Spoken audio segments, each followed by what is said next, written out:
Hey everyone, this is the Spiritual AF Podcast, and I'm your host, Judd Fink. On this podcast, you'll hear about my personal journey that led me on the path to spiritual growth, the journey of my guests, and the wisdom that we've gained along the way. It's important to me to put this podcast out in hopes that the stories contained in it resonate with the listener and assist people on their own path to healing and growth. I am deeply thankful to even have the opportunity to do this. It's going to be a hell of a lot of fun, guys. So let's go. And thank you so much for listening. Hey everyone, I'm Judd Fink, and this is the Spiritual AF Podcast. I'm here today with my friend Sandra Dawn. Sandra Dawn is a psychic medium. She's well known in the Central Illinois area, and we're just going to have a good conversation. And so, how are you today? I am great. I'm great today. You're right. Yeah. All right. Despite all the crazy energies out there, I am wonderful. Awesome. There is a lot of stuff going on right now with the energy. Yeah. A lot of changes and everything. Yep. High levels of, yeah. Yep. People are jumping timelines like crazy. Yeah. You know, the old 3D stuff is falling off, and you're having to level up. Yeah. You So. must, or not. Yeah. Right. Yeah. Or they'll make you. It's been crazy. Yeah. It really has. But oh well. Oh well. Such is life, right? Nothing in my life is normal, so that's okay. Yeah. Yeah. Nothing in mine is either. Right. Yeah, I totally get it. We are in good company. Yes. Exactly. Well, thanks for being here. Of course. Yeah. I'm excited. All right. I am too. So let's start with your story. Like, how did you discover that you were a psychic? Like, what was that process like? Well, when I was 6 years old, I had a Holly Hobby bunk bed. And every night I would go to sleep and I would see an Indian standing at the end of my bed. Full headdress, chest plate, everything. He never moved. He never talked, but he would be there every night.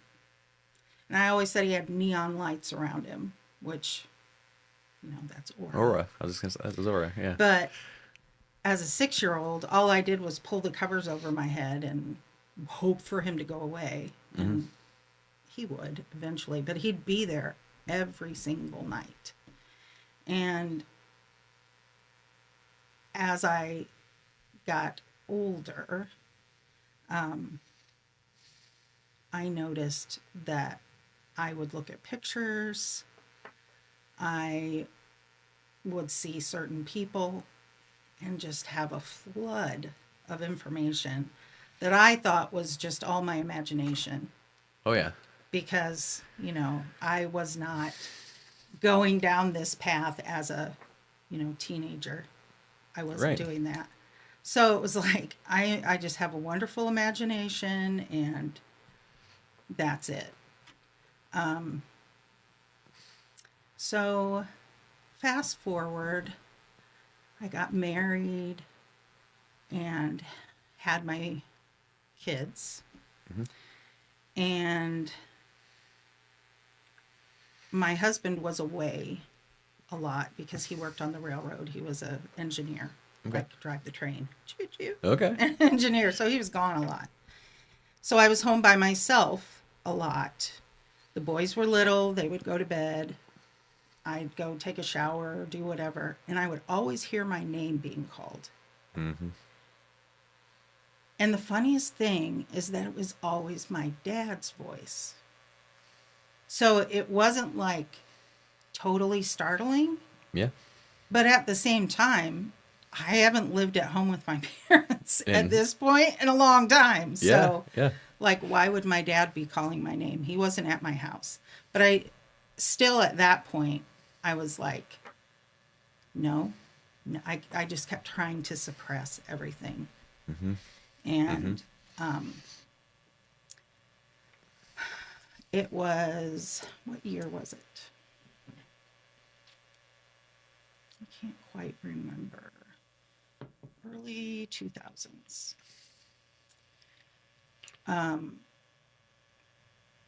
a lady that I referred to as my Grandma Nancy was in the active stage of actually dying. Okay. And I went to see her, and she was in the bed, and she was seeing all of the loved ones that were coming to get her. And she was telling me how my grandpa was there and he was dancing a jig, and she was very uncomfortable because she had cancer, and Yeah. but she was seeing it. And I remember I left her house, and I believe she died the next day. But when I left, I called my husband and I said, I have to be around this. It sounds so morbid, but I was so comfortable. I could talk to her about what she was seeing, and Yeah. I could feel them there at that point. I didn't see them or hear them, but I could definitely feel them. Yep. The energy. And energy, yeah. Yep. And it was then that I really started kind of looking into things and realizing that my whole life I've been this way. Yeah.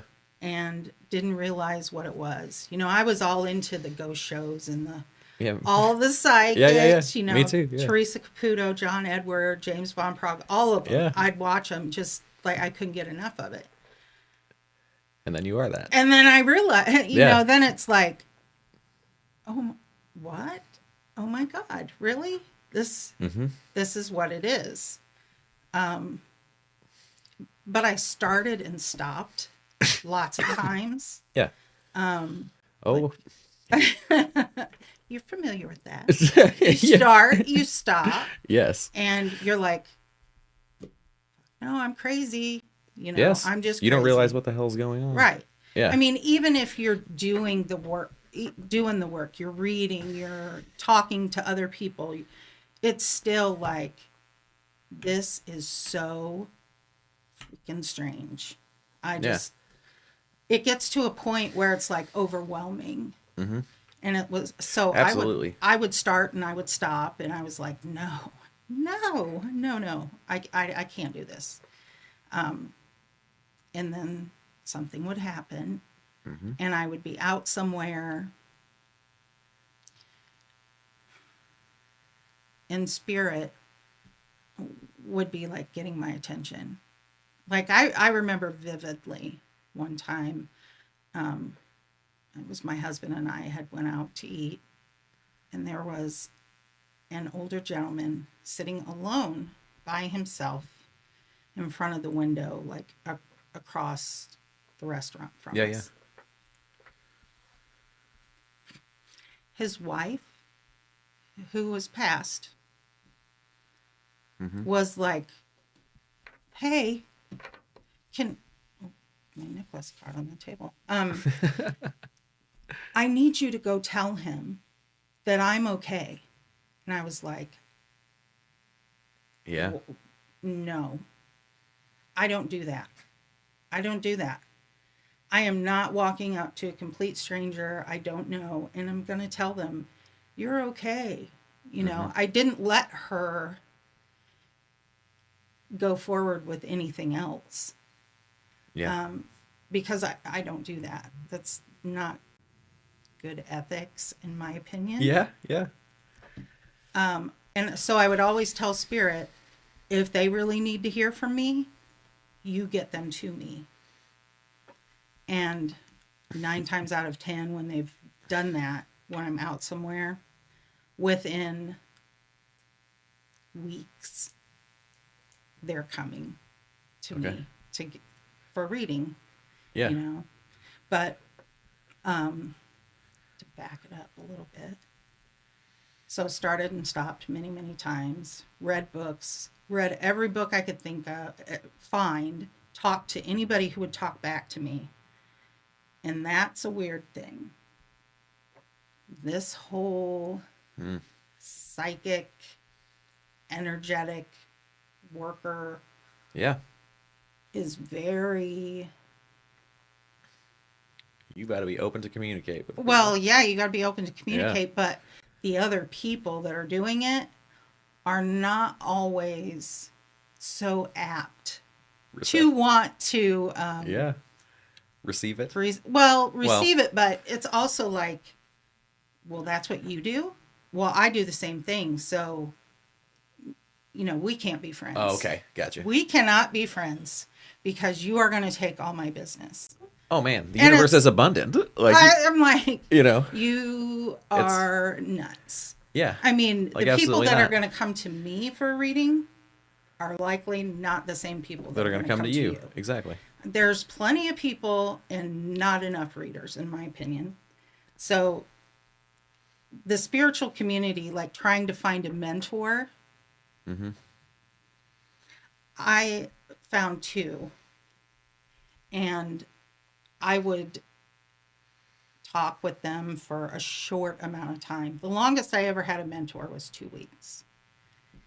And they would, oh, well, can you just give me a reading? Oh, okay. Yeah. So I did. And then they're like, you don't need me. You don't need me. I've been told the same. Yeah. And, I got really upset about it. Because you're looking for guidance. Yeah. Yeah, you're like, what the hell do I do? Like, because you're feeling so out of place and it's new, but yet it's not. It's not like you're learning something new. You're just uncovering something that's always been there. You're peeling back the layers. Yep. Everything, like that damn onion.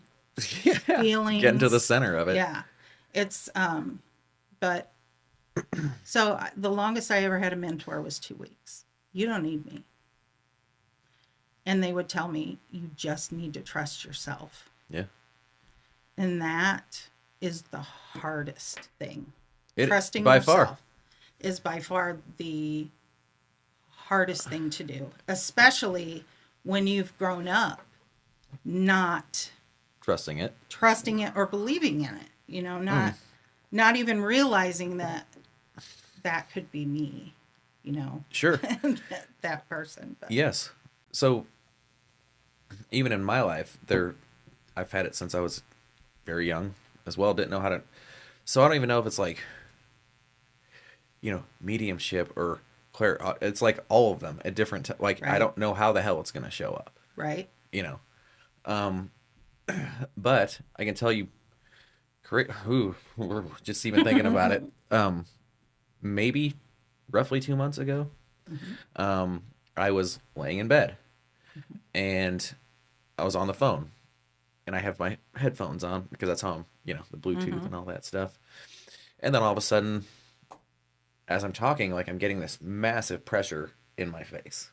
Like, I mean, inside of my mouth and everything. Weird. And then I start tasting blood. Hello, who's here? Yep.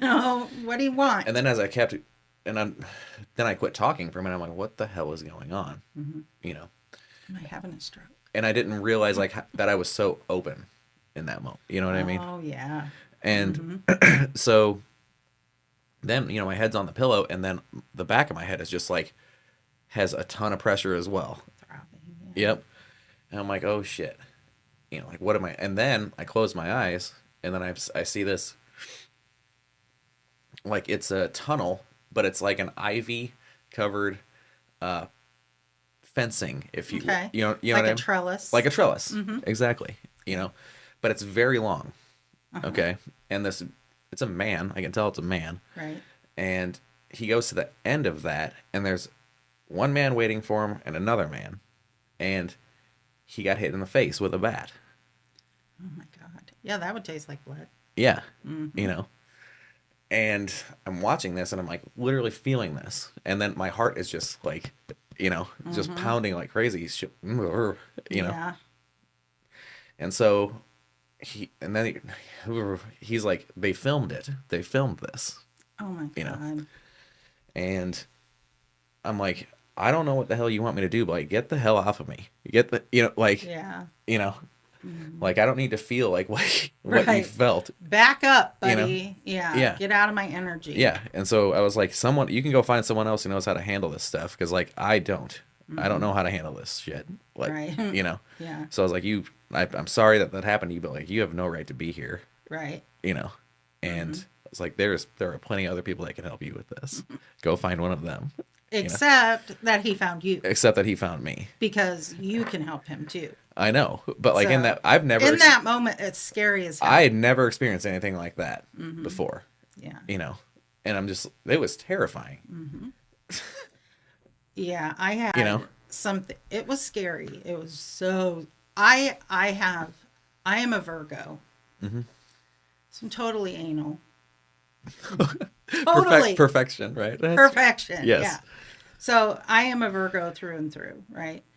So I have Virgo sun, Leo rising, but a Taurus moon. So I'm stubborn as shit. A lot of earth. Yeah, a lot of earth in there. But I have a lot of rules for spirit. And one of those rules is you are not allowed to contact me when I'm waking up or falling asleep. And honestly, that's the easiest time for spirit to get a hold of anybody because you're in that right state. Yes. That in between. Like either, what is it, gamma or, you know, theta. Theta is theta is the 4 to 7, I want to say. Yeah. So. So those are some of my rules. And I don't like them in my bedroom. No shit. I want them to stay out of my bedroom. So that's a big rule for me too. And okay, so this made me think about something else. So for a long time, our bed would shake. Literally shake. And it's not like it's hovering off the floor, but you can feel it shaking. And my husband sleeps like a brick, so he's not moving. I move all over the place, but it's not me, and it's not my cats. It's none of that. Yeah. And it was almost like you could feel somebody running up the bed. And I would jump out of bed. I'd go in the hallway and I'd start talking to my guides. And I'd always be pissed. Like, what the fuck are you doing? Yeah. This is your job. You're supposed to keep me safe. Yeah. Those are my rules. What the fuck are you doing? You're dropping the ball. Right? Yeah. But it kept happening. So I actually went into meditation about it. And I had another friend of mine that could always see a little girl with me. I only had boys. I never had a daughter. Yeah. And normally she would hang out in my son's room. That's where she really liked my son. But it would be her, and there would be a couple of other ones that would also be running on the bed. And I'm like, what in the world? What is this? And then I figured it, I went into meditation and got my answers. These were my husband and myself. We've been together many times through many lifetimes, and they were our children from those lifetimes. Yeah. And as soon as they were recognized, they don't do that anymore. Okay. So now the only one and she's still around. Like, I can feel her with me right now, like right here next to me. Okay. But she's like 5 years old, little, blonde. And she's dressed like her last lifetime, they were in a car accident. Her last lifetime wasn't actually with me. It was with another family. Mm-hmm. But they were in a car accident and she burned. Oh, man. Burned up. So and I only ever saw like the burn one time, just to let me know like what happened. Yep. So then she showed it to me, and something that is important with kids is that, you know, we always tell our kids, if we ever get separated, I want you to go here and wait for me. Yes. Okay. Yeah. But your kids have that mindset. So you get in a car accident, all three of you died. Yeah. Mom and dad went on to the light. Here, her name is Lila. Mm-hmm. Here's Lila, and she is attached to me because she recognizes me. Well, yeah, I was her mom. Yeah. But she was in that mindset of, I'm right here. I'm waiting for you to come back and get me. So that's a really tricky situation. It's like, you don't want to be morbid and say, you know, if we ever die and you don't see us, I want you to go to the light. I mean, you tell that to a kid, they're going to have nightmares and everything else. But that's kind of the sad part. When kids pass and they don't know where to go. They don't know where to go. Yep. And it's like, I mean, she did cross. It wasn't like she was stuck or anything. Okay. So she eventually crossed, but it wasn't immediate because she was afraid. She didn't know what was going on. And when I found out she was around me, because as much as I feel energy, I didn't know I didn't have any idea she was there. Yeah. But then she let me know what happened, and I was like, it's so sad. Oh my it's gosh. so sad. But that was when I cross spirit over, yeah, how I do it is I call Archangel Azrael, the angel of death. Yeah. But yes, Archangel Azrael, I always call on him. And then I call the family of the spirit that needs to cross, right? Yeah. And Archangel Azrael shows up in whatever form he needs to be to put that person at ease, right? Yes. Form doesn't matter. Right. Yep. I've seen him come as a priest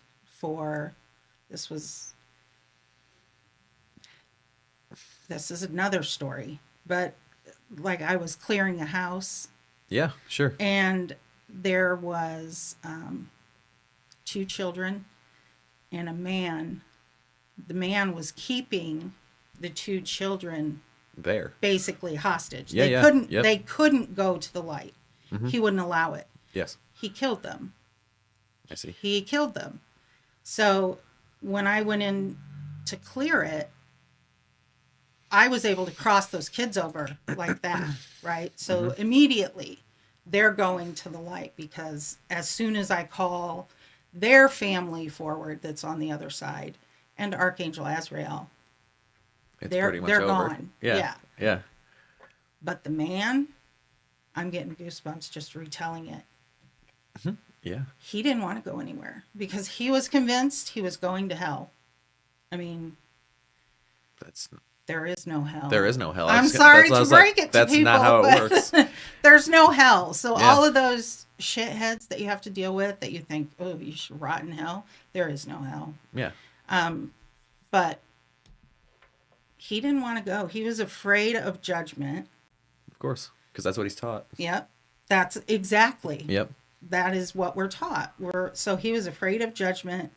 He told me he wasn't going. He started getting really belligerent and like, who the hell do you think you are? You need to get out of my house. And things started, the energy got really, really heavy. And at that point, I asked him, I said, what do you need from me? I want to help you. That's all I want to do. Exactly. I want to help you. What do you need? Mm-hmm. And he kind of snarled at me. He goes, I need a priest. Okay. Here comes Archangel Azrael. He's a priest. He's a priest. Puts his arm around the guy, and away they go. Oops. Oh, you're good. Sorry. It doesn't matter. Yeah. So, and away they go. And the house is cleared. I mean, they didn't come back. Now, I am of the belief that when you have a lifetime where you are the murderer, Yes. the perpetrator, right? Mm-hmm. You do go to the other side. Yes. Do you go to the same level like that I would go to when I die? No, not at all. Because your soul needs it. There were lessons that it needed from that lifetime, so you have to be able to incorporate those.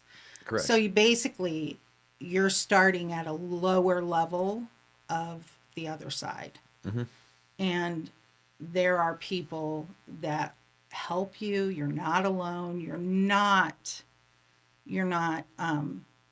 demonized or punished in any way. But it's just like a different tier. It is. It's like, okay, so I'm going to go over and I'm going to be in 5D density, but because you had this lifetime as a murderer, you're going to start at like 1 or 2. Yeah. And now when you're talking 1 or 2 normally, you're like 1 is like plants and rocks and all that kind of stuff. Yeah. 2 is more your elementals, your animals, your that kind of thing. 3D, it's where we are. We are, yeah. Right? And we're moving into the 4D. A lot of us are in 4D and even some In 5D. But 5D is mainly non-physical. Yes. So that's how I understand it. Yeah. Yeah. So we're going from 3D, 3 density, right, where we are. And we're really spending most of our time, like this discussion, this is not a discussion we're having in 3D. Correct. This is a 4D kind of discussion, right? Yes. And so that's where our soul energy, that's where we reside. Because you work on yourself, right? You try to get rid of all of those things that have held you down for your entire lifetime. Yes. Changing your beliefs. And running. and that is, it's not for the faint of heart. No shit. I mean, no, like spiritual awakening is heavy. Hard as fuck. Yeah, it's it's the heaviest shit ever, and it never stops. That's the other thing. It doesn't. It's like it comes in waves, right? Correct. Like there's really hard periods and then easy then periods. You wane for a while. while. And then it gets really hard again. But it's like you're being really tested all the time because like, okay, here we're gonna throw this shit at you now. Yep. Hey, it's all good. Now here's this. Here you go. Now, but it's like coming back to remembering like, oh, like no matter what the circumstances are, circumstances don't matter. Like I'm good. Right. Yeah. You know. That's the thing is we get so hung up on how we got to wherever we are. That's all trivial. It's trivial. Yes. It really is. And it's a spiritual awakening usually happens for people after some kind of major life event. Yep. the death of someone, Divorce. That's you what mine know, happened. Yeah.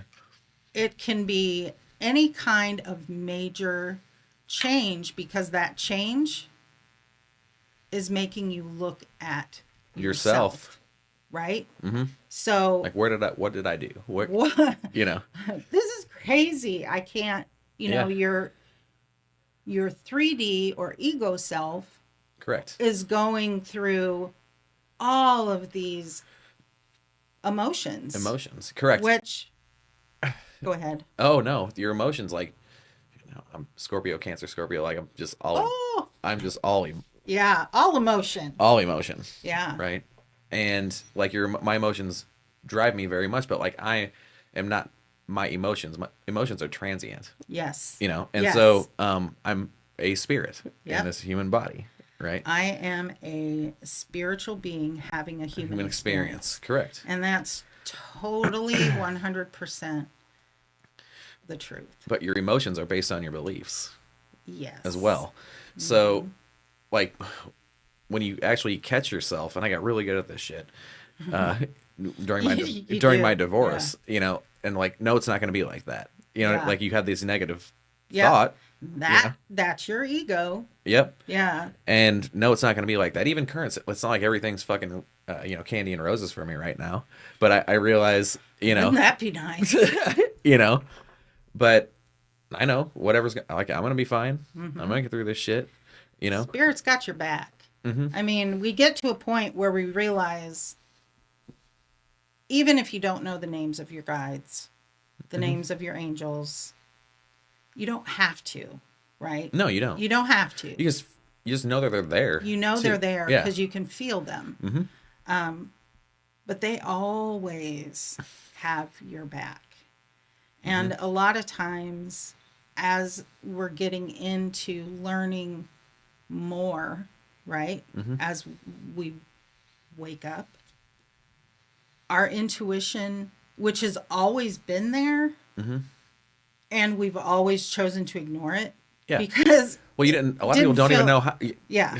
Yeah, they don't even know how. Right. Like, it doesn't feel, so many times your intuition doesn't feel like it makes sense. It's correct. like, how why in would the that hell yes, could I do that? Why does that make sense? Like, Yeah. I don't understand. In what reality is that something that I'm supposed to do? And I found like so many things are just so illogical. Right? Yeah. And it's just like, well, how do I even do that? Yeah. You know, like, how do the funds to do that? You know what I mean? Right. Or whatever. And then like all of a sudden some shit happens. Here you go. And it doesn't have to be, it can be given to you. Yeah. Or what? It doesn't, you know, it's like, not like, yeah, go ahead. Sorry. yeah, it's just however spirit the universe, whatever, delivers it to you. You know, it doesn't have to be in the form of how you're thinking about it. Right. Like, how do I get that? Like our traditional way of like, just you know, you our path have of to thinking. have a plan. But you don't. You don't. Not at all. Yep. You just have to trust. And that, when you're having the spiritual, you're learning all of this stuff, trusting, because you feel it's the hardest fucking, you feel like you're a fucking loon. Yes. You know, and it's like, but I'm supposed to trust this shit? I know. Really? No. And then, you know, I'll obviously gotten readings from you, gotten readings from other people, and then, you know, all this stuff like, and I'm like, okay, I hear it. I get it. I hear it. I understand what you're saying. But it's like, but exactly. You know, that but it's always in the way. It's always there. Right. It's like, I know that the answers are there, and actually all the answers are already inside me. Like, I get readings because I don't trust my fucking intuition at times. Yep. You know, and what I'm always searching for is just literally more of myself. That's all. That's all it ever is. Yeah. It's never outside of me. Yep. You know. Never. And that's something huge too when you're learning all of this stuff, like we are. It's like you're never done learning. Never. It's impossible. Because once you think you know enough, you actually don't know shit. you don't know anything. No. And then the universe, spirit, whatever you want to call it, throws a wrench in the works, and you're like, well, fuck, what do I do now? Well, now I have to look at this a totally different way. Well, shit. Yeah. And how it's crazy how, like, you know, your vibration, I've been low, high, whatever, you know, but you always know more though. Like, it's never like, even if you're going through like really bad times, it's not like you know less than you knew. No. You know what I mean? It's just harder to access it. It's just harder to, yes, you know. So even on the downs, you're still knowledgeable of all this stuff. Oh, yeah. Yeah. And and you're also, in those times, like I said, being tested. Always. You know, It's they'll a cruel throw joke. the same shit at you that you know what I mean? It's like, Did you learn? yeah. Did you learn it the last time? Because here it is again, a little bit different. But here it is again. How are you going to do this time? Yeah. Am I going to pass? No. I'll fail. I might not fail as bad as I did before. Right. But none of that matters. The failures don't matter. No. Because failures are your soul's chance to learn and experience Correct. other things. It's like how I explain to people. It's like, so you have your life before we all come back here. You sit with your group of people that you're going to come back with, right? Which are usually pretty much the same people. Yeah. You're just in all different roles. So maybe you're the husband this time instead of the kid, or, you know, whatever. But you sit there and you all know my soul needs to experience how to love myself through grief.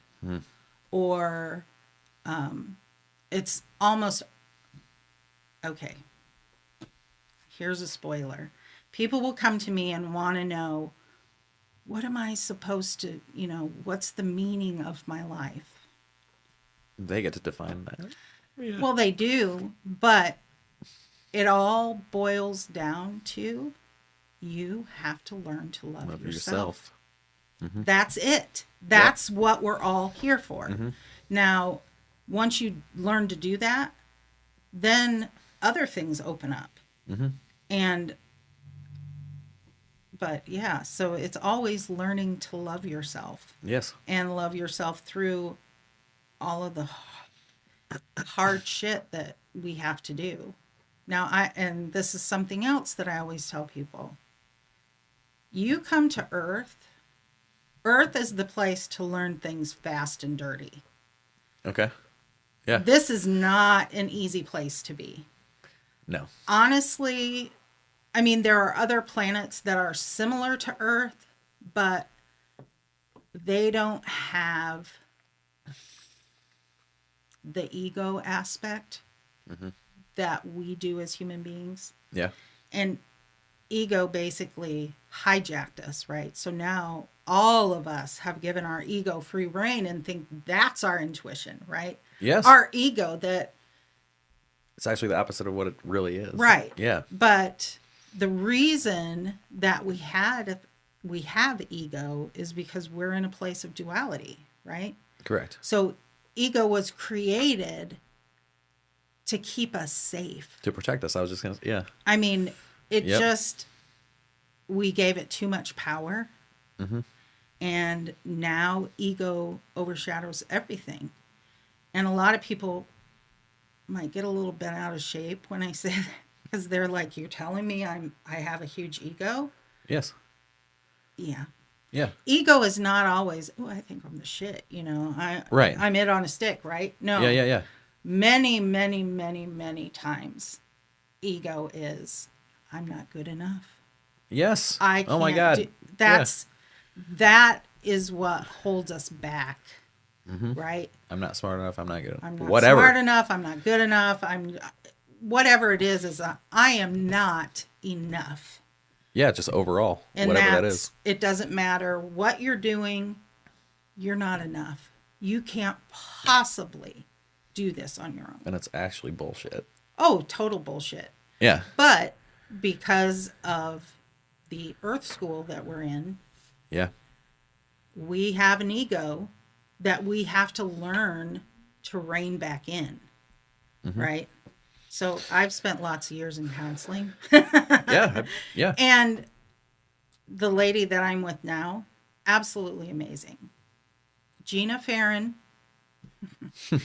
If anybody wants her information, just let me know. She's amazing. She's an art therapist, which I am not artsy at all. Yeah. So I'm like, what am I doing seeing an art therapist? It's amazing. It's not like, and she's into the woo.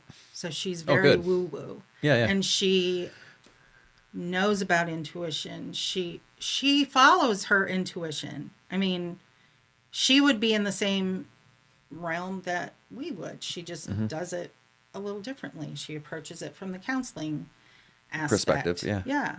So she's amazing. But she has taught me so much. So much. Things that like my ego is always, you are not enough. You're not good enough. You're not smart enough. You're not pretty enough. You're not thin enough. You're not anything. You're nothing. You're not enough. Yep. And same. yeah, Very I mean, so many of us are that way. Yeah. I don't think that's unusual at all. Yep.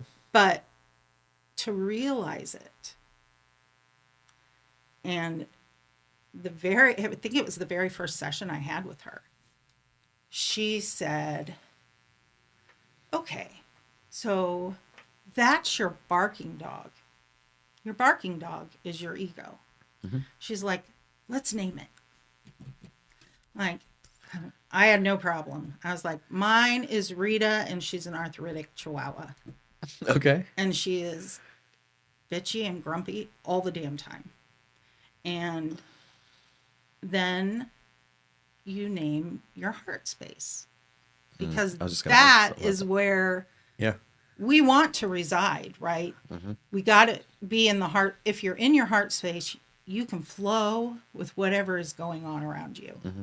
Even if it's not what you want it to be, it doesn't matter. Yeah. You're in the right space. You're in the right frame of mind, but it's all coming from your heart. Correct. So that's the seat of your soul. It is. So my heart space, my soul is named Rose. So it's like whenever it comes up and Rita's yapping her ever-loving face off, I stop and I'm like, Rita, it's okay. I've got this. Because you can't just say, get away from me. I don't want you. Yes. Because it's part of you. Yeah, your ego is part of you. You have to love it. You got to love it back, take care of it. Tell her, thank you. I know you took care of me for so long, but I think I can do this. Yes. And we're going to consult Rose, in my case, before we make any decisions, because I want a well-rounded suggestion. Mm-hmm. And coming from your heart space, really, like your mind wants to get in the way, which is your ego, intellectualism. Yep. Right? Yep. Like the more intellectual you are is actually, I'm not knocking detrimental. It's detrimental. Yeah. But it's very detrimental to the heart space, and because it is, we're all kind of striving to like be better than the next person. Yep. Right. And I got to be more intellectual. I got to no matter how educated I get, this is the shit that I know. Right. You know what I mean? Yeah. And you can't tell me anything. Right. Right. But then when someone comes at you with this stuff, from the heart, they're like, but this, but that. Yeah. And you can't really explain the stuff to someone who's not willing to hear it. They have to be open to it. Yeah. Yeah. And when you say the stuff too, or even, their reaction to you, that it's up to you how to react and up to them how to react. Yep. It has nothing to do with you. It has to do with their own shit and my own shit. That's why, you know what I mean? Yeah. People always say, what other people think about you is none of your damn business. Yeah. And that's true. Yes. Because it's their thought. That's not what you are. Yes, and that's actually part of loving yourself It is. too. Mm-hmm. It's a huge part of Totally. it. Yeah. You know, I agree. and you like you. I used to say, like, you literally cannot give a fuck about what other people think No. of you. I have no fucks to give for anything anymore. It's like, Yeah. I'm done. Yeah. I'm done. I'm doing me, and that's all that's important. Mm-hmm. It really is. And once you finally realize that, everything starts to change. Yeah. Right? Yes. Because you're getting, we talk a lot about vibration. Like, Sure. I'm raising my vibration. Like, for me, for the work that I do, I have to raise my vibration high enough to reach spirit. But they also have to drop theirs. Correct. Some. Because I can't get all the way there. Mm-hmm. But raising your vibration is what you do when you're happy. Exactly. Just being yourself. Just being yourself, being able to be who you are. It's not like this, I've got 10 steps and I have to do all this of these. Really difficult thing that Right. we make it. And we do. We make it way too hard. Even like here, when I even started doing this stuff, like, oh, I can't have a beer, or I can't do this, or I can't like, get the fuck out of here. Like then I'm being given examples of like Alan Watts. Look at that dude. Right. Right. You know what I mean? Right. And it's like he was totally himself, smoking and drinking and doing all the stuff. Yeah. And I'm not saying like he was being himself, his authentic self. And that's the important thing. Yeah. Yes. And I found myself like trying to be spiritually perfect, There is and it's no like, such thing. there's no such thing. That exactly what that is being yourself, authentically you. Being who you are at all times. And I mean, we all slip into going back into ego and Sure. But that's why we're here. Mm-hmm. That is why we're here. There are so many experiences that we need to have that we couldn't have if we didn't have the ego. Correct. Right? Yeah. So. Because we're learning. It's there to learn from. Everything. Yeah. Is there to learn from. It's like, sometimes people are like, well, what do you mean I have to learn? You said I had everything inside me. Well, you do. You have all the answers that you're ever going to need for anything in your heart or in your soul, right? Correct. Yeah. So you have to access that. So I say learn and experience like they're the same thing, right? Yeah, yeah. So our soul is experiencing all of these different things, right? And not only are we experiencing it, Creator, Source, all that is all that is experiencing that through us. So it's everything is important. Yes. Everybody's life is important. I don't care what you do. No. None of that matters. Correct. So no one person is better than the other one. No, we're all equal. Yep. I mean, we really are. But yeah, it's pretty damn amazing. It is. It is. I mean, when you realize that, shit, I've had, what was it? Was it The Wizard of Oz? And Dorothy's like, I've had the answers all along. Yeah. You have. Yeah, you absolutely have. I don't know if that was Wizard of Oz or not, but you know what I mean. So I do. Yeah, it's like you've always had the answers. It was just a matter of allowing, and that's a big word. Allowing yourself. I was going to mention something about that earlier. Yeah. To get there, and learning to trust that stuff that you're getting is the answer. Yes. Because we think we have to look outside of ourselves all the time. Oh, yeah. And that's what I did when I was learning, uncovering this stuff about me.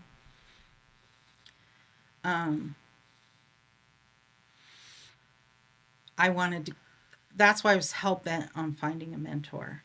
I'm like, yes, I have to have a mentor. How else am I going to learn? Yeah. But now I mean, I teach psychic development classes, spirituality classes. I'm a Reiki master, so I can do that too. And I have. But it's like, you can come to me. I will teach you the basics. Yeah. About clairaudience, clairvoyance, clairsentience, clairgustance, clairalience, all of that. I'll teach you that stuff. I'll teach you how to work on developing that stuff. But your best teachers are your guides. Yeah, but you right? actually have to listen to them. You got to listen to them, right? Yeah. So you have to build a relationship. So one of the first things I did was I learned to meditate. I taught myself to meditate. That was part of the allowance thing that I was going to mention earlier. Like, I've found myself in the past with meditation, like really trying to control it instead of just letting go. Letting it happen. Letting it happen. Right. And it's not shutting off your mind. You're going to have thoughts. Yeah. The that's whole totally quiet normal. Your mind aspect is garbage. It is. Yeah. You live a life. You have shit going on. Right. But I found too that, like, so my place is the shower. Okay. That, like, everything comes through. Spirit really loves easily. Water. That's why. Yeah. I mean, everybody has. I hear spirit in the shower. I've seen spirit, and everybody's like, "But do they see you naked? Yeah. Do they like? Who cares? See you do, Yeah. the deed? Yeah. No, they don't see that. They don't see your body either. They see your light. They see your soul. Right. It's your light, your soul. That's what they see. They respect privacy. Yeah. Yes.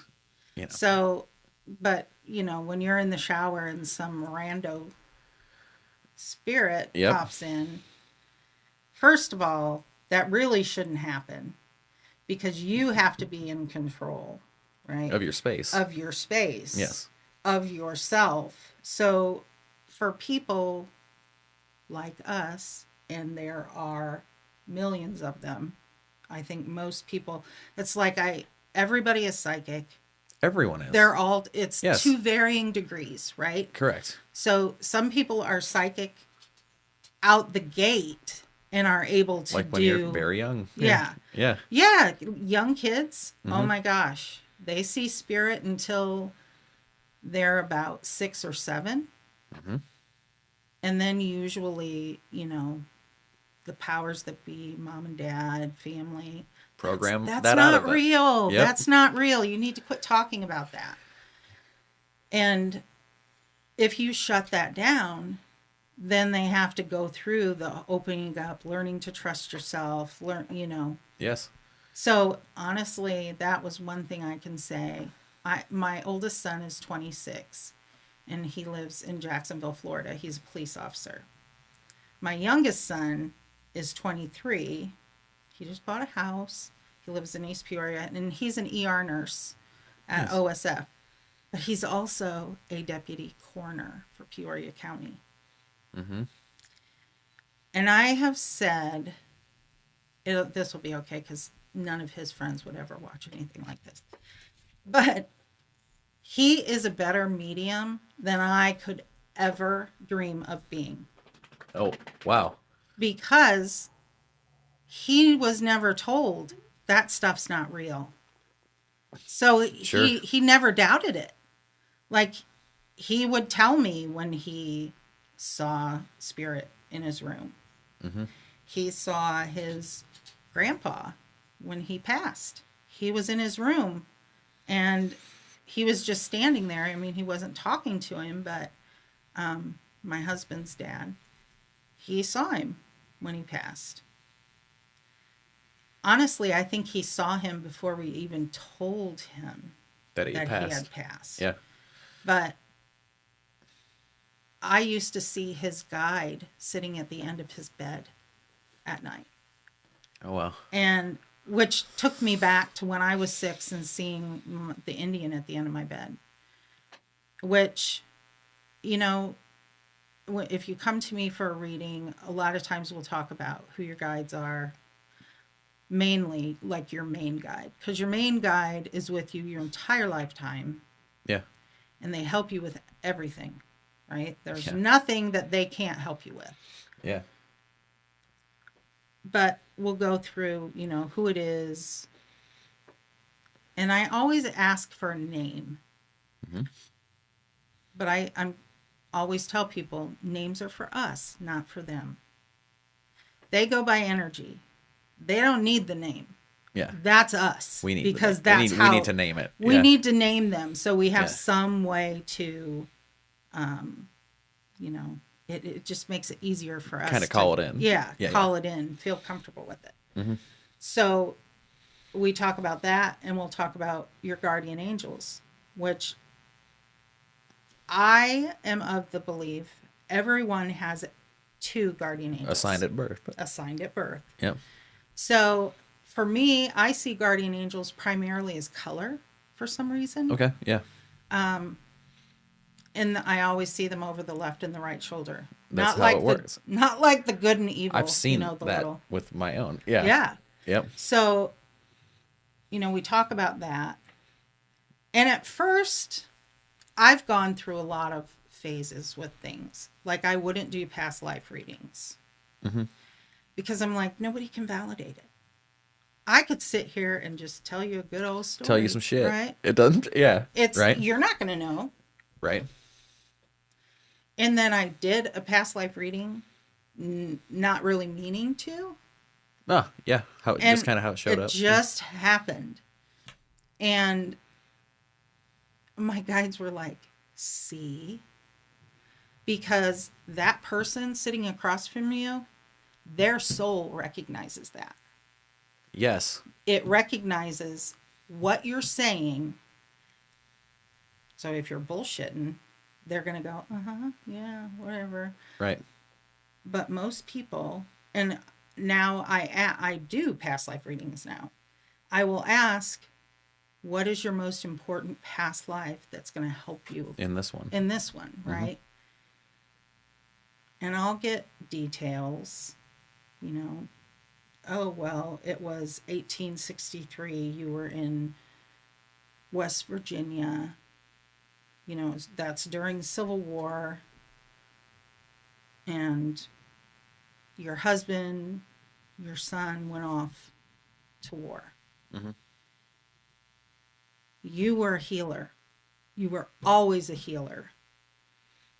And people would come to you when they needed something, right? Tinctures or whatever they needed. Mm-hmm. Oftentimes, we were also witches. They Yes. called us witches, but okay. Yeah. Right. We were. Whatever. I know some things from my past lives for sure. But it's like, and then the person sitting across from me says, that's exactly the time period when I described like the homestead and everything. Yeah. She's like, that's exactly what I'm drawn to. She said, I'm drawn to that time period. I want, like in this life, have like a hobby farm or something. And it's like, well, you had a little farm and you did this. And in this lifetime, they could be a nurse. Yeah. You were a healer back then. We called them healers. Right? Sure. But that part of your soul carries, you're always going to be that healer. And it's going to come out in different ways. Mm-hmm. Now we just call, nurses, doctors, and all of that stuff. Yes. And in our past lives, we were healers. We were witches. Shamans. I mean, all of that stuff. Mm-hmm. Witches got a bad rap. Most, they're doing... Well, it's all been hidden. Yeah. Everything. Don't give me... It's all been hidden. Started. Yeah. It's like everything that we know is pretty much a lie. I know. So it's like... If it's a lie, I mean, like... You know, I will have people ask me, well, do you go to church? No. Why would I do that? Yeah. I'm not going to go to church because they are going to look at me like pariah, right? Exactly. Even though, you know, if you want to believe the Bible, I mean, there's truths in it. there are truths. Yeah, yeah. But they're skewed Mm-hmm. and things were taken out. Yep, as a form of control. Right. That's why religion was created. It was created by man to control the masses. Mm-hmm. Yes. And they've been doing a damn good job of it. And all the wars that we fight in the name of religion. Mm-hmm. Well, it places everything outside of you. Yep. Which is exactly what they wanted. They, I mean, the people that are in control of our world, you know, they don't want you to realize how powerful you actually really are. Yeah. Right? You can affect change. Yourself. But massive change. Yeah. Through many different things. Yeah. And there's something, I think it's from, you know, where many, you know, two or more are gathered. Yeah. I'll be there. Yeah. Yeah. Yeah. Well, yeah. Of course. How much stronger are we Together. when we're together? Yeah. Yeah. We're all, I mean, for any reason, you know, you're always stronger together than by yourself. Yeah. So, yeah. And it even says, like, even Jesus, I can't remember exactly where it was, but it is it not written that you are also gods? You know, you can do Yes. all that I can do and more. Yep. You know. Yep. Yeah. But it was all programmed away from them. Yep. You know. I mean, the Book of Enoch missing. Missing. Lots, and actually, yeah. Isn't Enoch Metatron? Actually. Actually, yeah. Yeah. So he was one. There was Enoch or Metatron, and there was one other one, and he's escaping my mind right now. But they were actually human at Correct. one point. Correct. Most angels are. They've never been human. They've never been human. Yeah. You know, but Enoch and they can become human. They can. They can move into this. Right, into this realm. Into this realm. Yeah. That they can. But as a rule, angels have never been, you know, if they're an angel currently, they've not been human before. Mm-hmm. So, but Enoch or Metatron was human. Yeah, because Enoch was the first raptured human. Yep. Correct? Yes. Yeah. So, I mean, there's so many things that are actually in the Bible that are in there out of context, right? Totally out of context. The Bible wasn't written by Jesus or God. No. The Bible was written by man. A group. Yeah. And over time. Over time, like hundreds of years. Yes. And then it's been altered all the way through time. So, yep. Is it bad to believe in that? No. No, it's not bad. Not at all. I would never tell anybody, don't go to church. Don't go to church. Right. But it's like you get to a point where you realize, why do I need to go there? I'm closer to God myself. And just because I'm in a garage, that doesn't make me a car. Correct. So just like being in church doesn't make me a Christian or, right. You know. And then the Christianity part of it, like, because I went to church. Yep. You know. I have before. But I also know, I don't know how to interpret it at this time. I also know that I have these gifts or what, you know what I mean? Right. And then I'm reading shit and talking to people, reading stuff in the Bible where it's like, I'm evil. Yes. You know, and I'm like, there's no fucking way. There's no way that that was written that way. That was written that way by man. Yeah. You know, and to they not changed trust, it. to control. Yeah. To control us so that we never take. It's all about power. So never take your power back. Correct. Never take it back. Don't give it away. Right. Well, most of us are not sitting in our power especially when we have a spiritual awakening, Mm-hmm. right? That's what's starting to happen, is we're coming back to that, to where we're going to be able to sit in our power, Yes. to realize I am just as worthy as everybody else. Absolutely. Right? So it's moving through that and changing your beliefs about yourself. Yep. So here's the other, you don't have to, therapy's great. Yep. Counseling is great and stuff.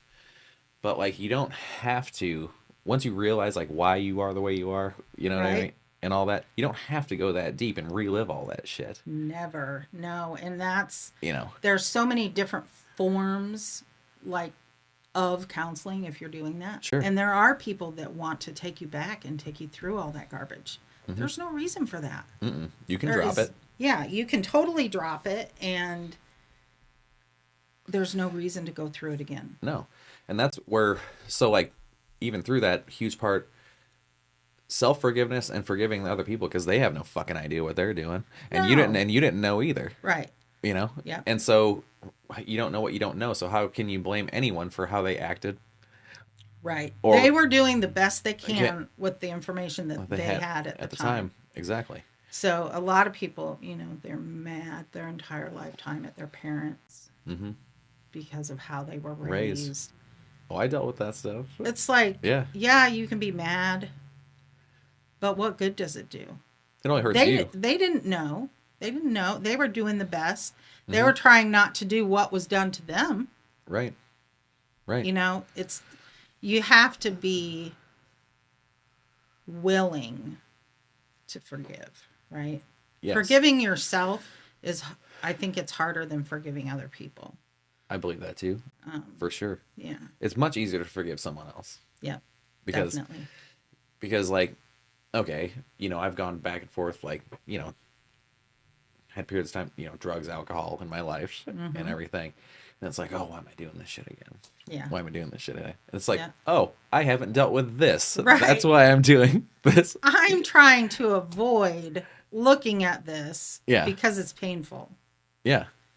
And fuck, I can't ever get better if I'm not going to look at it. So exactly. I'm going to just have to move through it. Yeah. You don't have to, and that's something that I talk about when I'm doing readings. It's like if you're meditating and things come up, right? Mm-hmm. You don't have to relive that. You are the witness. You're watching, right? You're watching it. You don't have to feel all of those feelings. You don't have to do that. Mm-hmm. All you're doing is witnessing it and going, am I okay with the way I dealt with that at that time? Yeah. Because at that time, I had all of the information that I could have possibly had. Right? Yeah. So, but if that same type of situation came up again, would I do it differently? Hell yes. I would do it differently. Yeah. But that doesn't make what I did before wrong. Correct. So, and actually everything is gray. I don't care. There is no black and white. No. It doesn't exist. Would be easy. Yeah. Only in pictures. So we are, we are yin and yang. We are masculine and feminine. We are dark and light. We're all of those things. Right. Which is what like that perfect balance is. Yeah. So, and what are the colors of those things? What do they make? Gray. Exactly. Right? Yeah. So it's just when you can actually look at everything from an outside, objective point of view, right? Yeah. It makes everything much easier because when we're not doing that, we're trying to control. We all love control. Mm-hmm. We do. And it's trying to do our best to, let go of that. But control is fear-based thinking. That's right. Exactly what everything is. Fear is false evidence appearing real. Yes. So fear is never real. No, it's created in the mind. Right. It's part of the ego, right? Trying to keep you safe. It's like if you were being chased by a bear, should you be fearful? Yes. Yeah. But is there any reason for you to fear looking within yourself to find an answer? No. Never. No. There's no reason for you to fear, because whatever you're going to find is what you need to find, right? Mm-hmm. May not be what you were thinking you were going to find, Right. but it's what you need at the time. Mm-hmm. So it was funny, like going back in my stuff and like how I would react to things in the past, you know, and I'm laughing at myself. yeah, now. to look and see what you, oh my God. Really? You know, like, Yeah. oh, I know why I did all that now, Yeah. you know, and it's funny because like, you know, the next time you correct, presented with something similar or whatever, it's just like, I don't have to deal with that shit anymore. I don't have to do that anymore. I know better now. I know a better way to deal with it. Yeah, the school of life. Yes. Right? Yep. School of life. School of hard knocks. Same thing. Yeah. Same thing. And so we were talking about, you know, really everything is energy. Everything. Yes. Everything. You know, we look at things as static, right? Mm-hmm. This cup, I can pick up this cup and I can drink this water. But when I'm not focused on that cup, is that cup really solid, right? Mm-hmm. All of the energy is moving. It's when we put our attention on it, yeah, that it's solid, it's matter, right? Yes. Any other time, it's energy. It's totally energy. Yes. So this table, everything, you know, it's all a bunch of vibrating little molecules, right? Yes. That don't become solid matter until we decide, oh, this is a nice solid table. This is a nice microphone. This is a great mug, you know? Yeah. And that, I think that kind of weirds people out. It's like, you really think that? Yeah. Yeah. Once you start delving into things and realizing absolutely everything is energy. Mm-hmm. The grass, the trees, the flowers, the animals, us, the microphone. I mean, everything is energy. And it all vibrates at different frequencies. Correct. So, and you'll not be seeing things that are too high out of your vibrate. Right. You know what I mean? You won't be seeing things that are too low. Yeah. We can only see. It's a small window. Mm-hmm. With our eyes. Yeah. With our people eyes. With our people eyes. Correct. See, and I've had a lot of people ask me, so do you just walk through places and see dead people? No. It's not how it works. No. When I see them with my eyes, it's peripheral vision. Always. Very, very often. Or when I do see it, it's a movement, but it's not. I've seen solid before, but it's an energy moving. Yep. It's an orb or like a wave. A wave of, or a mist. Or almost. Yeah. Yep. Definitely. It's like so my boys were little. My husband was on the railroad. And they were sleeping. I got up to go into my kitchen. There was only the light on in the living room. So I walk into the kitchen, and standing between the end of my table and my garbage can, which is not a big amount of space, right? A person could stand there. Mm-hmm. There is what people would call a shadow figure, right? Yeah. It wasn't, I mean, there are shadow figures that are not wonderful, right? Yes. But generally, when you see a shadow, it's a spirit that you know. It's somebody you know. It's most likely your family. The reason that they manifest in black, it's the easiest color for them to manifest. It's like for them to manifest totally as you remember them, It's a lot of takes energy. so much energy. Mm-hmm. But getting back to my story, Yeah. I get sidetracked really easy. I even took my ADHD medicine. You're all right. And I'm still like, ah. Who cares? This is great. Let's go. So here's this shadow in front of me. And it's like, it's somebody wearing a hoodie. Mm-hmm. Okay. So I can see it. It's dark gray. Mm-hmm. And as it moves down, it gets darker and darker and darker and darker. And there are no legs. Yeah. You know, there's no legs to it. But I saw it and I was like, and I flipped on the light. And of course it was gone. As soon as you flipped on the, yeah. And what did I do? Shut the light right back off to see if it would come back. No, it wasn't there. Right. I mean, it didn't come back. That was huge for me for some reason. I mean, Oh, yeah. that was a big deal. And that, because I was at a point where I'm like, you can take all this shit. I'm not doing this. I'm a nut. I'm just a nut. I need to get medicated, right? If that's what you think. Yeah. Yeah. And that was totally what I thought. So I had been doing that, and Spirit's like, no. You're not crazy. This is what it is. You can see it. You can feel it. You can hear it. You just need to let yourself do it and quit giving two shits about what everybody else thinks about you. Yes. Right?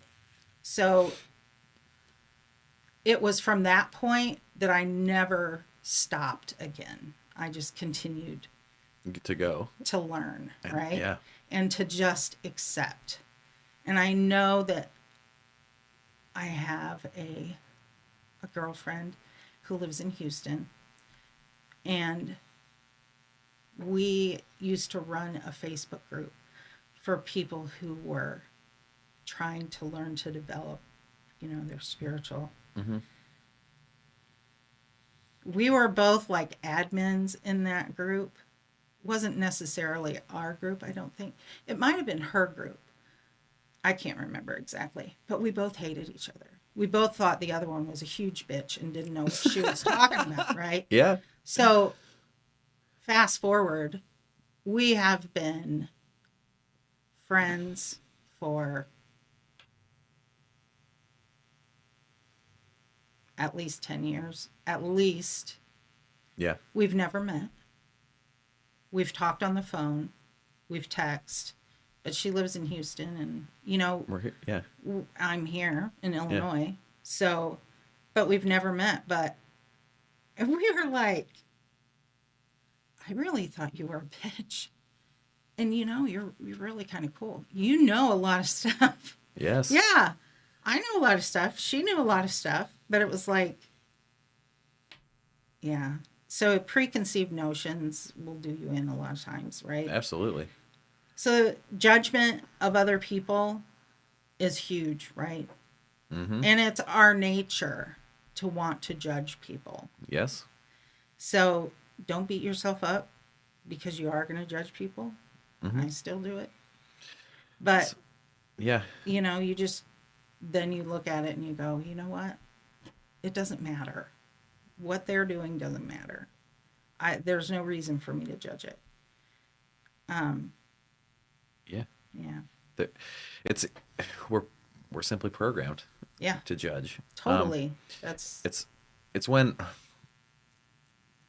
it's much easier to not judge people when you know, like, I've been through this shit. Right. I've been where you are. Yep. I get it. Yep. Yeah. And that's the other thing too. I'm not saying, like, you know, murderers, rape, the total egregious stuff should not be punished. But what I am saying about that stuff is there is a reason why they did that shit. Right. You know what I mean? Like they were abused, they were whatever, and they don't know how to react in a different way. Right. You know. Well, and it depends who you talk to. People will say, so everybody's had a lifetime as a murderer. Okay. Everybody's also had a lifetime as a victim. Mm-hmm. So you balance. It's a balance.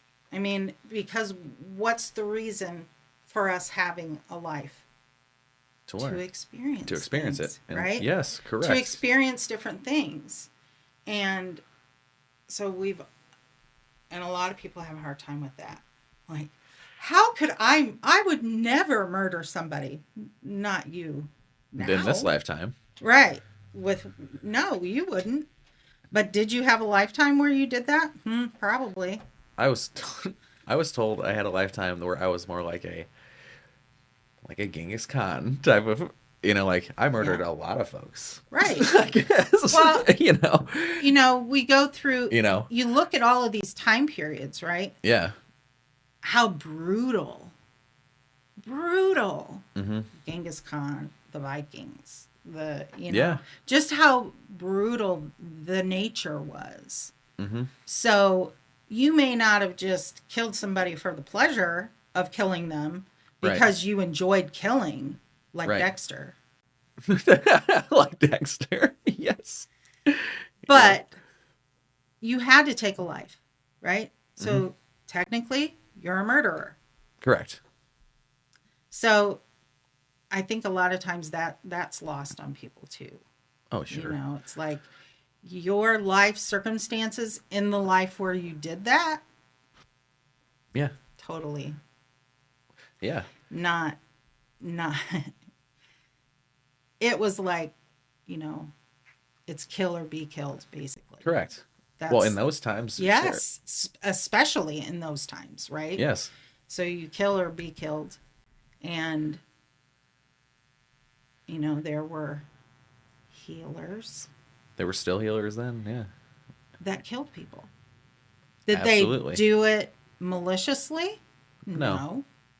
But because whatever herb they were using, or they used too much of it, somebody died. Yes. They were a murderer. They're a murderer, right? Yeah. Were they murdering people for the pleasure of it? No.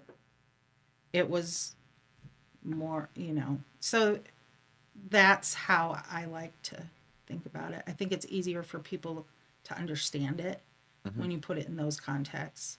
Like people like Ted Bundy, Sure. all the different serial killers. Those are a little different, right? Sure. They're a little different. Well, they were raised a certain right. They were warped individuals because of the way they were brought up. Correct. Right. So, yeah, they killed a lot of people, but had they not had the experiences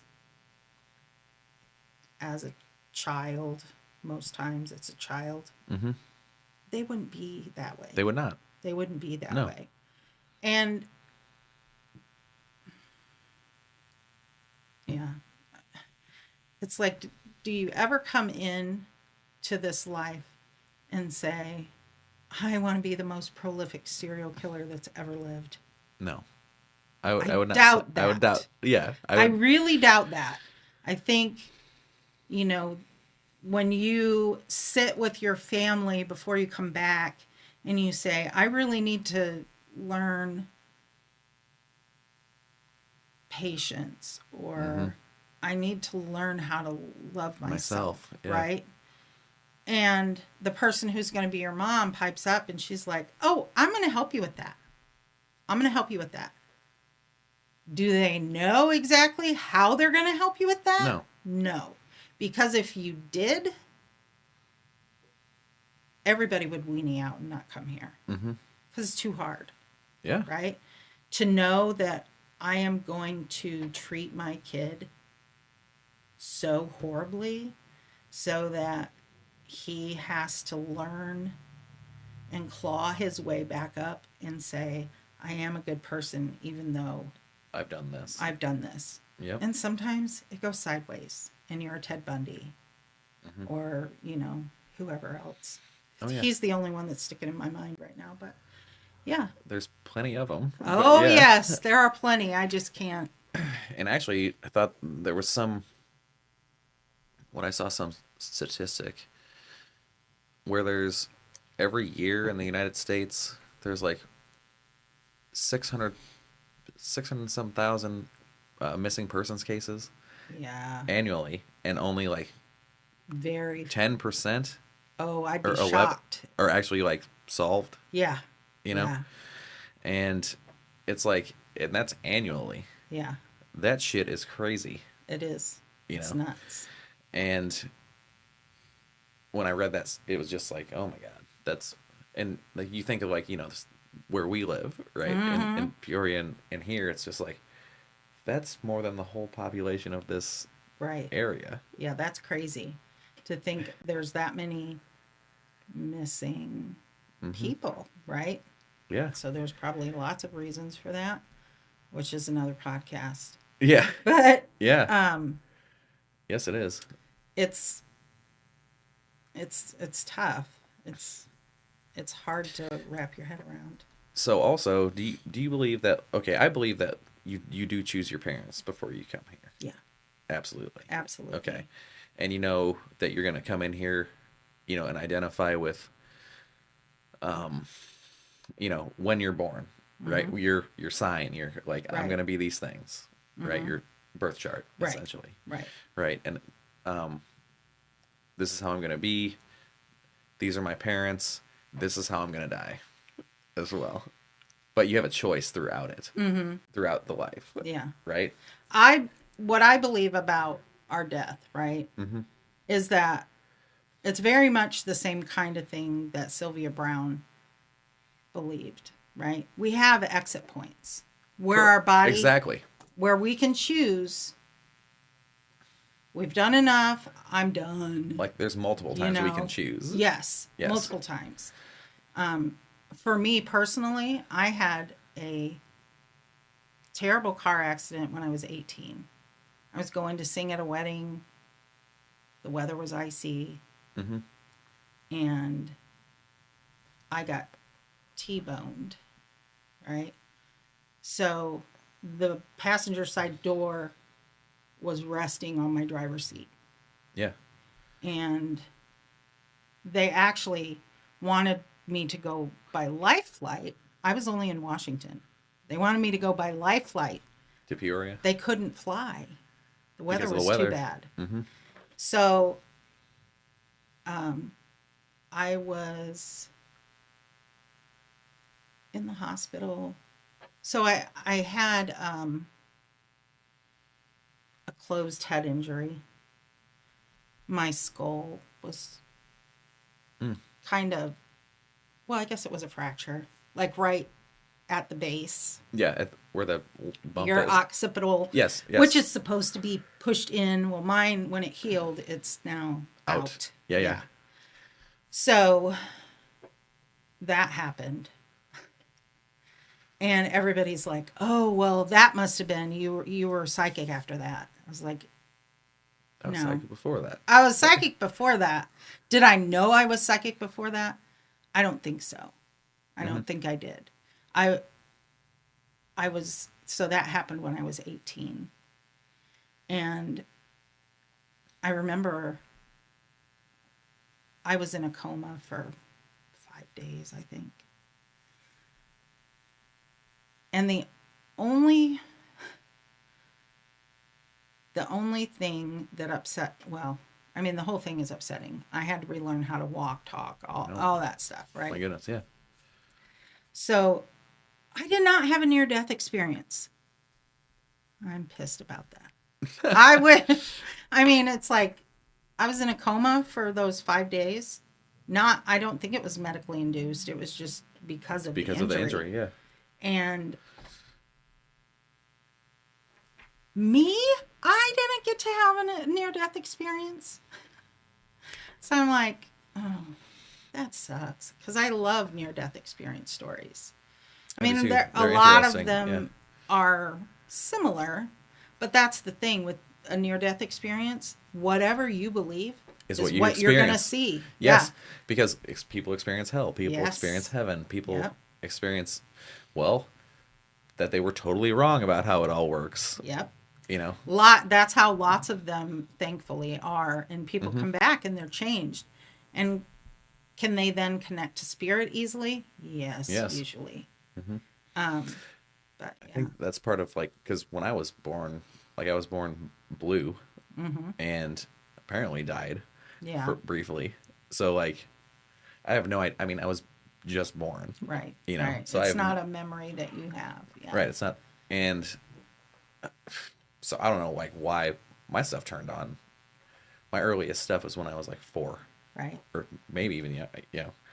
Because we are inherently all psychic beings. Correct. We just are. Some of us have more of that when we're born. Mm-hmm. And in my family, it's my yeah, you're born. Yeah. Generally, it does run in families. Yeah. It's like there's nobody in my family that would identify themselves like me. Me neither. Mine either. But I know that they have it. Me too. Yep. It's like both of my sisters, my mom. Mm-hmm. But are any of them going to say, "Oh, I'm a psychic"? No, they're not. No. They're not. But I did. I'm like, well, it's either I'm a fucking loon or there's something else. Correct. I'll take the psychic medium part. Mm-hmm. I'll claim that. Yeah. Right? I'll claim that as my thing. Yeah. Right? And so even me thinking about this when so my mom, right? My birthday is October 28th, hers is the 24th. Okay. Okay. And my grandmother's was also the 28th. Oh Of wow. October. Okay. And grandma, fucked with the Ouija board and all this stuff. Well, it was a freaking game. Yeah. Who sold it? Was it Milton Bradley? It was, But I remember her messing with that. My mom has stories about stuff. But so my mom experienced spirits and that from a young. Even my aunt, my mom's sister, she has stories about stuff too. So it's just in the family, right? Like I think my like uncles and stuff can experience it. I know my brother like hasn't really had much, but like I'm like the only male of them that is like that. Like this is I think there are probably more women, I guess, that would identify that way than men, only because I don't think men are as open. Correct. I believe that too. Right? Yep. Doesn't mean that they're not there. Like my youngest son don't want anything to do with it. Mm-hmm. He would never want to do what I do. Yeah. But when he was in nursing school, when they had a patient that died on clinicals, he volunteered to get the bodies ready to go to the morgue. Right? And he would say a prayer. And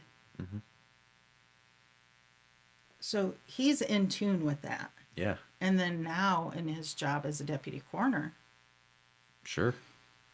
He oftentimes will talk to the spirit. And he might shoot me for saying this, but yeah, he's so in tune. And I remember trying to stress to him how important it is for him to always be grounded and shielded. Always. You know how many times I've fucked up because of not doing that? Not being grounded, not being shielded is huge. Like me telling that story laying in my bed. Yes. Like, didn't know how open I was. Yeah.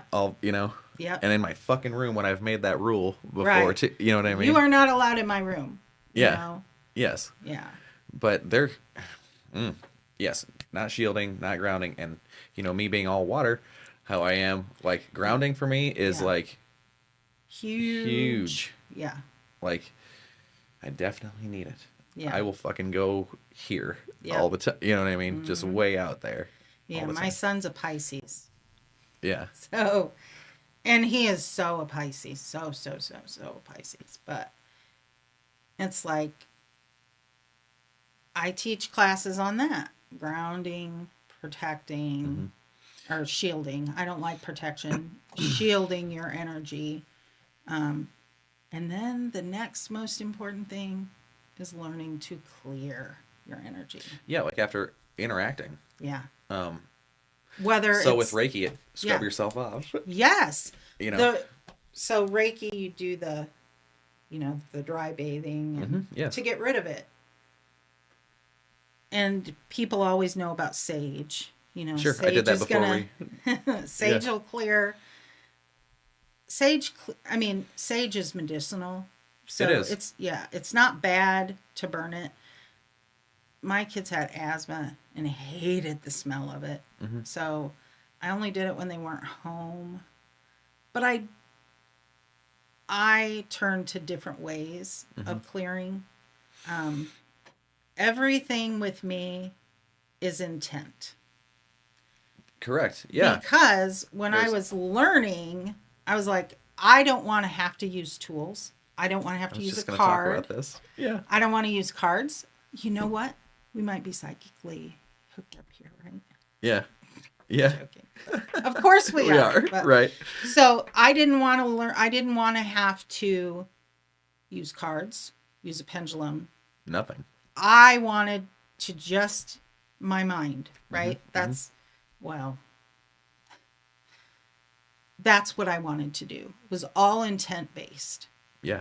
And I remember I had a lady tell me one time, you really might want to use cards or something because people are going to get kind of wigged out if you're just pulling information out of the air. But if the information is accurate, then, you know. So, but, I was like, so I tried. I was like, well, and so I would do card readings sometimes, never with tarot because I never learned how to do tarot. But I would use angel cards once in a while if somebody really, really, really wanted it. And they were a focal point for me. I was not reading the card at all. Correct. I was just... It's just... Exactly. It's a focal point, right? And if that makes it easier for them to accept the information... Then that's okay. But that's not something that I usually offer. So, and if people really, really want a card reading, I'll send them to somebody else. Because even people who come for just a psychic reading, technically a psychic reading is reading the energy. The current energy. You're in your aura, right? Yes. That's what it is. But I cheat, and I have always cheated, because I can talk to your angels. I can talk to your guides. I can talk to your higher self. Yeah. So that's who I get the information from. So that's still mediumship. Correct. So mediumship is it's my jam. That's what I do, right? That's the thing. So you can talk to all of those higher self, guides, angels, your loved ones who've passed. And it's not like, oh, they're good. They miss you too. That's not what you get when you come to me, at least. I guess I can call myself an evidential medium, right? Sure. So yeah, I get that. I'm going to give you concrete evidence that I am talking to your person. You're going to leave knowing that was them. That you just talked to your dad, or you talked to your son, or whatever it may be. You're going to leave and you're going to know that. Yeah. Yes. So I think I had a lady once when I was reading out of a moon dancer in Peoria. It's been 2016 maybe. She came and she got a reading, and she went and she left me a review, and she's like, who needs the Long Island medium? We have Sandra Dawn. And, talking me up and saying, oh, yeah, it was really good, blah, blah, blah. Yeah. But it's like, there's a definite, I have a definite pattern, and I think I've modeled it after. I've never met John Edward, Teresa Caputo, James Van Prague, Sylvia Brown. I've never met any of them. Sure. I've read their books and watched their shows, and I think I modeled some of the ways that I do things after how they do it. Mm-hmm. And I might have started that way, but then as I got into it, your own. It becomes my own thing. Yep. Yeah. So it's very much like that. If you come to me for a reading. So anyway. When we actually met, it was at Mirror Spa. Remember that? Yeah, I do. And you sat down with me for like a long period of time, longer than like what your readings were. 15 minutes. Oh, that's another thing. If you ever come to me for a reading, you're always going to get more than your time, because somebody has a really bad habit of staying on task. Yeah. You know, we talk, I give you information, but when my timer goes off at the half hour or the hour, if spirit is still there and they're giving me information, I'm going to continue to give it to you. I'm not just going to cut it off and say, okay, you'll have to come back. Minutes. Yeah. You'll have to come back and, pay for another reading. I'm not going to do that. Right. So they're wanting you to give the information. Yeah. Stuff, they want it now. They're here now. They're talking. I'm not going to cut it off.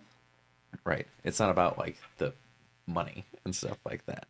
It's not. And when I started doing this, I said to my husband, I was like, I don't need to be rich from this. I don't need to, that's not my point for doing it. Mm-hmm. As much as I meant that, that's really not something you should ever say. Correct. Because that puts that it's energy. That. Yeah, it limits it. And I struggled a long time for charging for what I did. And charging what you're worth. Yeah. Yep. According to a lot of people that I've read for, I still don't charge. I know. I was actually going to say that. Yeah. Anything close to what it's really worth. Mm-hmm. I mean, the economy sucks, right? So I was running a special where I was doing hour readings for $75. That's nothing. And 30-minute readings for $45. And I kept saying, oh, it's a special. I'm doing, Yeah. I was busy. I mean, I'm always busy. Yeah. I mean, usually if you call me to make an appointment, it's not like you're going to wait years or anything, but it might be a month. Yeah. Unless I've had cancellations or something. Mm-hmm. But I ran that special for like 2 years. So it wasn't a special, really. It was your rate. It was your rate. It was my rate. And my husband kept telling me, you need to raise your prices. I said, but the economy still sucks. I see myself as a total luxury item, right? There is never an emergency where you need to see a psychic or a medium. But you'd be surprised at the number of people that tell me it's an emergency, but there's never an emergency for that. But I consider myself a luxury item.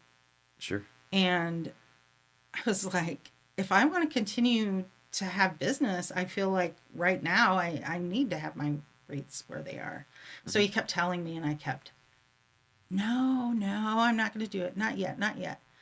So what did I do? I screwed up my checkbook so bad.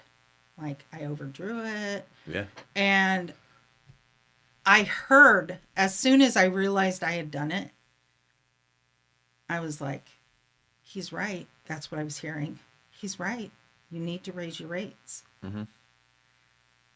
I was like, oh, well, you had to let me fuck up until... You've got to. You have to. That was the only way I was gonna raise them. Gonna raise them. Yeah. And then So before that, I was at 125 for an hour, and then I, busted it down to 75. But he told me, he's like, you need to raise your rates. Okay. So then I finally give in, right? And he's like, well, what'd you raise them to? I said, well, I do an hour for 137. He's like, really? That's like, I was like, from 75 to that. I mean, it's almost a double. Yeah. I was like, it feels fair. And I've always said that I wanted anybody who felt like they wanted a reading to be able to get one. Mm-hmm. So I do an hour for 137 and I do a half hour for 75. There you go. But I will tell you, people who schedule a half hour, when we're done, can I do another half hour? Yeah. Every single time. Yeah. So and if I have time, then of course I will, but sometimes they have to come back. But yeah, so charging what you're worth for something like this, it's important. You need that energy exchange. Correct. So if you're working with people that do these same sorts of things, can you trade? Sure. Yeah. I've been burned on trades more often than I haven't. And so I don't usually do them, but occasionally I will. Especially, it's great to get a reading, but if you charge for what you do, you need that money. Yes. Right? Yes. You need that money. So even though if you're willing to trade for it, right? So you're not actually paying the other person and the other person's okay with that. That's fine, as long as it's fine between the both of you. Right. But I don't usually if I offer it, then I totally mean it. I mean, we can trade, right? I don't have a problem with it. But if you ask me if we can trade, I'm pretty much going to always tell you no. No, right. Yeah. No. Mm-mm. Right. I do this for a living for a reason. Right. Right. I had a daycare in my house for 18 years. So I did readings at night, on the weekends, and they were like virtual and that kind of thing. But now, I have clients all over the country. I do readings by phone and video, and then I do them in my house. So, I have people all over. So it's just, you okay? Yeah, I just saw something, like, it was just a moment right there. My guide's going, hello, we're here. She's not talking shit. She's being honest. Yeah. Yeah. But yeah, you should definitely charge. You got to charge. You have exactly to. What you're worth. Because it's a lesson for you and for yourself. Right. Like Again, I am enough. Yes. And my husband he tells me, he's like, he looks at it from strictly the dollars and cents, right? Sure. He goes, how many classes have you taken? How many books have you bought? How many different things have you done? He goes, everybody else charges for that kind of stuff. He goes, why do you think you can't? I said, I do. I said, but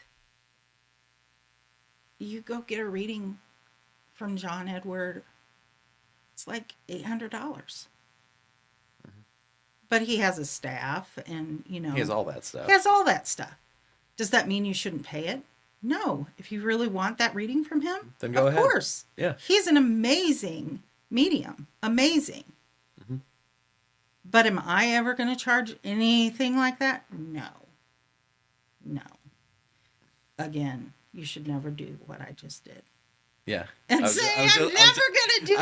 I was just thinking exactly that. You should never do that because you're limiting yourself, right? Yeah. But at this point in time, do I see myself ever doing that? Probably not. Mhm. But yeah, I always wanted, if anybody ever wants to have a reading, I wanted them to be able to afford it. Yeah. And with the amount of money that people spend, like on cigarettes and beer and that. Shit. Yeah. Yeah.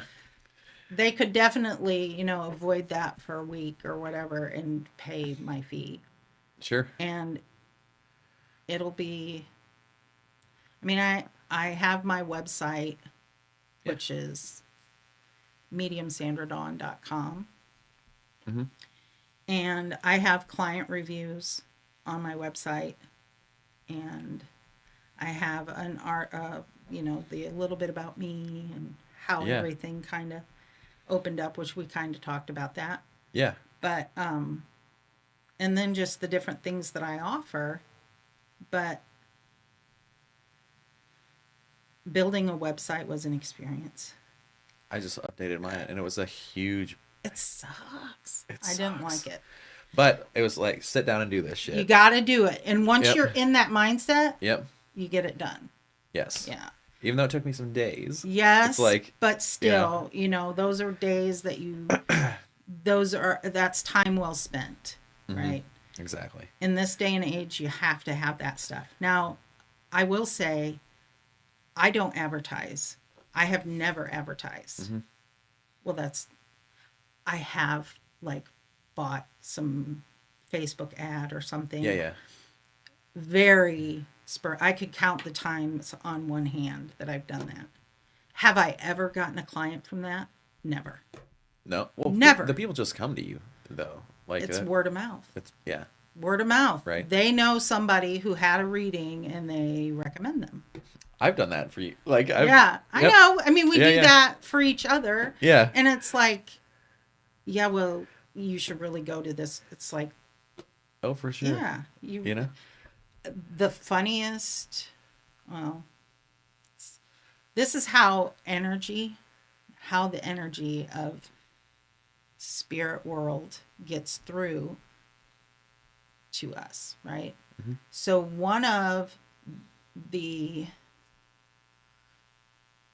she was one of the first people that I ever read for, I think. She called me out of the blue. She was up from Chicago area. Chicago. You know how many psychics and mediums are up there? Plenty. There was no reason that she should be, calling me. But she brought her daughter down, and her daughter got Reiki after we did the reading.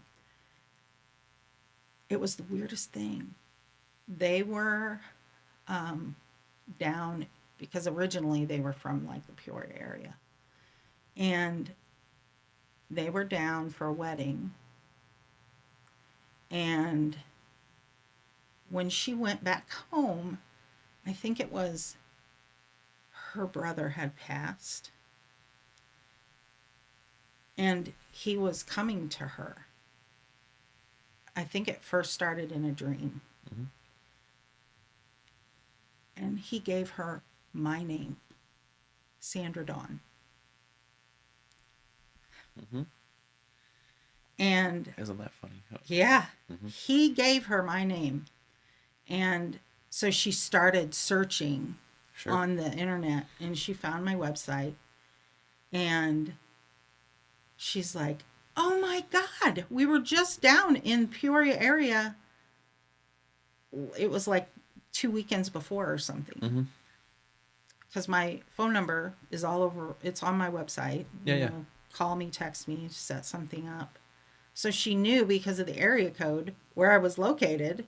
She's like, we were just there. You're telling me, you're telling me to go to this particular psychic medium. I have no idea why you're giving me her name. Yeah. But they came down. They drove 2.5 hours. Yeah. To come down for a reading, and I mean, that's one of my wild stories. Yeah. That one was pretty wild.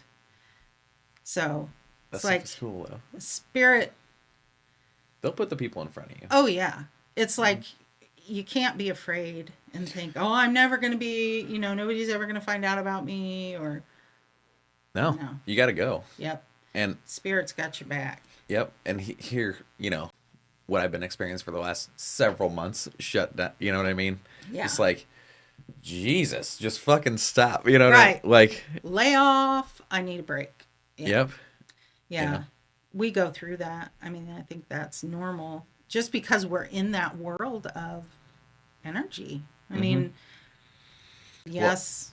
Well, my beliefs and emotions affect everything. Well, yeah. I mean, like, yeah. They're supposed to. I mean, they are, but it's when you start realizing that usually those beliefs are coming from your ego self. Your lower self. Right, your lower self.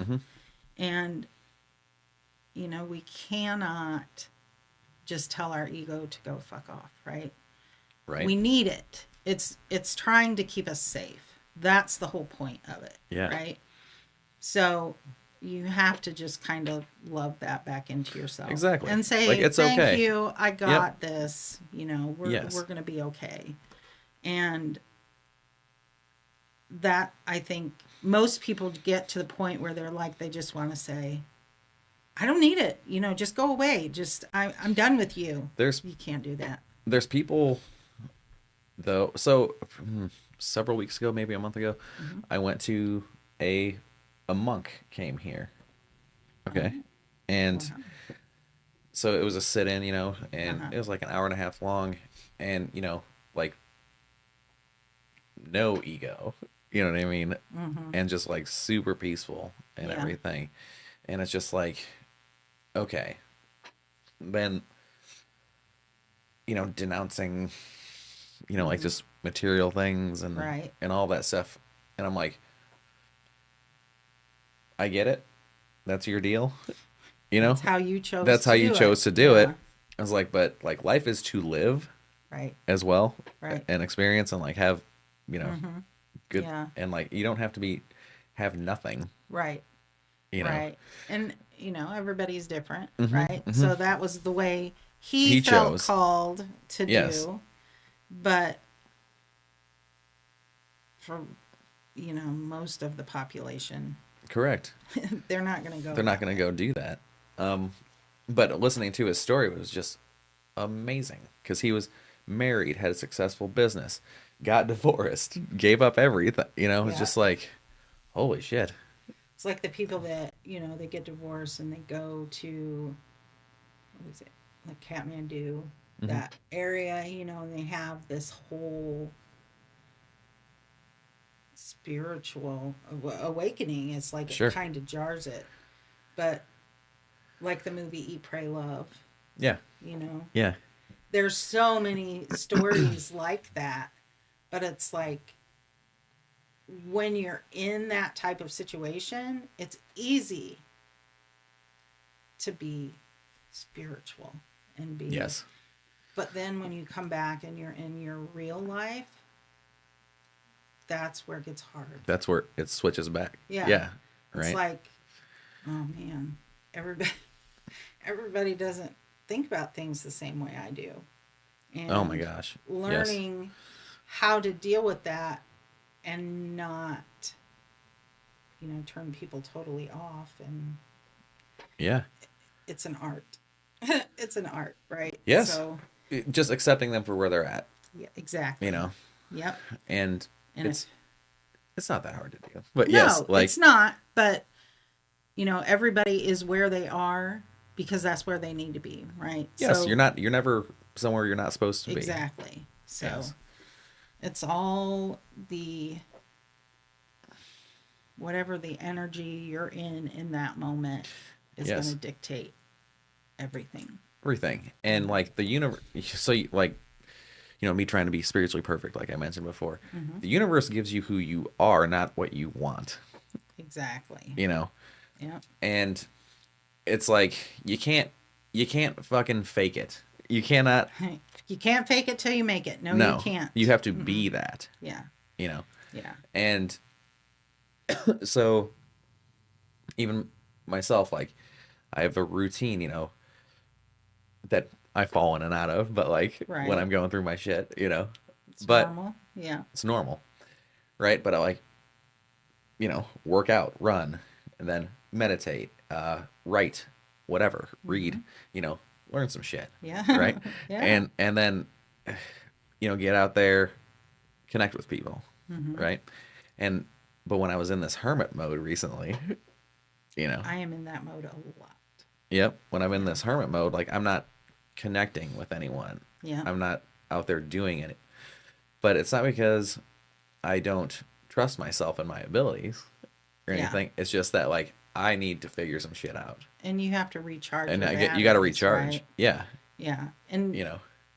being out there and being barraged with, because like we're all psychic, we're all empathic, Oh right? God, yes. Right. So we're all empaths, again, to varying degrees. Mm-hmm. And that's why it's so important to ground and shield your energy, I know. right? Yeah. And because you're totally getting hit All with over. everybody else's shit, Yes. whether you want it or not. You're not even trying. Nope. Or anything. It's like for empaths, like I can go to the grocery store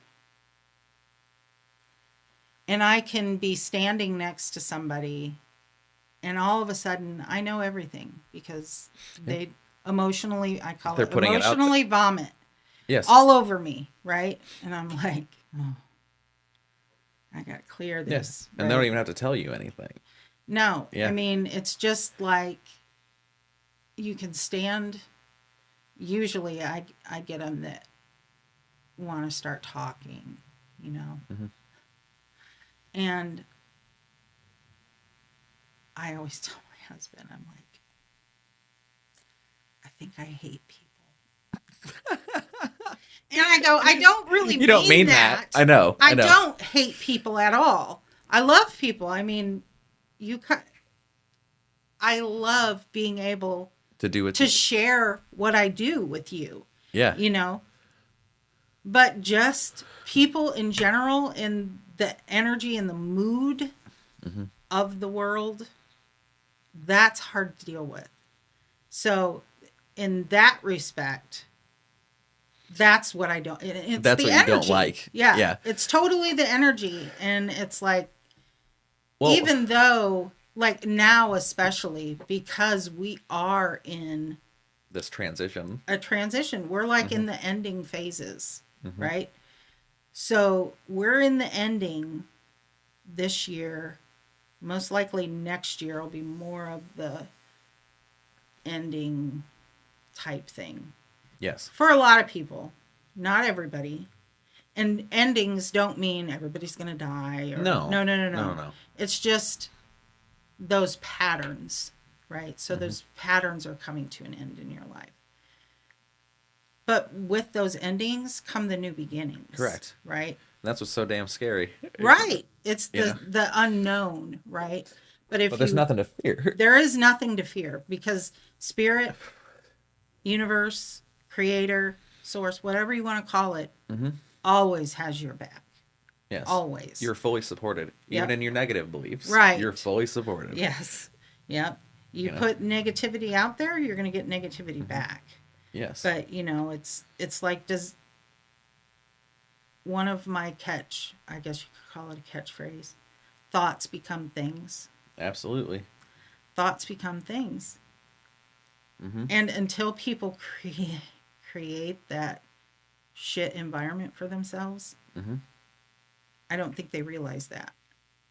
Yes. Your focused intention on this particular aspect for all of that time, all of that energy that you put into that, well, baby, it's coming back. And it's going to knock you on your ass.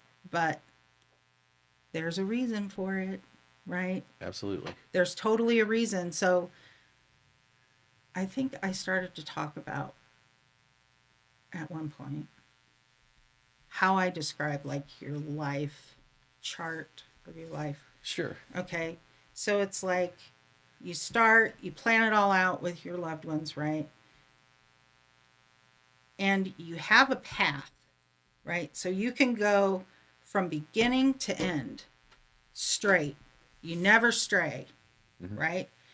And you're going to get all the information, all the lessons that your soul needs. Yes. But nobody ever does that, right? Nobody ever Right. does that. That would be way too fucking easy to be here, right? So each time there are options, right? Well, maybe I'm going to go this way. I'm going to take this side jaunt, right? Yes. And that could be, it could take years. Oh, wow. You know, it could be months. It could, you know, it doesn't matter. None of it matters, because in the end, you're always going to come to the same end. Always. Yes. It's just a matter. The route that you're getting there. The route that you're going to get there. Yeah. And how much Resistance. extra energy and all of that you're going to get put into your life because you chose these different ways, right? So even though maybe when you thought about it, you know, I could do this or I could do that, and you choose, I'm going to do that. Well, the I could do this still makes a line. Yeah. Still a timeline, right? Yeah. So that's a parallel universe, right? Yes. Parallel dimension where there is a Judd, there is a Sandra, there is everybody. Mm-hmm. Now, are we doing the same things we're doing here? Most likely not, but Right. could be. Just different, you know, kind of different. Yeah. But that's like, I say I do past life readings. Are there really past lives? No. Because like the movie, Everything, what's it called? Well, anyway, Everything, Everywhere, All at Once, I think Okay. is the movie. Okay. Oh, here. Well, you should look that up. Okay. That's kind of like a trip to watch that. But that's exactly what's happening. So Yes. those lives that are going on in 1863 that I read on are happening right now. Yeah, it's all at the same time. The It's- future is too. The future. There is, the only time is the present. Present energy. And every That's decision that you make affects Yes. that Yep. route. Yep. It's all energy. So the energy says, okay, this is mainly going to be how I want to do this, right? But you've still created that other. So I've had people ask me before, so when we pass, if there's really all of these other versions of us, do they all pass at the same time? And I was kind of like, at first I thought, well, I don't know. So my thing is always, when I don't know, I go into meditation and talk to my guides, right? Yes. Because that's where I'm going to get the answer, right? From them. I know they're going to give me, or tell me, give me some little line and say, go figure it out yourself. Yeah. Which they do that all the time. But it's like, do they all pass at the same time? No, they don't. And people also worry that like their loved one is going to be reincarnated before they get there. And that's something, your energy of your person that's passed is always going to be there waiting when you get there. Does that mean that part of their energy won't be reincarnated in another body? No. It's very likely. But that part of that person that you knew is always going to be there. Yes. And waiting for you. So, no, I don't believe we all your parts pass at the same time, because it's not necessary. Okay. You know? Yeah, yeah. I mean, your soul is kind of, I could talk for hours and hours and hours on this stuff. Yeah. But there are fractals to your soul, right? Mm-hmm. I remember this is where it's taking me.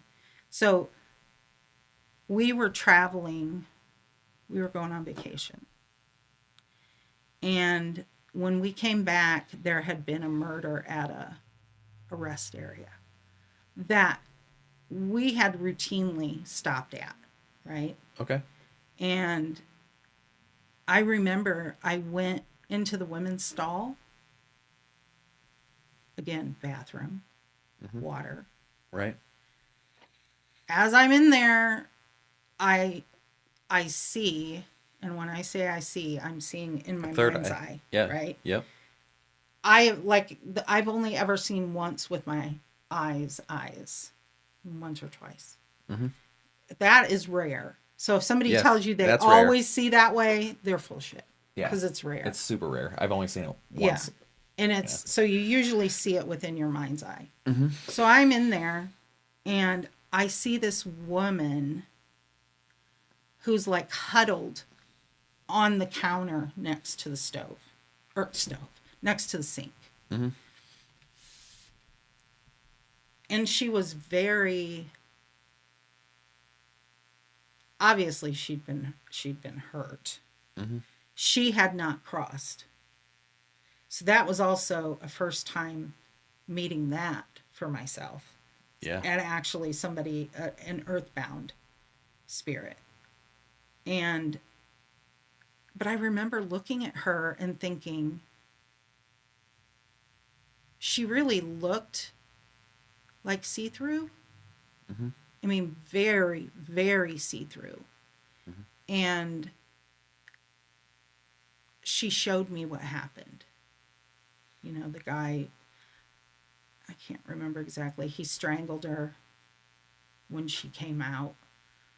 It's like he was waiting, strangled her. Well, so immediately I go into my thing, which is I call in Archangel Azrael, right? Yeah. Call him in first, Yeah. always. So he comes forward and I'm calling the family. And there's like this barrage of women that come forward to get her.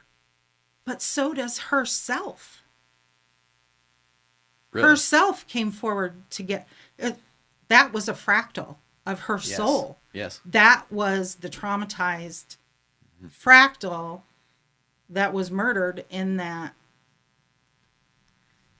Yeah. That was that was really wild. That was when I really was like, this is real. This is real. I mean, you think, how could I be not whole? Even as Correct. this. How could I be not whole? Yeah. There's so many other pieces of you out there living different lives. Yes. And eventually your soul's going to get the benefit of all of those. Yeah. So, yeah. It's pretty... I've never even heard like the fractal thing, but I do know, you know, all the different versions of you exist. And they exist because they're fractals of your soul. That's, Okay. Yeah. Yeah. And as far as the crossing over souls stuff, I've done that, you know, and when I first, actually it's, you know, floating around Halloween right now. Oh, yeah. And it was actually the November 1st when I did it. Okay. All Saints Day. Yep. Yeah. Yep. And when I first moved in here, it's 3 years ago, but I'd been having dreams of this former coworker of mine. And it was like, okay, so my birthday is the 28th. Have this dream, right? Yep. On that night. And it's him coming through, and we're in his driveway, and he's like trying to talk to me, but it's coming through like Charlie Brown's teacher. You know, he can't, but I know like what he's trying to communicate. Because it's mind to mind communication. Right? Even though you might hear something or see their lips move, it's all coming Correct. from there. Yeah. Right. And he's saying to me, like, it's his voice, but it's like different, Yeah. you know? And, but audibly, that's what I'm hearing. That's Charlie Brown's teaching Yeah. stuff. Yes. Yeah. And so anyways, he's, you know, he actually took his own life. So like he was afraid, and he's Catholic and Oh God. all the stuff, you know what I mean? Yeah. So then I'm like, I wake, super vivid dream, too, you know? So I wake up, and prior to this, mind you, like I had gotten 2 readings from 2 women who, and I never got a reading prior to this in my life or anything. 2 women have no fucking clue who each other are, give me identical readings. Isn't that odd? You know, Yeah. and that was like 2 or 3 weeks apart from each other. Yeah. And they're like, you have no idea how powerful you are. Or like, you just like have no clue. Right. And I'm like, I don't know what the fuck this means, you know? Yeah. But they're like telling me, you're able to like say, she's saying, you go here, you go here. Right. You go here, you go Right. here, you know? Yeah. And I'm like, meaning souls and Right. stuff, you know? But it's not like sending them to heaven or hell or anything. Right. It's just like sending them Right. Where they need to where go. they need to go. Yeah. Yeah. And so I like, you know, it's all about what you believe. Correct? Exactly. And I'm like, okay. And there was way more in those readings too. But like that was a part of it. But like when I had that dream, I was like, okay. You know. That almost sounds like a visitation. It was. It was Yeah. 100% a visitation. Yeah. And also I had a friend who was killed in a car accident when he was 19 and I was 20. Okay. And it was like a month before that dream that I just described, he came through, and super vivid dream, but and he's at the end of this hallway, right? And there's like 6, 7 doors on either side, but everything is white, like super bright white, Yeah. you know? And he's at the end of the hall, and he's sitting at this desk, and he's in the clothes that he was buried in too. Yeah. And like, same thing, trying to talk, you know? And like, I'm getting all, I know, right? Yeah. Yeah. yeah. And I got one to tell you too. okay. So then the doors, though, like as I'm walking down toward him and everything, the doors are shutting. Yeah. You know what I mean? No, not this way, not that way. Yeah. You know, like you got to go towards him. Keep going straight. Yeah. And so, once again, communicating what happened to him, you know, was, I mean, we were kids, like drugs, alcohol, like Yeah. all the shit. Unfortunately. You know, unfortunately, you know. And so he thought he's doing something wrong by doing all that. And like, no, man. Afraid to go. Afraid to go Yeah. and everything. It's amazing Yep. how often that affects. I mean, it does. It affects a lot of people. A lot of souls are afraid because, and it's because of our beliefs, because of religion. Yeah. And, you know, religion is hard stop. Yeah. You know, you do this, you're going to hell. Exactly. There's no hell. That's not even it. Yeah. But he was, you know, raised a Christian and stuff. And like, Yeah. so. There's nothing wrong with being Christian No, or no, no. Catholic or, you know, No. whatever. It's just the idea of hell isn't. It's, like, it's not a thing. Yeah. It's just not a thing. And No. and judgment, you know, everybody's afraid of going and being judged because we're told. Right. You're going to be judged by your deeds when you get to the other side. You know who judges you? You. Yeah. You and sometimes your main guide sit in when you do your life review. What's the reason for a life review? In a life review, you get to see how you affected everyone's lives from every perspective. Theirs, yours. Yeah. And you look at it and you go, oh, I did really good there. And then there's other times when you're like, Man, I could really done better here. in my past, you know? I'm going to be looking at that like, Yeah. I could have really done better. I could have really done better. Yeah. But you're the only one that judges Correct. you. Correct. You're it. I mean, what we were sent here to do ain't for babies, not for pansies. No. You know, Every soul that exists. Yeah. Yeah. It's hard. It's hard. You know, that's why you come here to learn things fast and dirty, and it ain't easy. Yeah. It's not easy for anybody. Even if their life on the outside looks like everything's easy, I'll guarantee you they do not have an easy life. Right. And, you know, being a millionaire or whatever, it doesn't bring happiness. Mm-mm. You know what I mean? No. It doesn't bring contentment. Like, money's great. Right. And everything, but like... There's lots of ways to be rich, right? Exactly. Money, of course. And we need money. That's how life works here. How it functions right now. So we need money. So money is not bad. It's not bad. And you always want to be open to taking everything that any kind of monetary thing that comes your way. You want to be open to taking that. Receiving. Right. You got to receive, right? Mm-hmm. So as long as you're open to that, you'll never be to the point where you should be destitute, right? Mm-hmm. Because they're always going to bring you. It's going to come what you need in the moment. Exactly. Yeah. In ways that you could never imagine. Yes. So if you're very specific and you tell the spirit, I only want it if it comes this way. You're very limited. You're limiting. Yep. And you're probably never going to get what it you that want. way. Right. Yeah. You'll get a form of it, but is it going to come the way that you wanted it to? Mm-hmm. No. Mm-hmm. Probably not. So there was so let me get back to crossing them over. Sorry. No, totally fine. No big deal. We both have the gift of gab. Yeah. So yeah, I went on, November 1st, in my basement, set up my table, all the stuff, candles, because, where I live, busy street here. Right. Right. So I wanted that quiet space, all the lights off, called it, made the golden circle, all this stuff, called in the protection, angels, ancestors, guides, all the stuff. Yeah. And man, it took no time to get there. Yeah.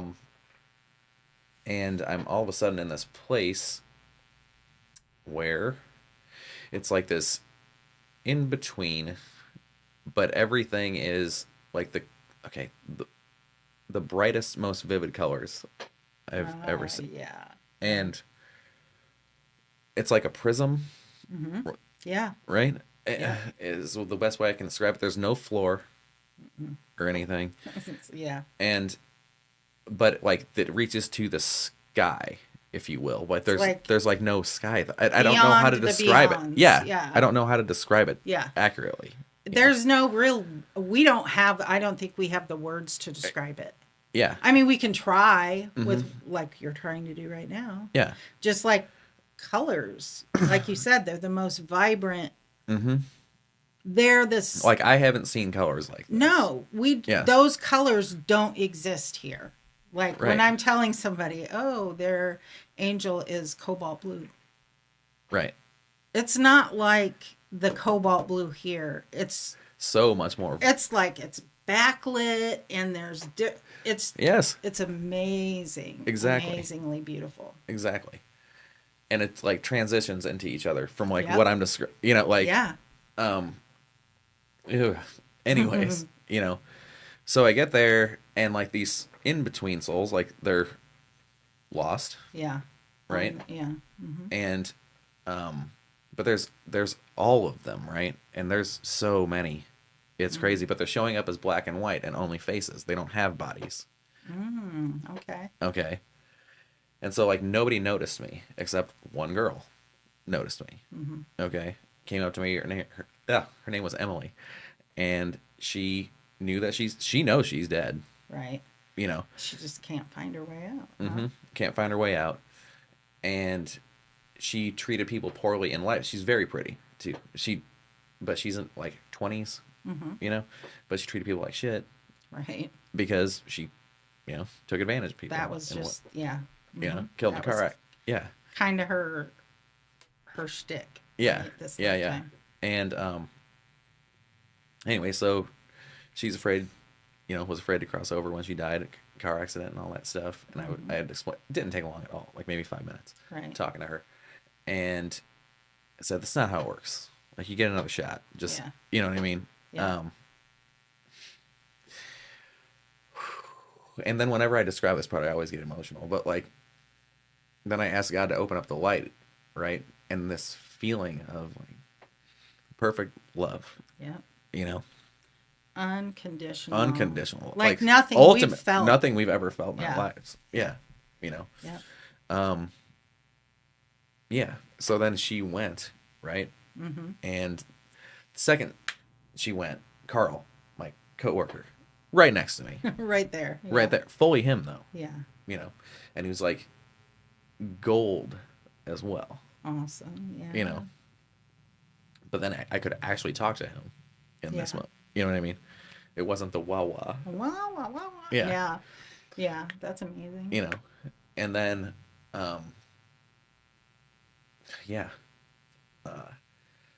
so, the whole Catholic thing with him, and took his own life and all the stuff, and he's scared to death. Yep, that he's going to hell. Yeah. And like talking to him was so like that, and I knew that energy next to, like, immediately, because I'm so familiar with him and everything. It's your friend. Yeah. And it was a great conversation. Calmed him down.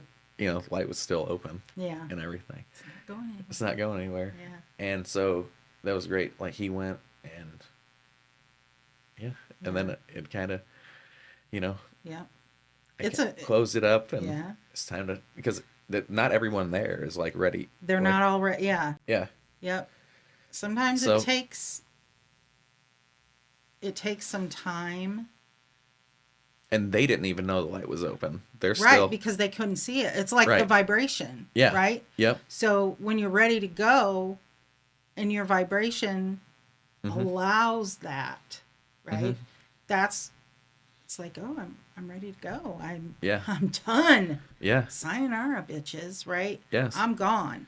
Yeah. And it's amazing to see that, to watch them walk into the light. Like, I mean, the spirits that I've crossed, I've watched them like walk into the light, like the murderer guy with Archangel Azrael as a priest. He's got his arm around him, and there they go, right into the light, and it's beautiful. I mean, it's just, they just disappear. It's like Ghost Whisperer, that show. Yeah. She always said she couldn't see it. She could just feel it. I get that too. Yeah. And you can totally feel when the energy changes, but I feel like I'm lucky enough to be able to see it. Not every time, but most times. Correct. Yeah. So when I get into those deep meditations, is what I'll say. Like, because I know I can do it without really meditating. Oh yeah. Because there's, even here, because of who I am, you know what I mean? Yeah. Feeling them and everything, they're here all the time. Right. And it's annoying. Right. But it makes it very crowded where you are, right? And they've been pissed at me before. Like, they're here and I'm not like ready to do that because I'm like in this headspace, and I've gotten, I'll say like, hey, like, go somewhere else. Like, you're not welcome right now. I'm not ready to do this. Yeah. I'm not working right now. My light's not on. And then all of a sudden, like, I'll get really nauseous. And like, because they're like, screw you. Like, we're here. Just do it. Just do it. Yeah. And then I remember after that, being ill part of it, like a couple days later, I'm like, all right, like, I'm just going to do this shit. I'm just going to get it over with. Yep. Yeah. And there were I don't remember the exact number, but there were over 40 people here. Yeah. For that. Yeah. And there's this tree stump that's ground down. Yeah. And that's where this portal. what portal is. Yeah. And so I just opened my back door and, I called it. There you go. There you go. Yeah. And everything. Yeah. And it took like maybe 10 minutes, Yeah. Yeah. And I mean, that was it. So I do Reiki. I'm a Reiki master, so I can teach it. And I'm also a theta healer. Theta has some really cool techniques, like being able to go back through your whole ancestry and like heal your family line. Yeah. But what made me think of it is like when you are removing like negative energies from people, it's like you see this tube that comes down and they just go, it like sucks them up. Yeah. And it's like, it's wild. And it's near them. It's not on there. You know what I mean? Right. It's not like, exactly. It's not like it just comes. Yeah. yes. It's not on like a negative attachment is what I'm saying. Right. Like no, they're not right on them. They're within their aura. Within the aura. Exactly. Yeah. Yes. Like they're influencing. Like or not even necessarily that, because like that takes responsibility away from the person. But like, do you know what I'm saying? Like, yeah, the proverbial monkey on their back. They're all. It's like if you drink. You're opening yourself up. You're opening yourself. I mean, what is alcohol? What's it called? Spirits. Spirits for a reason. Yeah. There is a spirit attached to those things, right? It like puts your vibration kind of. It lowers the vibration and it allows for those energies to come to enter in, and they're drawn to that normally higher vibration. But then when you drink or you smoke like pot, right, or drugs of any kind, right, you do run the risk of placing allowing yourself in those things to enter into your energy field or your aura. So that was something that we learned in Theta too, how after you're done drinking or you're done smoking pot for the night, you take that energy of that drug and push it all the way out of your body through your feet, and then it goes back to the earth. And you can ground it into the earth. Right. Yes. So as long as you do that, you're good. Yeah. Do you always remember to do that? No, probably not. Yes, because one, you're drunk or you're high. And if you didn't have the forethought before to go, oh, I need to surround myself. I need to protect myself, right? I need to do that. Prior to having the drinks or whatever. Yeah. I mean, then you're still going to need to clear your energy, but it's not going to be. But you're not going to attract the whatever. You'll still attract it, but it's like your aura is made of like the sticky material. Right? So it's kind of going to push back. Yes. So they can stick to the outside of your aura, and you can still carry them around with you. So that's why clearing is so important. No matter if you've been drinking, smoking, it doesn't matter. Yeah. Whatever you've been doing.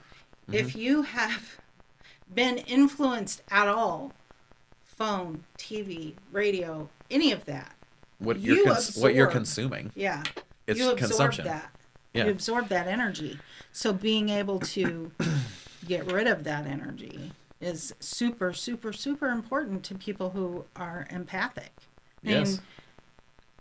Everybody should do it, but everybody's not going to do it because they're going to have to feel like shit before. Well, to learn. Yeah. To learn the lesson, to say, this is what I need to do. And it's not, you can make it a big deal. You can make it a big ritual. You can make it take a long time. It doesn't have to, though. No. Like that. Yeah, It's literally like, seconds. Yes. I always use the violet flame. Yes. So Okay. I use the violet flame to clear items, clear my house before readings and after readings. I always station a wall of the violet flame at my front door. Okay. So as my clients walk in, Yeah. they're like cleansed. and Yes. they don't realize it. But the first thing, usually they sit down, and if they've never had a reading before, a lot of people are nervous and they're like right on the edge of their seat. And I'll tell them, it's okay, you can sit back. I promise this isn't going to be scary. I promise. Yeah. But 98% of the time, people will say, I feel so much better. Even before we start really getting into the meat and bones of the reading, I feel so much better in here. I really love your space. It's like, thanks. Yeah. Because it's just a normal house. It's not anything extravagant or, but I've worked hard on that, of clearing that space and just being able to do that so that they walk in and it's almost like, as long as they walk through that violet flame, they're able to come in and accept what they hear. Because it's not always what they want to hear. Right. Yep. And I have a speech that I do, and it's like, I don't have control over who comes through or what they are choosing to say. Yeah. I will tell you everything that they're saying, but I don't have control over that. Yeah. But I can tell you that if they're coming through me, their message has to be rooted in love or they won't be allowed through. So. Yeah. Yeah. And not fear. Yeah. Right? No, because that's fucks everything up. It does. Always. Yep. I mean, just simply because of what it is, and it's created by our ego mind. You can't be in the ego mind and do this work. You just can't. It's doesn't mean that when you're not doing the work that you can't go there, because yes, you can. Yeah. Because you're a human being. You have to have that separation. Right. Yeah. You have to know, I can't, I need to be truly centered in my heart space. Before doing this shit. Before doing it, yeah. Because otherwise you're not going to help anybody, yourself or anybody who would come to you for anything, whether it's healing work or anything. So, yeah. And if you're not in that good place, like, you're not going to get the people. No. Because you're not ready, and Spirit knows that. So they're not going to send people your way so you can fuck them up further than they already are. Yeah. And it's surprising to me the number of clients that I have that have said, I went to this other reader and they told me lots of bad stuff. You have a curse, you have all of these negative energies, you have all these blocks, and it's like, I'm looking at them and I'm seeing a wounded human being, right? And you're making it worse. And I'm not. Not you. The other, not you. Yeah, the right. Other, yeah. The other reader the other did, reader. because they weren't coming at it from their heart space, It's all in how you say things. It is. You can't. I have people that come to me and ask about health all the time. Lots of people won't read on health. Yeah, that's right. There are a lot of readers that will not. They won't read on health. A lot of them won't do pregnancy or anything like that. I mean, that's kind of health, but I always say, I will tell you what they tell me. Your team, your family. I will tell you what they're telling me. Yeah. You cannot leave here and treat yourself based on what they have said. You still have to go to a doctor. You still, you can't walk into your doctor and say, well, I went to a psychic and she said that this is probably what's wrong with me. They're going to look at you and go, I think you need to go to this Like ward. Yeah. So I just make that clear, and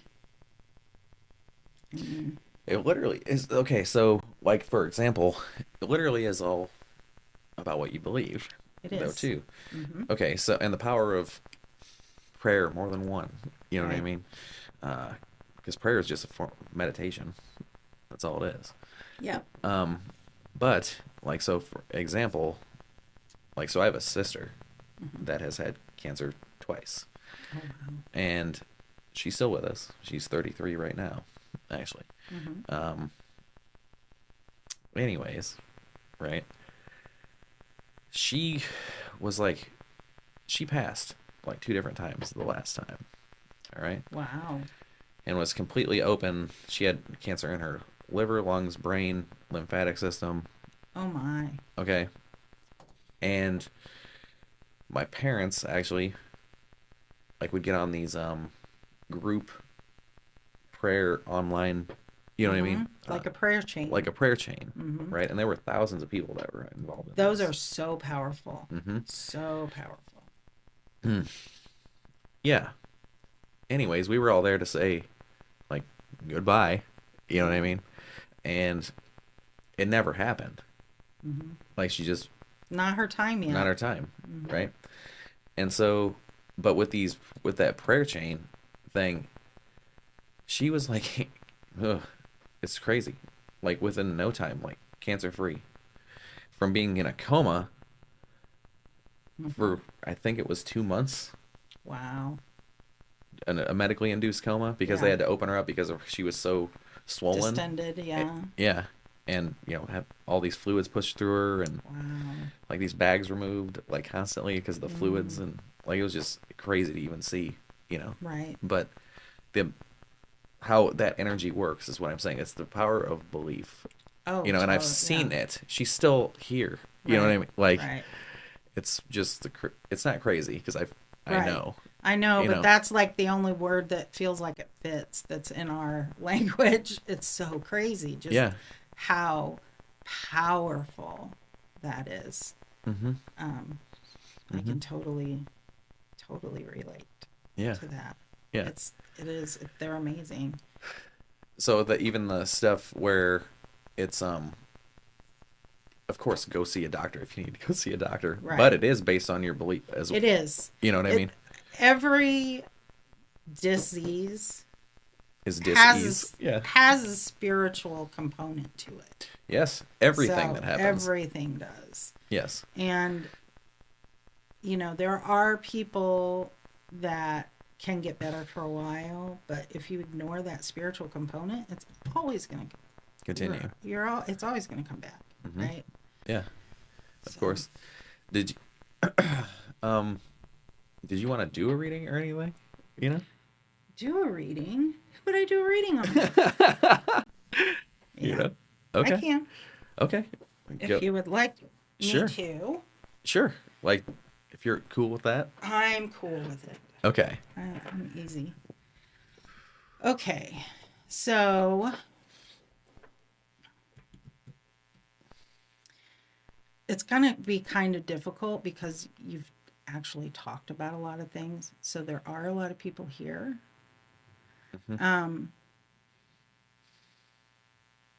You do, however, have this is a paternal, so dad's side, grandfather figure that is coming through. Okay. He is passed, correct? They both are. Yeah. Okay. Yeah. So this paternal grandfather figure, he's standing there and he's got his arms like this. And he's like, attaboy, attaboy. And then he starts clapping. And he's like, I never would have believed any of this stuff when I was living. Oh, yeah. Never in a million years would I have believed everything that you are talking about. I wouldn't have believed it. It's interesting because, are you getting goosebumps? Yeah.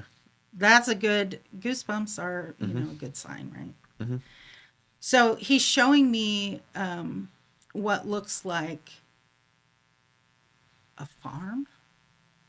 It wouldn't be, but I know what It's, you're talking about. I want to call it a farm just Yeah. because of the amount of like space that I can see. And it's like, that was his place, right? That's where he was happy. Now, it looks like there were, like, I don't know if he just spent a lot of time, like, in a garage or a workshop, like, hobby kind of, like, woodworking kind of stuff. So I don't or know. cars, because there are cars there, too. Okay. Like, Okay. he was kind of like, he liked to tinker around with stuff. So, and he's like very happy to show me all of this stuff, right? It's like, this is my pride and joy, right? This is what I accomplished in my life. And it feels like, I'm not sure if it's not still in your family. It almost feels like it may have been like divided. Like there may be family that has some of the land, but the other part, it feels like there's a division. Oh, clear. Yeah. Yeah. Clear division. Okay. Sure. Yep. So, yeah. Now, he is saying, it's funny because he shows me birthday candles. You've already said a million times since we've been talking, your birthday is at the end of October. Yeah. Well, when your birthday is within like a few days from now or just happened, they show me a birthday cake. He didn't do that. He's just showing me the candles and blowing them out like happy birthday, Yeah. you know, but it's well before My birthday. your birthday. Yeah. So that would be why he wouldn't just show the cake. But Yeah. yeah. So now, do you have questions that you want to ask him? Not really, because Okay. I knew who he was. I didn't see him until, or I didn't see him after I was like 4, 5, 6, something like that. You know. Okay. I know exactly who he is though. Who is Charles?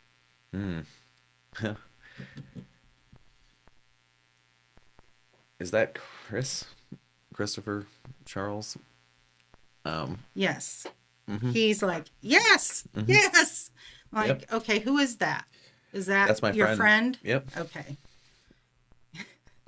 He's like, well, I needed to make my debut. All right. Yeah. So, yeah. That's the one who passed in the car accident. Oh, okay. Yeah. Well, he's, making himself known. Yep. He's like, I'm always around. He like, I feel like he's one that moves things. Like Physically moves things. physically moves them. Like, you put something right here, whether it be keys or change or whatever it is. Yep. And you go back to pick it up and it's not That's there. not there. Yep. That happens. And then that's him. That's totally him. But all of your family that's passed is around.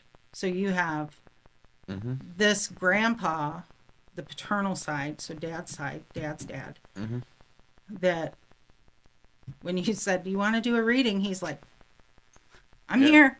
I'm here. You didn't hear about me, so I'm here. What's July? There has to be, it's either a birth date, death date, anniversary. It can be for you or for spirit but it doesn't have to be. It could be anybody in your close family. So like you would know their birthday or their death date or. Oh, geez, July. Like as far as that goes. The. Is there many? Mm-mm. No. Not that I can. Like everyone is like birthdays. Everyone's a freaking Scorpio or a Pisces. Oh wow. Okay. You know what I mean? So I'm wondering if it's more maybe an anniversary than a birthday. Like the only anniversary. So I was when I was married. That was June 23rd. But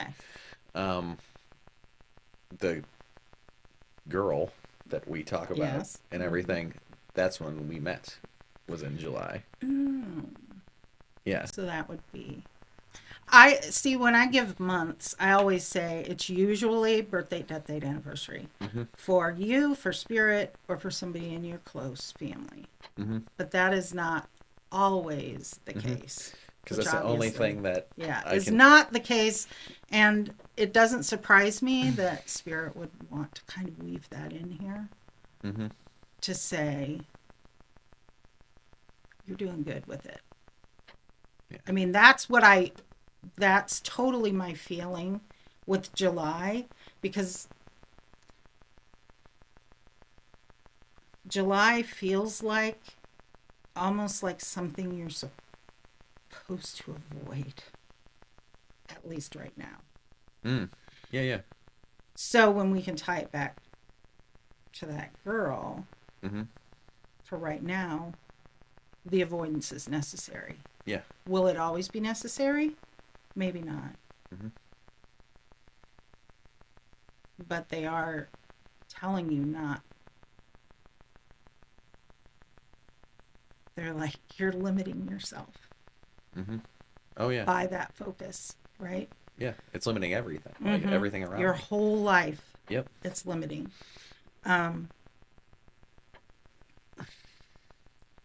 So the paternal grandma, so dad's mom, is also standing next to her husband. And she actually draws my attention to her legs. And when spirit does that, it generally is because they had a problem with mobility. Usually it's towards the end of life. I mean, sometimes it can be their whole life. Or they used like a walker or cane. She walked very slowly. Okay. I can tell you. So, maybe, okay, so that makes sense. So there was something very distinct about her walking, right? She was very slow. Whether that reason was because of... It was emphysema. Oh, okay. All right, I gotcha. Yep. All right. So just walking in general was difficult then with that. Yes. So that makes sense. It's funny because she's looking at me and she has this smile, like she's very happy, right? But now she's drawing my attention to her hair. Of course she is. Is it purple? I'm like, what are we doing here? She's drawing my attention to her hair like... That's her... Like that was my thing. That was my signature, right? I'm always going to go. I'm going to get my hair done. Make myself feel good. Yeah. Yeah. So that's grandma. My aunt did her hair when she passed, and she put purple highlights in it and everything. So. Okay, so then, yeah. So she was doing this like, oh, I look fantastic. So tell your aunt that she loved her hair when she did it. Yeah. Yep. I've heard that before too. Have you? Oh yeah. Okay. I've heard that before too, and that's great. You know. Yeah. Like, and she's always around. My grandma. Oh yeah. Like that's. I feel her like. It's almost like a shuffling sound with her. Like, I don't know if you hear it when you're up here, if you just hear it all through your house. But that's how you know it's like, okay, Grandma, I get it. Yep. I get it. What do you want me to do? You know? Even like I'll, spend time on my computer, Mm-hmm. laying in bed doing work, and that door is open Mm-hmm. all the time. But Yeah. like when I do have that boundary, like they respect it no matter who it is. Right. You know. Right. And I will see and hear outside of this. You know what I mean? Right here. Yeah. Yep. Yeah. And it is that. It is that. Like shuffle. Yep. Like the shuffle of the feet. And then my dog will, What like, the what is hell? that? What the What hell is is that? that? Yeah. Exactly. You Yeah. know. So yeah. So it's so cool out on the situation right now and Right. live my life. Let it be. Let it work because it's going to work itself out. Yeah.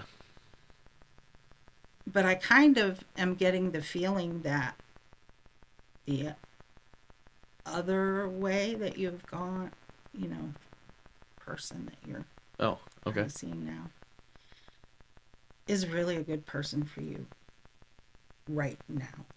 Mm. Will she be your forever person? I can't say that because they're not showing me that. Mm-hmm. But she is what you need at this point. You two are very aligned energetically. Mm. You have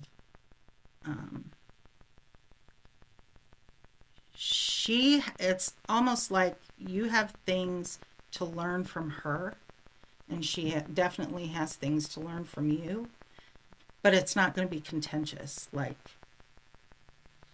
I'm your teacher, you're nothing like that. It's like two equals, and that's what you need that right now. Mm-hmm. Because you carry the feeling with you that you have been made to feel less than for a long time in more than one aspect of your life. And that couldn't be further from the truth, but it's because of the people that are making you feel that way, right? Yeah. And I think we both know who I'm talking about, right? Yeah. So you don't deserve that. You really don't. And will that part change?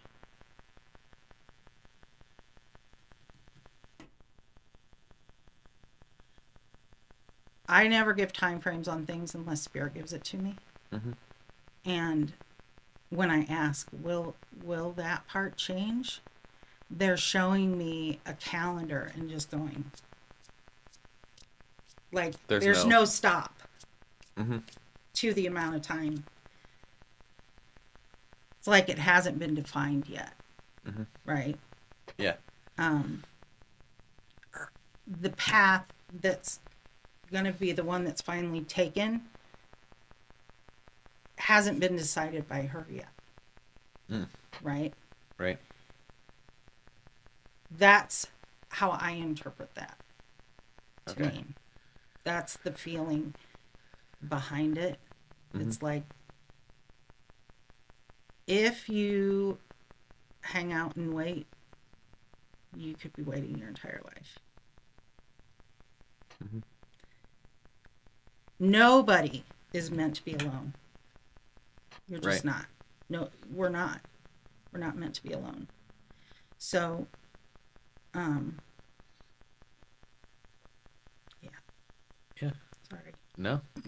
Nothing to apologize I about. was not trying to go there. I was just gonna, Well, of course it did. right? It's Like, I can only say what they tell me, and that's important. That was important for you to hear. Yeah. But I also feel like there's a correlate, like Grandma and Grandpa that came through. Feel like they had a very strong relationship. Like one that people aspire. Oh, it was to. It was up and down for sure. Yeah. Oh well, Yeah, all yeah. of them are. All of them are. But yeah, they were together for 60 years. Yeah. Yeah. Yeah. What she's like, 60 years. Yeah. I remember. Yeah. Yeah. It was She's something like that. Yeah, I put up with this. And then she laughed. Like, that's exactly what she. Yeah. Yeah. I put up with this. He was a lot. He was a handful, she says. Mm-hmm. She's like, it was always his way or the highway. Mm-hmm. That's right. He ran the place. He ran the show. You know, he was the boss, and yep. She had to be submissive to a degree, mm-hmm. but yet she really wasn't, because she did what the hell what she wanted to do as well. Yep. And if he didn't like it, too bad. Yep. So yeah, that's right. Yeah, that would have been them for sure. Yeah. You know, there was a yeah, they're the only like side that I actually like knew. Well, that's good that they decided to come through and not somebody else. Yeah. So. Yeah. But yeah, it was really good. So, thank you. Well, good. You know. Thank you. You're welcome. Yeah. It's what I do. I love it. It is. Yeah. And so you're medium sandradawn.com. Mm-hmm. Okay. Yep. mediumsandradawn.com. Yep. Okay. That's me. Yep. You can find me there. You can, if you want an online phone or video, we can do that. You can also come to my home, which most people do if they're local. Mm-hmm. Or even not if they're local, like the story I told at the beginning. Yeah. Person. Right. So, and I had sisters that one of them drove from Rockford, the other one drove from Southern Illinois and met. They met in the middle. They met in the middle. Yeah. Yeah. So, I mean, but I do have people all over the United States. I can't say the world because I can't think of. I mean, I've done like online, like email readings for people in other countries and stuff like that. But I don't even really offer email readings anymore. Email readings, that would be different, right? I just don't do it because I can't accurately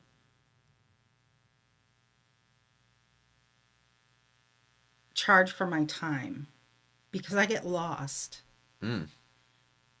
Because the information comes through and I'm just typing it all out, and before I know it, it's been how long? Hour and a half. It's been 2 hours, and I've got pages of emails or of stuff that I'm sending to people. And at one point when I was doing email readings, I was only charging like $50. And you're taking an hour and a half or whatever to do and it. I'm like, that's not fair to me. Right. And I mean, it's good that I'm lost in it and getting this information, and they were always accurate.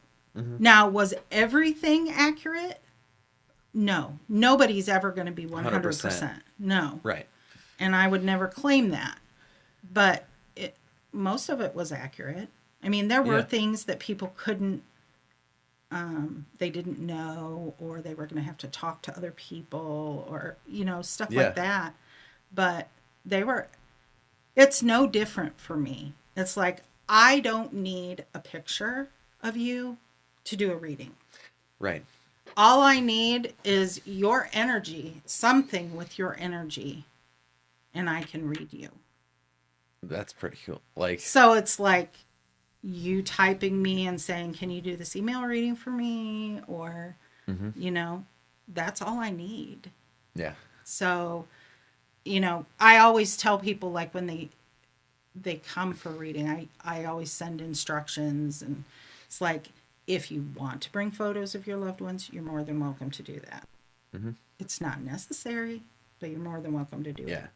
If they had a special item that you want to bring, you're more than welcome to do it. It is not necessary. And sometimes people do, but most of the time they don't. So yeah, it's a tool, right? It is. It's a tool. And like I said in the very beginning, I never wanted to have to depend on that. So, or even anything. And I mean, even like when it comes down to, saging, crystals, like Yeah. all this, like it's just a tool. It is. That's all the stuff is. It's all, everything is here and here, Yep. Always. And that's, people are like, well, what crystals can I carry for protection? Or there's a million crystals, and I love them, and I collect them I have because crystals too. Yeah. they're pretty. Mm-hmm. I'm a girl. Yeah. They're pretty. I like them. But you do not need a crystal to be protected. No. No. All you need is your intent, right? Mm-hmm. Your intent is to put the shield around you, Mm-hmm. whether it's a bubble of light or, Yeah. like I said for years and years, I had a flaming purple eggshell because I didn't feel like my bubble was strong enough. So it was like eggshell material. Okay. And it was flaming because of the violet flame. Yeah. So that all of the negativity that is sent to me bounces off, but it bounces off and it's like, it's not negative anymore. It's just energy. Transmuted. Yeah, transmuted. That's the word. Yep. I can figure it. I couldn't make myself say it. Yeah. Yeah, so it's transmuted and sent back as just energy. And I realized now the word transmuted just popped into my mind. Mm-hmm. Like I know, like part of my purpose is to tell my story, all the shit that I've been through, and like is to transmute that what would be considered negative, yeah, into it doesn't into need to positive. be negative. Yeah, No, it's not a negative thing. Like it's like there, a lot of people. You'll hear people say there's no positive, there's no negative. Correct. Until you put the judgment on it. Exactly. And that's why I don't regret my past or anything. Your past made you who you are. Exactly. Whether it was traumatic or not, you were sent here with everything you needed to get through it. Yeah. Yeah. And I was traumatized as hell as a kid. Right. And you know what I mean? And then it led to everything. Right. All of the vices that we... Exactly. Yeah. And then but you don't know. No, you don't. And it's sad that the ego has gotten so strong that people can't feel their souls. So many times they don't. All they know is the negative things that their ego is telling them about themselves. Yeah. And everybody wants to get a hold of me. Yeah. It's sad, but we're in a time of change, and that's one of those things that's going to change. Is we're going to all become we're going to embody more of the spiritual being instead of as much of the human, which is the ego part. Yep. Right. Yep. So the fight or flight protection mode. Yeah, gotta love it, right? And I do love this stuff. It's so cool. I mean, I literally could talk all day. Could talk for hours. Yeah. And I mean, I still have things. Yeah. Interesting things that have happened and. Okay, like let's go. So I'm just gonna go back to this one point for a second, where, okay, so your car accident, right? Yes. Could have been an exit. Could have been an exit point. Yep. All right. So I have something.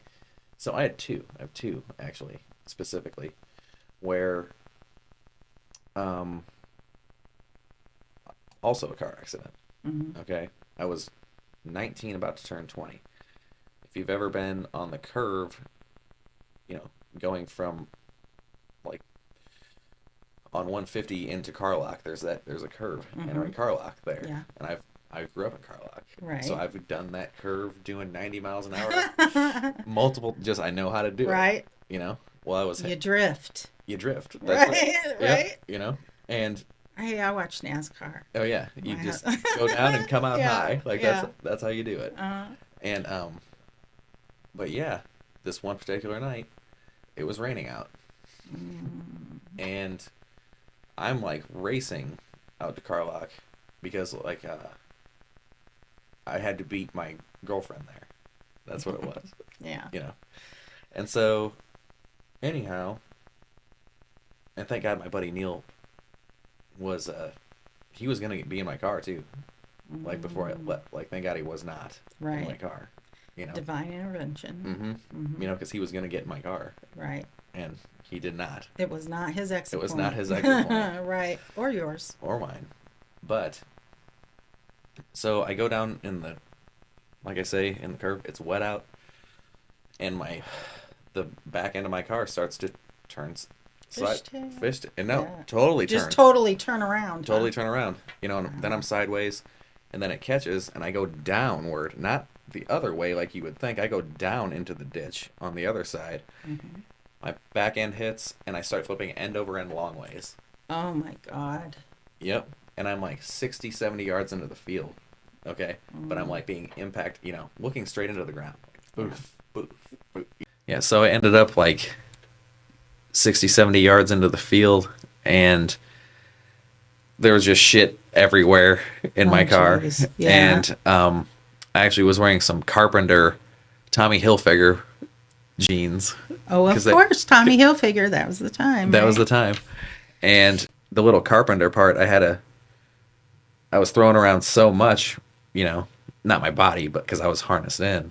But I had a hitter box in that Carpenter part, and that was gone. Yeah. And so I had to dig through. Yeah. Yeah. I had to dig through the car and find that and whip it into the field and do all that stuff. Wouldn't want to get caught with that. No. Yeah. No. But yeah, that could have definitely been an exit point. For sure. For me. Totally. Totally it could have been. I don't think, exit points, depending who you talk to, some people say you have 5. Other people are just like, you have multiples. Yeah. At any given point, once your soul is like done what it came here to do, it can choose one of those to go. Yeah. So I don't think everybody only has 5. I think you get way more than that. Yeah. Yeah. Yeah. I clearly wasn't done like making, all the mistakes to learn from. Right. Right. That's the hard part, is you would hope all the bad, all of the stuff that you messed up on would be done, but oh no. No. There, we all, that's common. Common. Oh yeah. So let's talk a little bit more about energy and stuff. Because, I'll do readings for people. I do Reiki, breath work, just multiple modalities, shamanic, healing and all these things. Yeah. Right. Cross souls over. Right. And, but I'm realizing, I have realized that it doesn't matter what you're using. It's all the same energy. It's just how it's showing up. Exactly. And what you're whatever training you went through. Because even during shamanic practice, I'll get the same visions that are representative to me. Right. That I'd get during Reiki. Right. Yeah. For example, when I'm doing Reiki, the symbol for travel for me is a green semi. Cool. Okay. That means the person is going to travel or has whatever. Right. However that shows up. Yeah. And whatever I get in that situation. And also for me too, in the same thing, past people, they'll show up in multiple ways. But when it's a protection thing, that's my dog Steve. He's excited. He's excited. Yep. It shows up as praying hands. Nice. Yep. And it's protection. That's cool. Yeah. That's how that shows up for me. Yeah. And I don't question it anymore. Because we were talking about you're questioning it. You're questioning it. Yeah. You're questioning it. And questioning your yeses and nos. And really? Oh yeah. Tell me again. Yeah. Just let me ask it in a different way. Yeah. So what's your experiences with? So I do Reiki. I obviously channel spirit. I do theta healing. And honestly, it always for me, the way I get messages has changed over the years, but it's like, it's always the same symbols no matter what. No matter what I'm doing, it's still, I'm either going to see it, hear it, feel it, or just know it. Yeah. And it's no different than like I was sitting here reading for you. Those kind of symbols would be the same thing I would get if I was doing Reiki. Yes. For somebody. So it's like you can't stop the energy. I mean, if you're open to energy, right? Yeah. So you can't just say, I'm going to do Reiki. I don't want any messages. I'm just going to do Reiki this time. It's not going to work. You're going to get messages because that's the path of least resistance, right? Is to come through and say, oh, well, let's let Judd know that she's really, not doing well and having a hard time. And yes, she's going to travel or she's going to separate from her husband or whatever it may be. But then you just have to think of a tactful way to say that. Yeah. So, but it's the same no matter what. Yes. No matter what. It's the same energy. We're channeling all that is energy, right? Yes. Source energy. All that is. Yeah. That's what we're channeling. We're becoming a clear channel for that. So because we're a clear channel, you'll either see it, hear it, feel it, or just know it. And you just have to say it. You got to spit it out, because if you don't, you're going to stop the flow, and then everything's going to not go as smoothly as it should, right? Yeah. So you got to get it out. And if you're like me, Reiki sessions are hard only because, you're trying to be quiet. Yeah.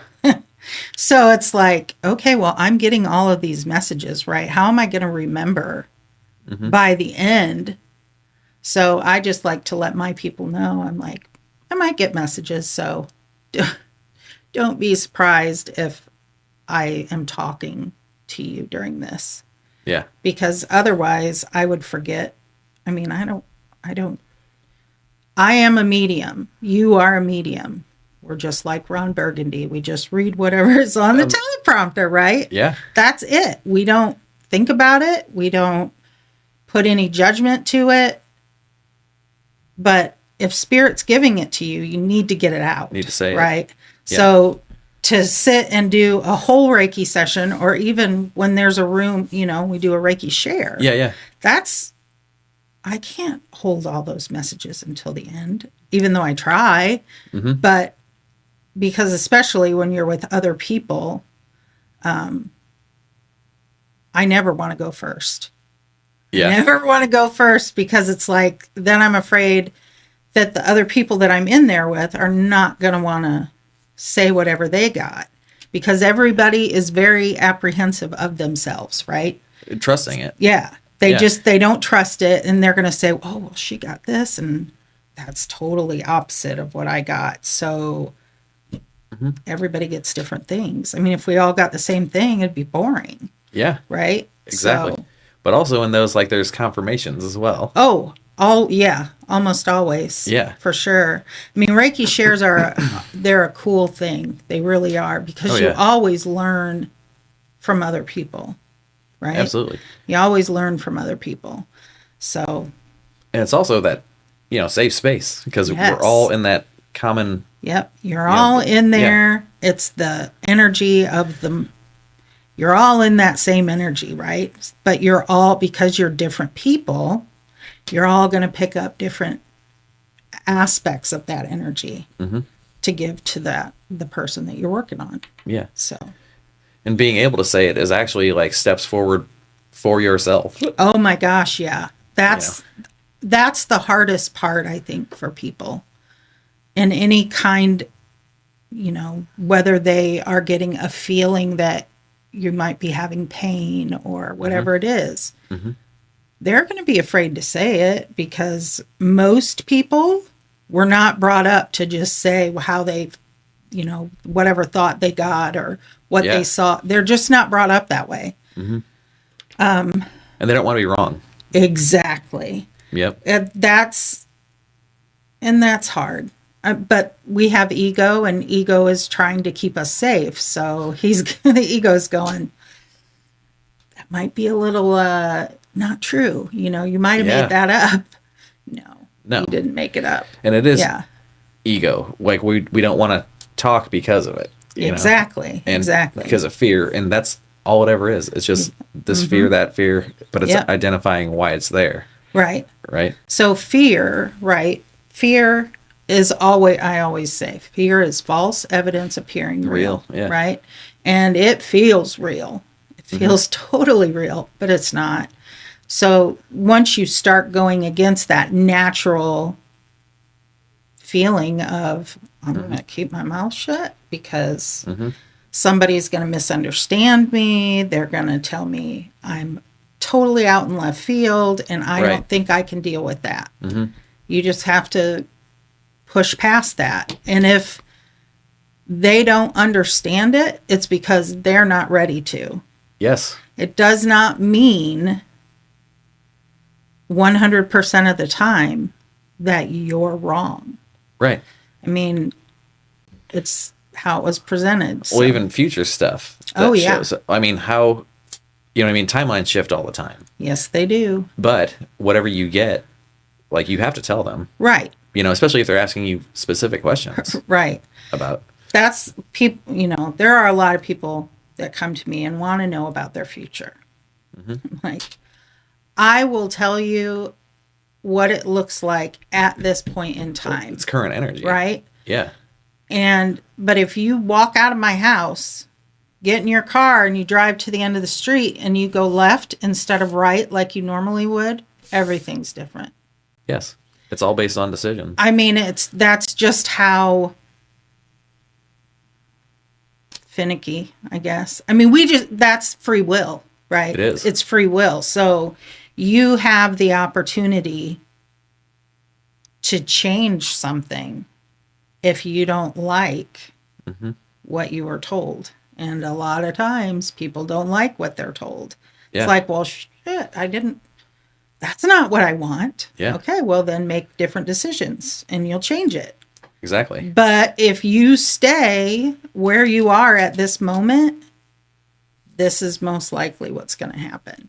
Yeah. So, yeah. Yep. And it is. So even the readings that I've got in the past that I described with the, crossing souls over and all that stuff, I didn't know that I could do any of that at the time. But based on that, I believed that. Right. And I already knew like stuff that I had experienced in the past. Like, oh shit, this is pretty real. This is real. Yeah. But it was time to like really step into that. I'm always stepping into more and more. Right. But it's literally just trusting it. And I've gotten a lot of information from readings that I've gotten. Yeah. And there's some that doesn't resonate. Yeah. But maybe it will. Yeah, that's a big thing too, is when people do get a reading, whatever kind it may be, and there's information given that they don't understand, cannot put their finger on it, right? I make sure that I always tell people at the beginning, I am not always right. I'm not. Oh, yeah. I mean, I would love to say I'm 100%, but I can't. Nobody's 100%. But it's hard for some people not to get hung up on that one thing. Oh, yeah. They'll throw out the whole rest of the reading that they were like, yes, that sounds just like my person, whoever it may be. Yeah. But because they gave them a date of January and they can't place anything in January. They're like, well, what's January? I don't know. I don't know what January is. Oh, yeah. All I know is that's what they said. Does it mean something's coming up in January? Possible. But it really doesn't matter. Right. I mean, it just doesn't matter. It's the little bit of interpretation that I do to get those messages out. I can screw that up big time. Yeah. So is it totally wrong? Possibility. Yeah. The possibility exists that, yeah, it's really, it just was wrong. I just didn't hear it correctly. Mm-hmm. But yeah. So yeah, for anybody who gets a reading, don't throw out a whole good reading because there's one thing you can't put your finger on. Yeah. You know, it's important. Yeah. Especially when it comes to future stuff like current. Yeah. I mean, it's pretty easy like to read past and current. Yeah. Know? And yeah. Well, it's easy to read future too. It is. Right. But it is about the decisions that the person's going to make. It's totally whatever timeline you're aligned with at that moment. Mm-hmm. That's what I always ask if they're wanting future information. I want to know what is the most likely with the timeline that they're aligned with at this time. Mm-hmm. And it usually, I mean, I don't know how many things have come to pass for people or not, sure. But, you know, I hear from people years later that say, you told me blah, blah, blah, blah, blah, and I had no idea what you were talking about. But you know what? It just happened like 2 months ago. Mm-hmm. So, you know, that it's... Well, there's things in your... Okay, so like, I know... And you mm-hmm. like timelines can get pushed back too, even though this thing is gonna happen. But like based on your actions, like time, like this is gonna happen, but you're pushing it back by like not overcoming your fear, right? Not doing whatever, not taking this action on this thing. Yep. And I'm all lit up, but because I've done that, that. Like, oh yeah, I've done it too. Yeah. Yeah. Definitely. Because sometimes it's hard if you start listening to your gut feelings, your mm-hmm. intuition. Oh yeah. And they tell you it's like, do this. It's going to work out better. It's like, mm-hmm. That's crazy talk right now. Yeah. I can't possibly see myself doing that. Yeah. But then you go against it and everything just spirals. Absolutely. But it needs to. Because it's got to bring you back to that point where you're going, okay, well, I guess I should have listened. Because that path of least resistance. Yep. Exactly. And so also, even me get it during readings, get it during whatever. I mean, getting my own readings, right? Uh-huh. Or whatever, but like recognizing the things in my body. Oh yeah, feeling it. Where that mm-hmm. is in my body, and I know that it's shit I haven't dealt with right yet. Like stored trauma, mm-hmm. really, and being conscious of that because like I was so blind to that shit in the past, I didn't know what the hell it was. Right. I knew I would have these feelings in my body, right, but I didn't know why, or anything. And then once you're actually able to realize the situation, you know what I mean, that you're in, and then like, oh, this keeps happening because of this. Right. And then you're able to go back and say, this is why. Right. You know, and it's always shit from so long ago. Right. It's never just something that happened 2 weeks ago. It's like dig deep into your childhood or, you know, early teenage years, whatever it may be. But yeah, because you do... I think everybody gets the physical sensations when they get triggered or, mm-hmm. Hear certain things. But I don't think most people realize it, right? Correct. They don't realize it. So then when you start to realize that about yourself, it's like, well, crap. What else do I have to deal with? Oh, yeah. Because it's like it leads you on a path within, right? Yeah. You always hear, you have all the answers inside yourself. You don't know what the fuck that means. No.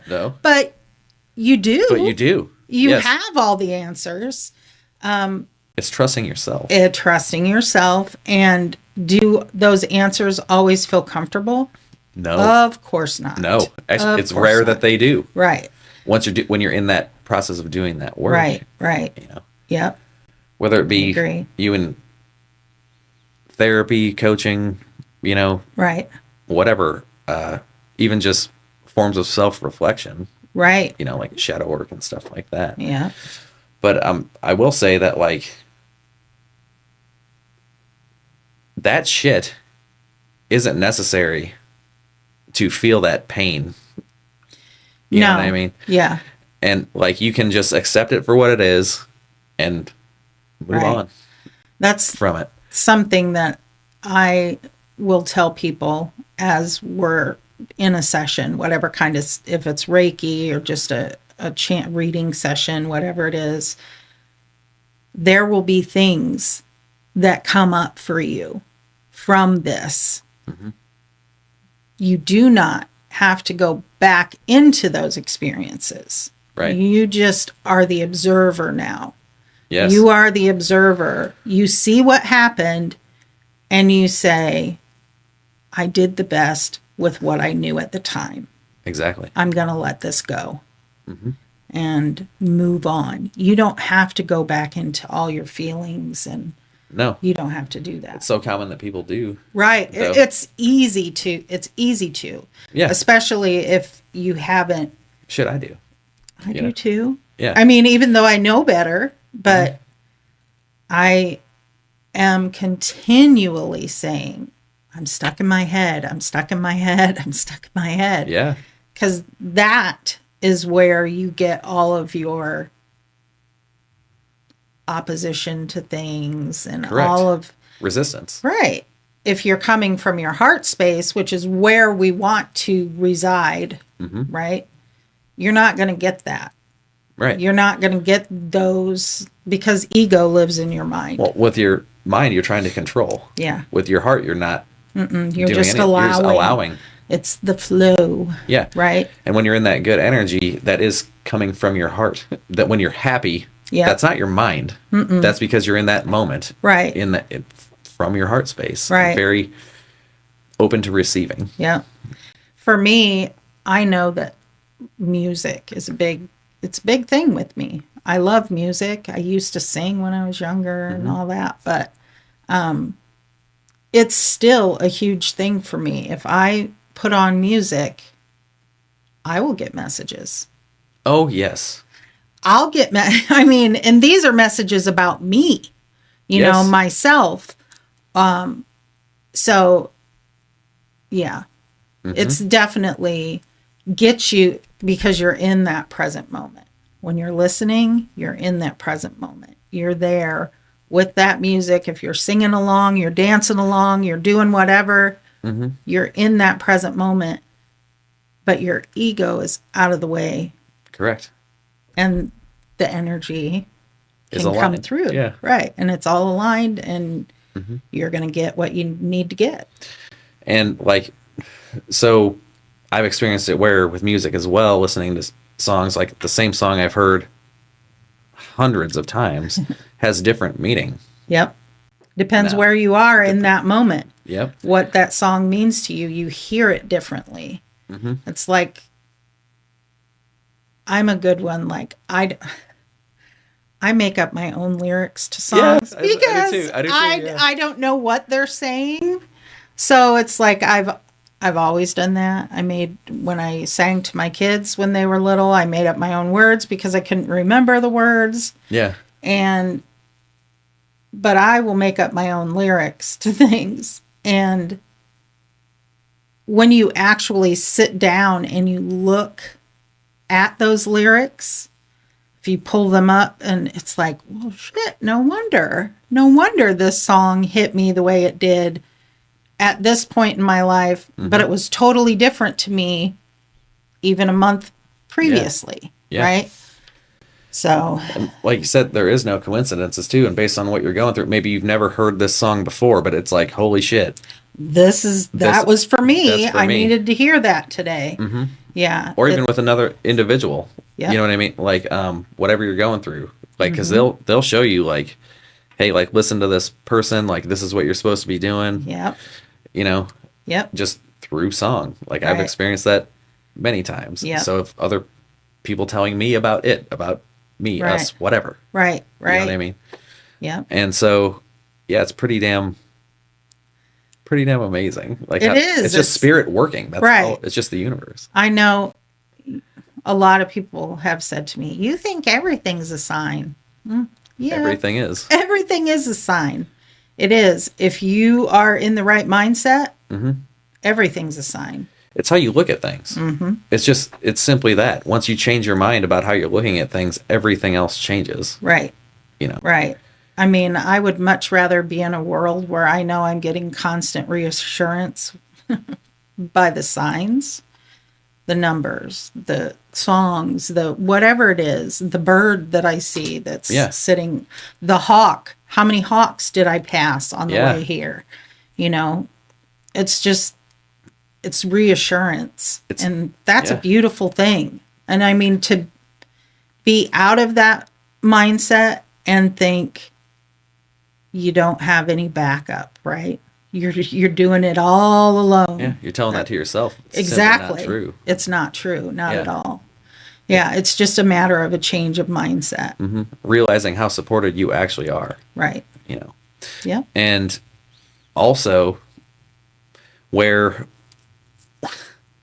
we don't, this is becoming, it's allowing you to become on the path to being your authentic self, like knowing how supported you actually are. And like, so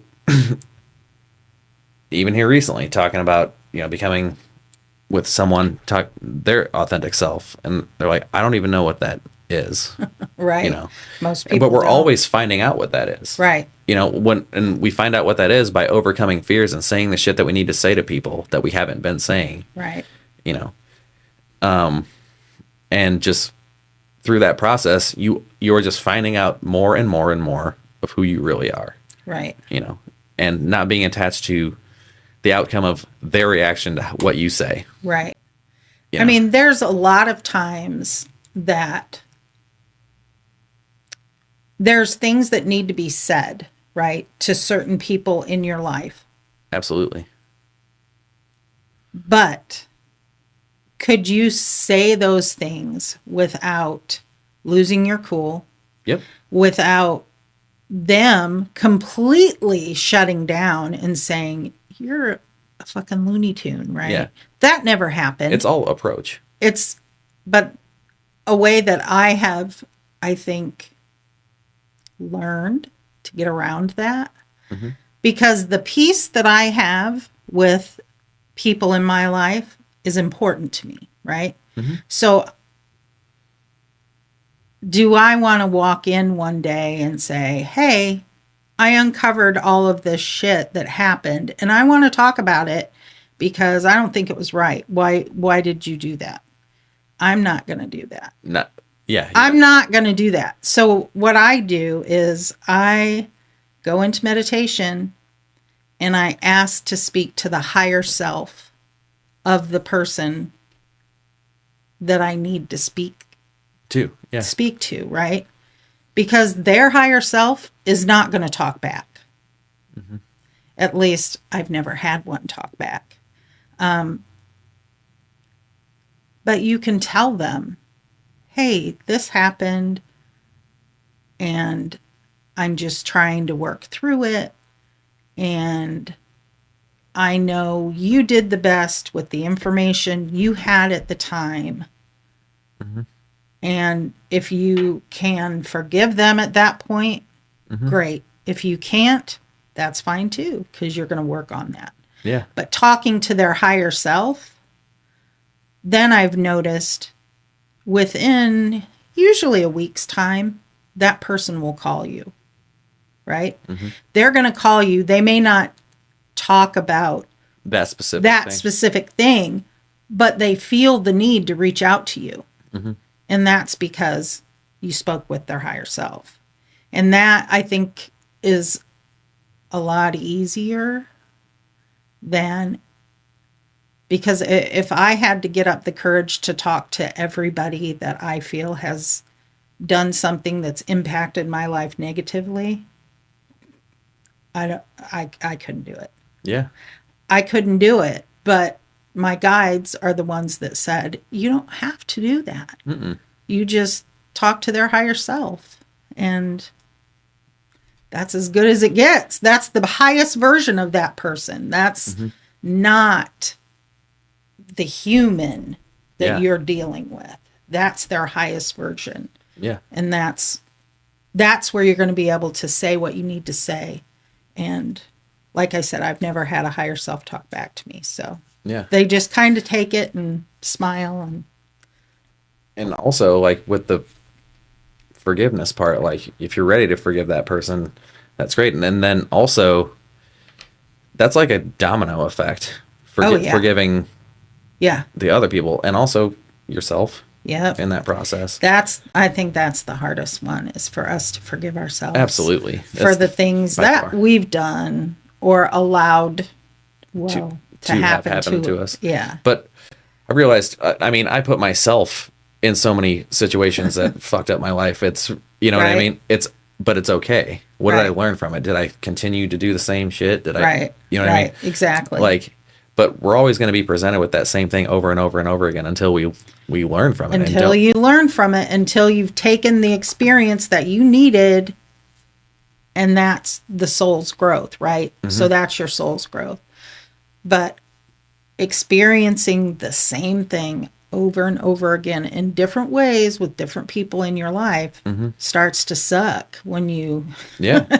And it could all be stopped if you would just look at it and go, well, why do I keep doing that? Yeah. Why do I keep doing that? But it takes so many times before somebody's actually ready to look at it, right?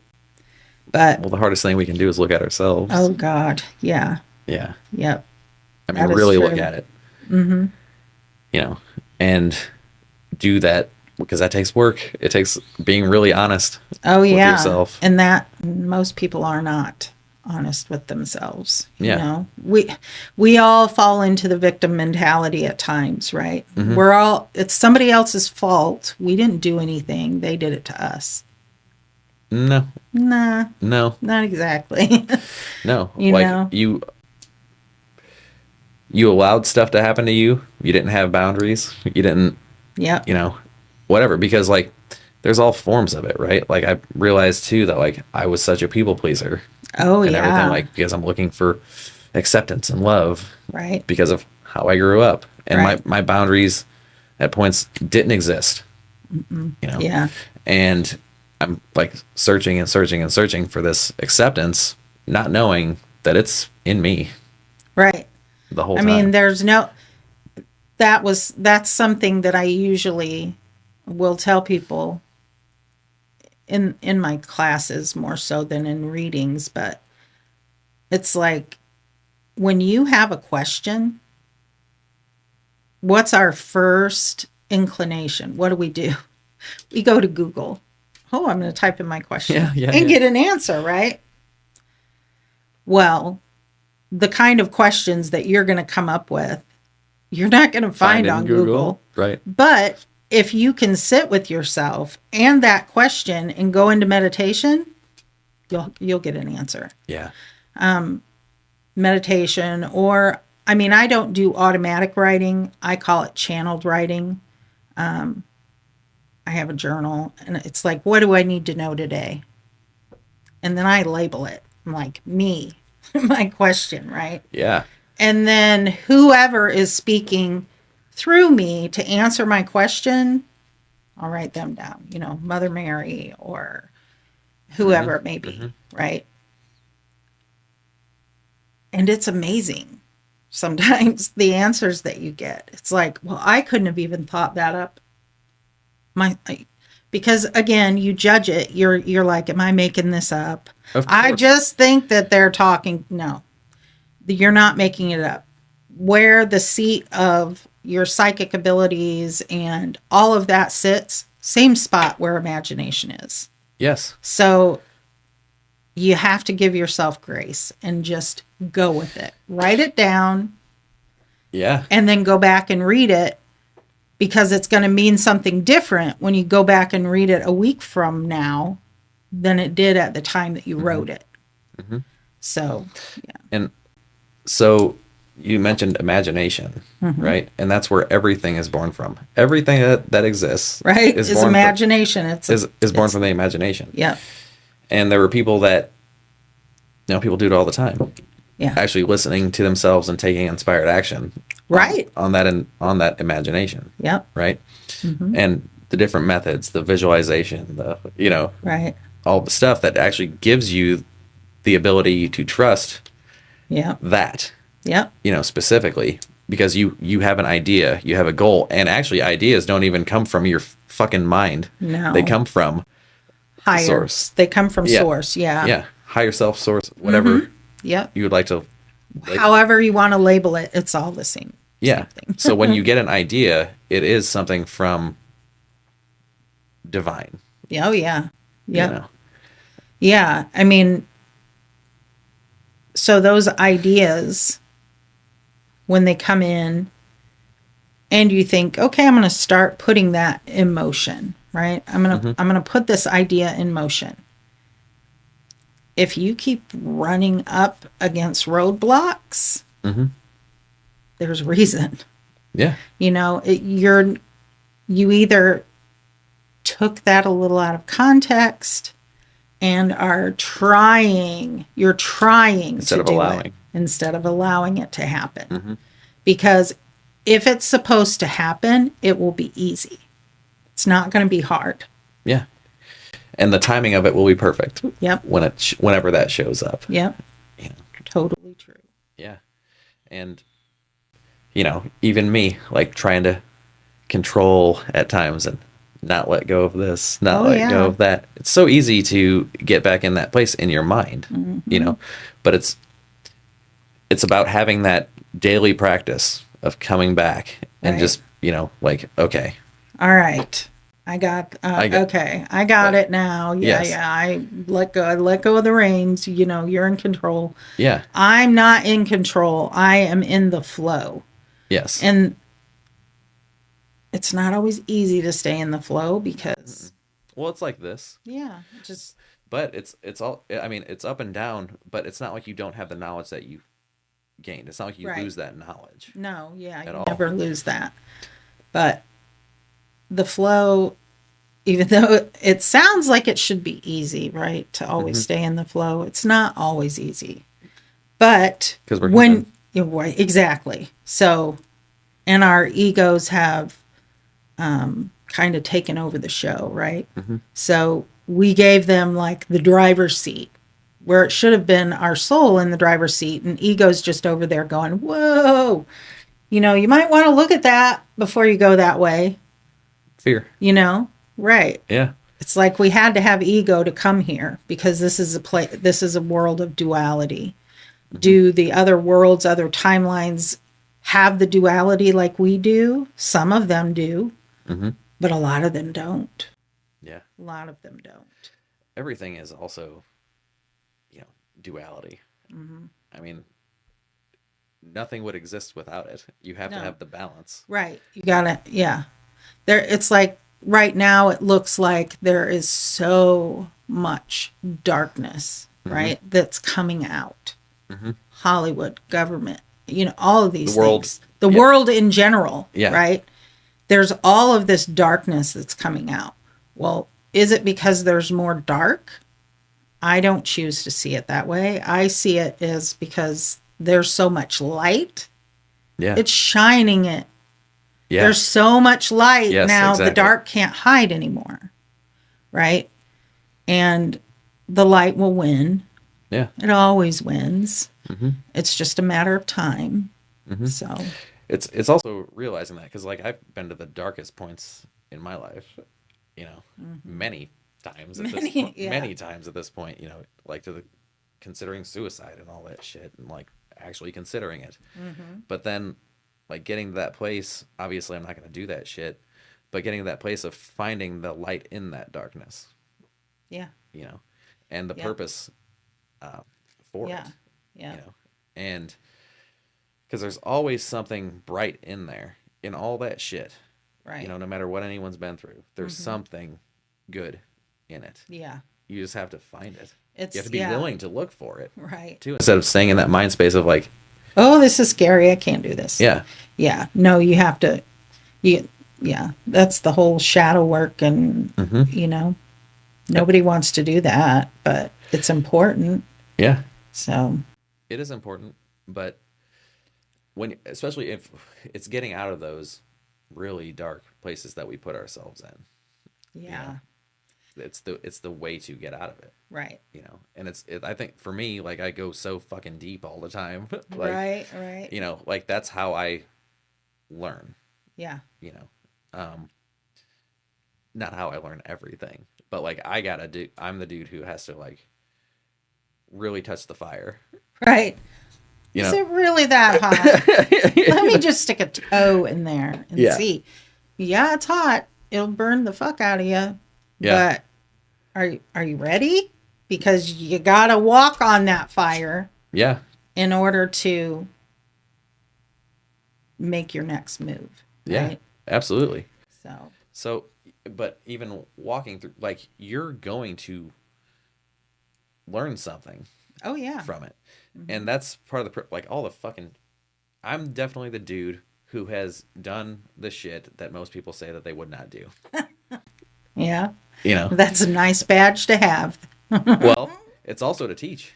Oh yeah. To You know? say, look, I did this and I'm still alive. Yeah. And I'm pretty happy. And, you To know, be quite honest, you know? yeah. And, like, you know,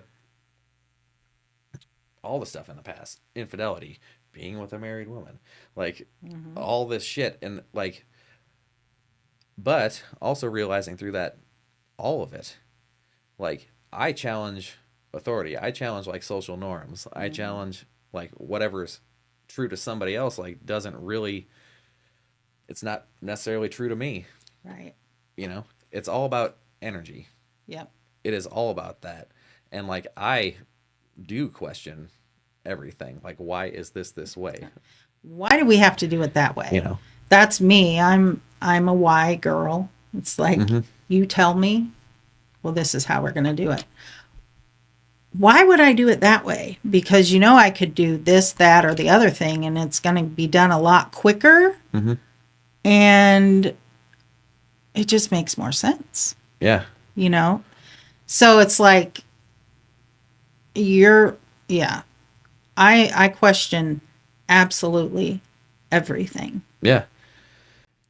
And here's the thing about, like, you know, social constructs. I'll just use marriage as a specific example of it, where in that relationship, because I've done it, you know, in my marriage, in the past, obviously divorced because of it, but like, the communication wasn't there. I wasn't ready to talk Yeah. and grow. I was so immature at the time. Yeah. And I'm masking everything with drugs and alcohol Right. as well. Yeah. And, like, so that just keeps you exactly where you are. Exactly. You don't know how. You just keep coping with your traumas Right. from the past, Yeah. and you're not growing, right? So when there's no communication in that relationship of a marriage or whatever, no matter what it is, people, like, they're not being fulfilled. They don't know how to communicate to that other person, Right. you know? Yeah. And so it's all about energy, right? So they're going to go out and possibly find someone or whatever. And it's not like they're trying to hurt the other individual. They're No. trying to find more of themselves, Right. actually, like, trying to find fulfillment. They don't know that's what they're doing, you know, Right. trying to fill a hole in Right. themselves, Yep. right? And so that's like where, you know, people want to judge and all that stuff. That's where people want to place labels on things and definitions on things, and all that stuff does is damage, Oh yeah. you know, Yeah. and because it causes nothing but judgment. And I don't judge myself for the shit I've done in the Yeah. past, you know, but I have heavily, Right. For sure. Yeah. You know, but I've gotten to the point now where it's like, okay, that's okay.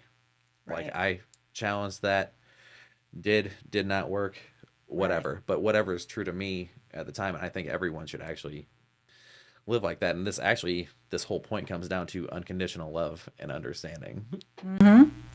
Yeah, for yourself. For yourself. First. Yeah. You know, that's, I think most of us, we are not first, right? We put everybody before ourselves. Mm-hmm. So learning, that's what another thing people will come, oh, what's my purpose? Love yourself. Yeah. Love yourself through anything, right? Mm-hmm. And if you can love yourself, then in turn you're going to love other people, which that's what we're here to do. It has to come from within yourself first. Right. Because I've realized so much that I wasn't doing that. You know, it took a hell of a lot of work to understand that I wasn't doing that. I was doing it in certain areas, but like in the overall, I really wasn't. Right. Because like I wasn't protecting my heart. I wasn't protecting myself. Right. You know, and I didn't know how to. I didn't know.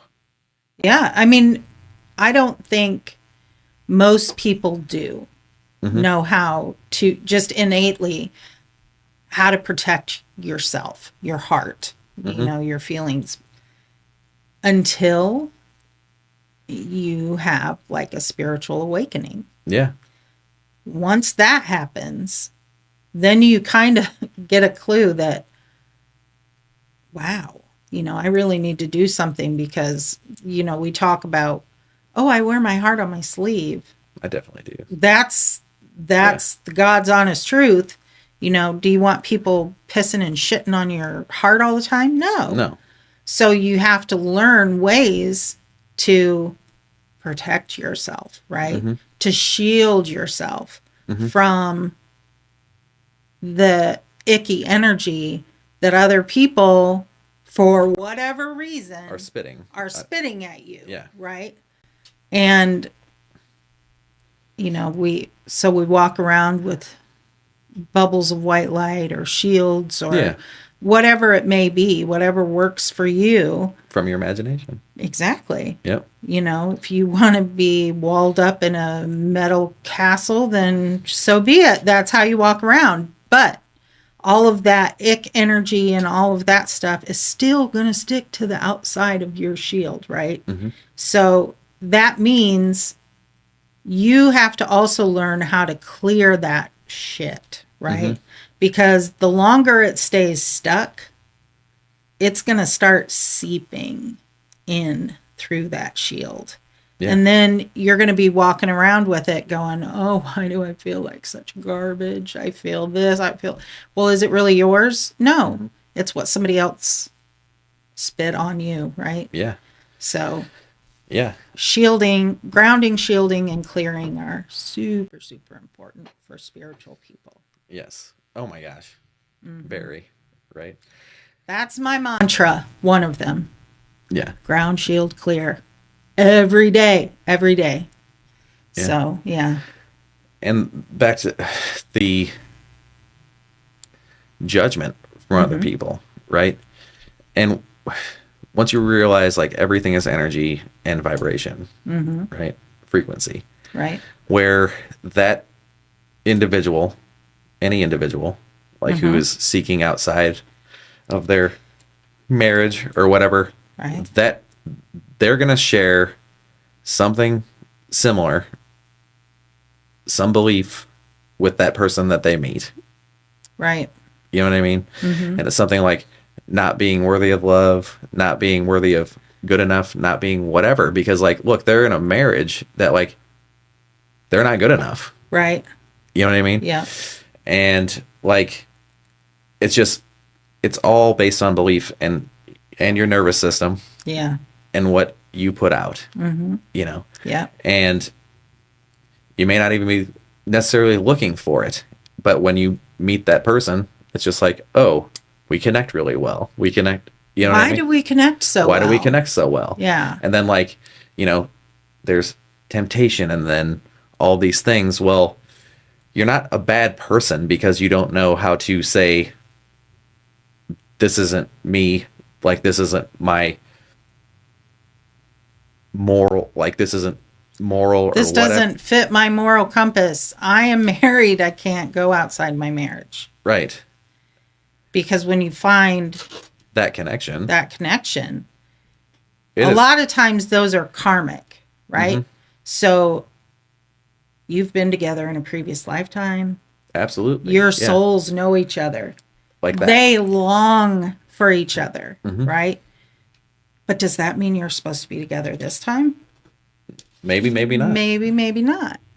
I mean, it sucks when you come together and one of you's married or you're both married, and it's like, And to actually do that, and also bringing out you're going to find out a lot in that process, like bringing out insecurity, your fears, your fucking, like yeah, everything. But it is meant, every person in that way, every person is a mirror of you.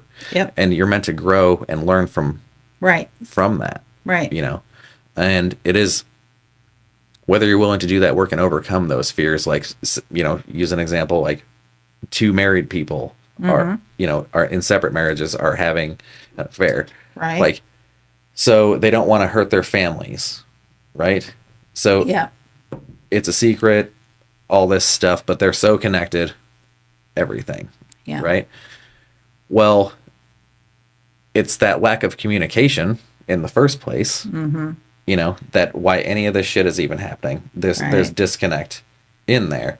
And if that's where just honesty is, like, and communication is the greatest thing, because, like, if you get that other person to understand, what's going on, right, like, that could they have the opportunity to change and fix things, right, and get better, or they will realize, like, okay, this isn't working, maybe get to the point of go, right, and actually having that right, understanding and unconditional love. Because, like, if you say you love this person, you should let them go do what they need to do. right. You know what I mean? Yeah. I mean, that's actually what I did in my right. like, Yeah. I gotta go. Yeah. You know what I mean? Like, I'm you not gotta happy go. here anymore. You need to go be happy, because I'm not, and I need to go be happy. But yeah, I think society puts a lot of pressure on people, right? You're married, like me. I've been married almost 30 years, right? You've been married for 30 years. You obviously love this person, right? Correct. But That's not what I'm saying. Yeah. no, not at all. But there comes a point for some people where you're not compatible. or compatible, or you're just not connecting, or you didn't like grow you used together. to. Exactly. And that's the big thing. There'll be one person that had a spiritual awakening, right? And started delving into all of these things about themselves and their own growth. And the other person is just doesn't get it. Wants to control. Yeah. Doesn't understand how you can, I don't understand all this. I just don't understand what you're talking about. I remember when I first started, the first time after I quit stopping for years. Yeah. And thinking I was crazy. I remember my husband told me, he's like, I don't care what you do. He goes, but just don't tell me about it. He goes, because I don't understand it. And that hurt me, right? Sure. Because he's my best friend. Yeah. And he doesn't want to know these things that I'm learning about not only myself, but life in general. So, of course, I didn't listen. I never listen. I'm not good at, I'm good at that. Yeah. in the moment. You didn't listen to that. I didn't listen to that. Yeah. I don't usually, when he tells me something, he's like, why do you even ask? Because you do the opposite of what I say. I was like, well, I just wanted an opinion. I didn't say I was going to follow it. Yeah. I just wanted an opinion, right? So it's like, I didn't not tell him about it. Maybe for a few days or a week or so, I didn't tell him anything. But then it's like, I'm just over the moon excited over these things that I'm learning. And then I realize, well, am I really learning them, or I'm just remembering, how to do these things? You're talking about like your energy past Yeah. life. Yeah. Yep. And it's like, I told him everything. He didn't always like it or understand it. Mm-hmm. But that's when I realized your close family learns by osmosis, right?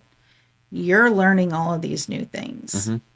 You're putting them into practice in your daily life. Mm-hmm.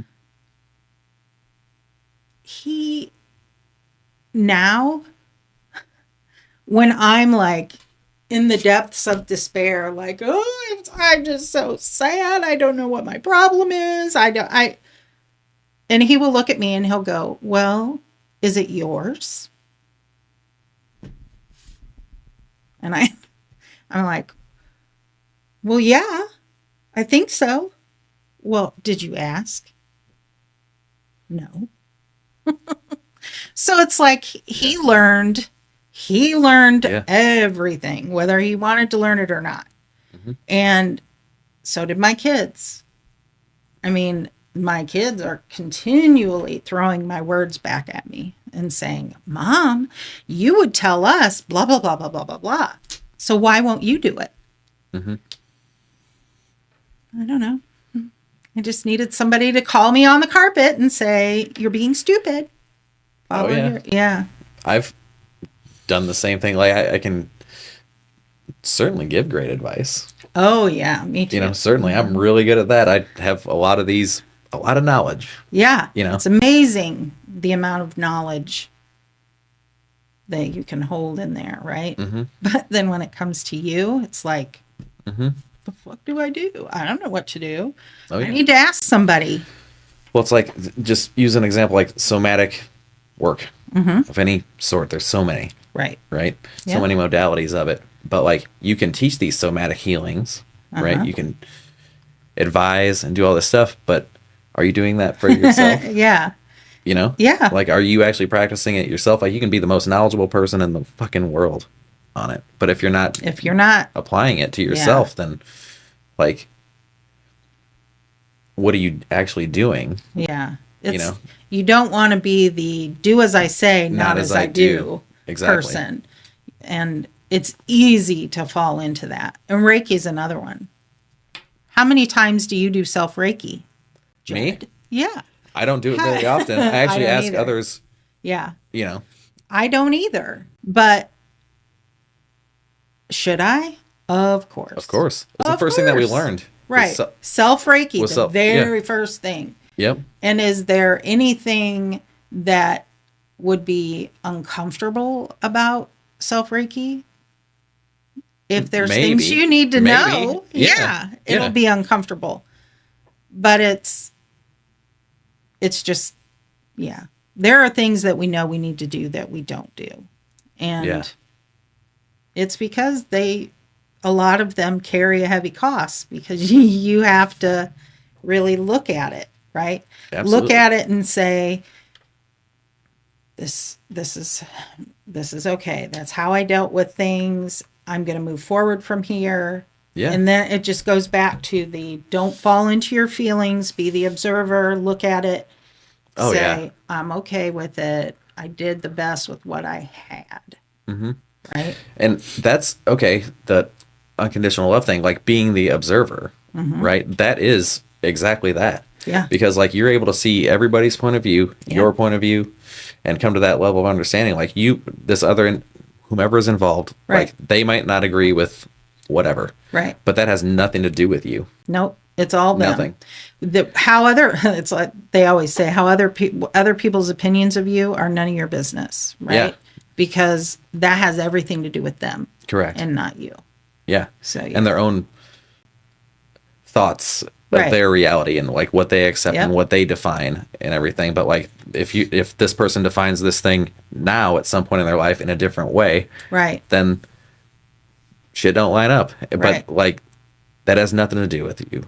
You know. No. And like I have so many people disagree with me. Actually, I just put stuff out on this Nextdoor app, right? Or Nextdoor, you know what that is? Yes, I do. I had it for a while and it drove me crazy. Yeah. So I I recently put more stuff on there, my services, you know, linked to, and then like there's another nut job, another. Yeah. It's like, yeah, okay. Yeah. Yeah. It's like, okay, well, that's fine. Yeah.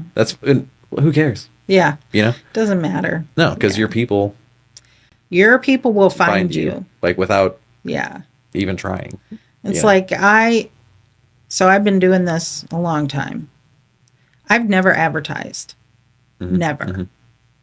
Well, I have taken out a couple of Facebook ads, but they weren't big and they never got any response. Right. Yeah. So all of my business comes from word of mouth. Mm-hmm. And I remember in the very beginning, I said, I want people to hear about me from other people. That's how I want the right people to come to me. Yeah. And that's how they get to me. That's how it happens. You know, that's how it happens. But yeah. Yeah. So, okay. There was, okay, so like, you know, everything is vibration, even like food, drugs. Oh, yeah. Whatever. Mm-hmm. Water. Right. Right. And took a psilocybin journey. Yeah. Like a while ago at this point. But what I experienced during that was like just all these it was really connected to source, you know. Mm-hmm. And the stuff that was coming through, like it took me to this realm, right? That it was like there was no sun, but it was like horizon looking like a sun, and all the clouds and everything had purple hue, right? And there were all these different not species, I don't even know, forms of what we would describe as aliens. Oh, okay. And in the background, and it was to the left, there were this huge set of feminine hands, like creation, right? And it would smash down and rip up really fast, and it was spinning sacred geometry, like the flower of life. Right. And then it would smash down and spin another one. You know what I mean? And like, it was just so bright and everything. But in this place, they're like, it's all how everything is connected. And like what we see with our eyes doesn't mean shit. I'm real. You know what I mean? Right. And so it's very limited view. It's very limited view. And like what I was experiencing in that place, like seeing all these different species, there was at least a dozen, you know, forms of these aliens, and some looked more human, some like didn't look human at all. Yeah. And they're showing me like pivotal points in my life in this, like, there's no floor or anything, but it's like this screen in the floor. Right. You're standing on watching. Yeah. Yeah. And they're showing me like these pivotal points in my life where like not like it showed me my son, my wedding, my birth, and actually, you know, death, my father, like that pivotal stuff. Right. And yeah, did I say my son's birth as well? You said your son. Yeah. Yeah. And all that stuff, and like, and divorce, and then the awakening, and like how like absolutely like supported I was, and it showed like the stuff all around me, Right. you know, Yep. all the time. And it was just a bunch of light, or it'd be like an angel, or like looked like a human, Yeah. you know, and a shitload of them Oh, yeah. as well, Yeah. you know, and them communicating like you've been really supported like this entire time, Yeah. you know, and you have no idea. Like, You're I mean, well, most of us are disconnected at some point yeah. and don't realize that we have all of the help that we do, support, all of that. Yeah. But these aliens, right? And remember this, I've said this to you before, like form doesn't matter. Like that's why there's all these different belief systems that are actually all the same thing. It doesn't fucking mean anything. Right. It's however you define it and what's ever true to you, which is what causes all this division, because people have to be right. Humans have to be correct, Yeah. you know, Yeah. instead of just accepting of whatever, Yeah. you know, like that's a whole nother fucking story. But like, but what I'm saying, form doesn't matter. So how this stuff comes through to me and the way I understand it is like, it's actually higher consciousness, period, which these other beings are that. They are higher consciousnesses. Yeah. And so that communication, how connected they are, like a guide or whatever, an angel, don't care how we're saying it, you know, Right. it's actually them in some form, Yeah. you know, Yeah. just showing up as a representation to something that you identify with and what you know. Exactly. And it's actually all aliens. And there's even shit in the Bible that's like Yeah. not necessarily about aliens, but you could definitely read it that way. Right. You know? It's like, where did we all come from? Right. The stars. That's where we all came from. Yeah. I mean, we all have that little God spark inside of us, right? But we've been multiple things, right? We've been Palladian, we've been Andromedan. Some of us have been insectoids, you know, it's just, and it's all whatever spin, I guess, you put on it to make it okay for yourself, right? Yeah. How do you define it? Yeah, it's totally we have to have a definition for things. We got to put labels on things. We have to name We just things. do. Yeah. Yeah. And that's something that I always say in my readings. Like, if we're introducing you to your guide, your main guide, or your guardian angels, I always ask their names, right? I ask their names, and 9 times out of 10, they'll give me a name.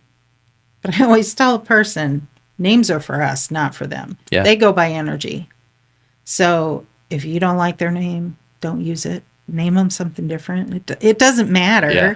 It's, you know, just a way for us to feel more comfortable in talking to them. But definitely,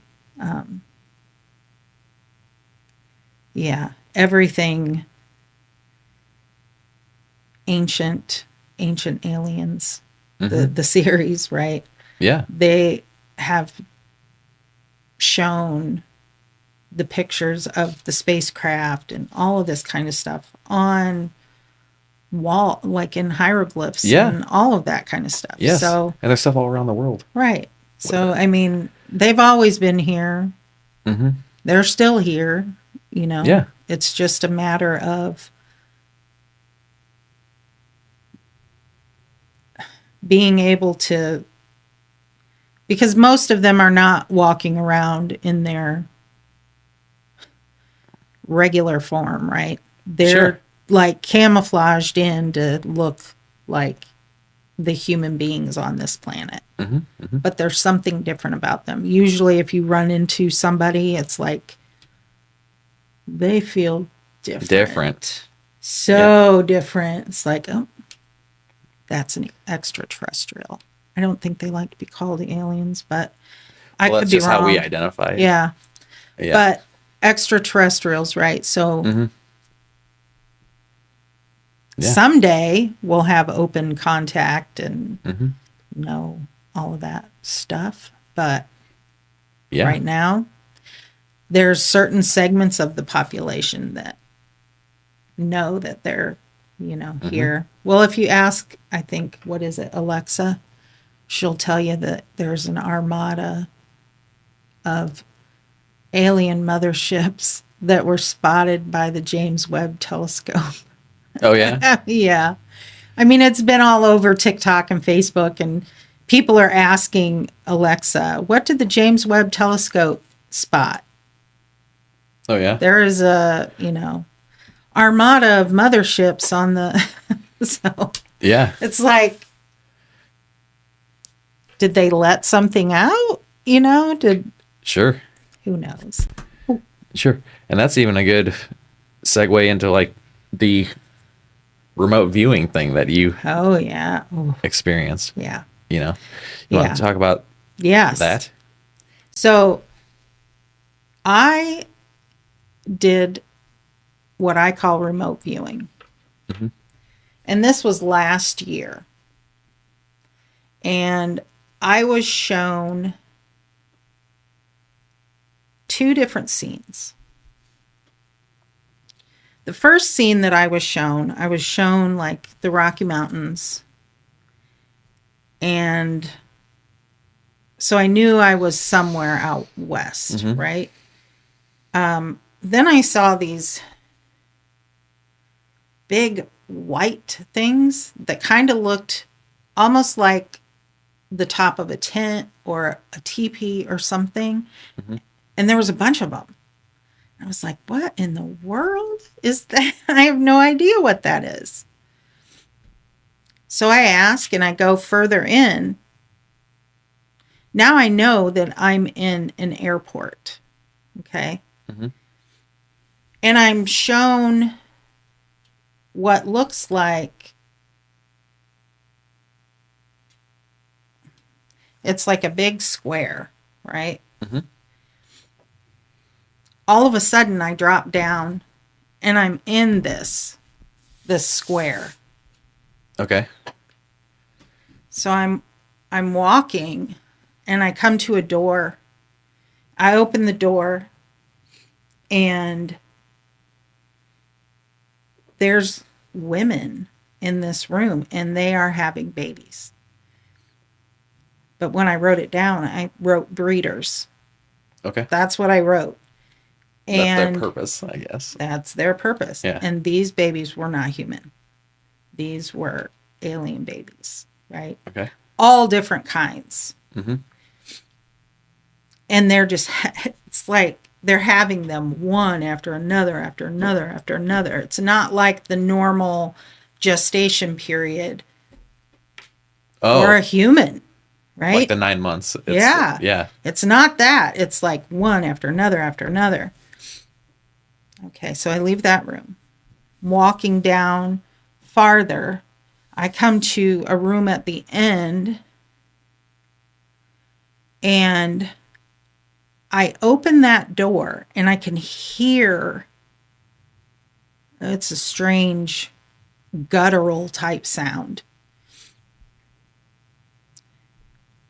There's cages in there. And the things in these cages are not human. They are not human.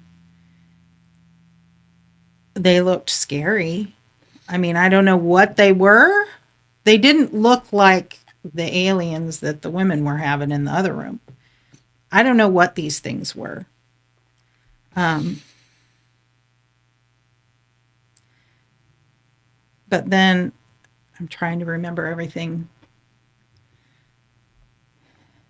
Fast forward, and I'm out of that area now. And all of a sudden, it's like there's a bomb that's dropped. Because everything is obliterated. There's nothing. There's no more of the airport. It's a big crater in the ground. And they were trying to get to what was underneath the airport. Yeah. Yeah. That's what they obliterated. And obviously all of the other shit that was on top of it too. But so then after I see that, I'm then taken to the East Coast. And I know that I am in specifically the Blue Ridge Mountains, which are really just the other side of the Smoky Mountains. I mean, they're the same mountains. But I know that I'm in the Blue Ridge Mountains. And I see military personnel like around the outside of what just looks to be a mountain. Yeah. Right? Well, it's a military base that's in one of those mountains, you know, caves or whatever. Yeah. But then I see again like this big crater, like everything is gone. Yeah. You know, there's no homes left. There's water all over. There's tree. I mean, it looks like a war zone. Yeah. I thought it was last year. Oh, I also saw the map of the United States. And that was kind of scary because part of Florida was gone, part of Texas, California, and it was very divided with water that ran like large portions of water. Yeah. Large portions of water. But I thought this was all going to happen last October, November, which is why we started doing the World Peace Meditation. Yeah. To try and stop whatever we could that was not natural, right? If it's natural, it has to run its course. We can't alter it. Yeah. All we can do is pray for protection for the people in the path, right? But if it's man-made, we can stop alter it. Yeah. Yeah. So I thought all of this was last October, November, until I saw what happened in the Blue Ridge Mountains with Hurricane Helene. I think it took me a few days of watching it to realize, oh my God, that is exactly what I saw. The devastation, the military people that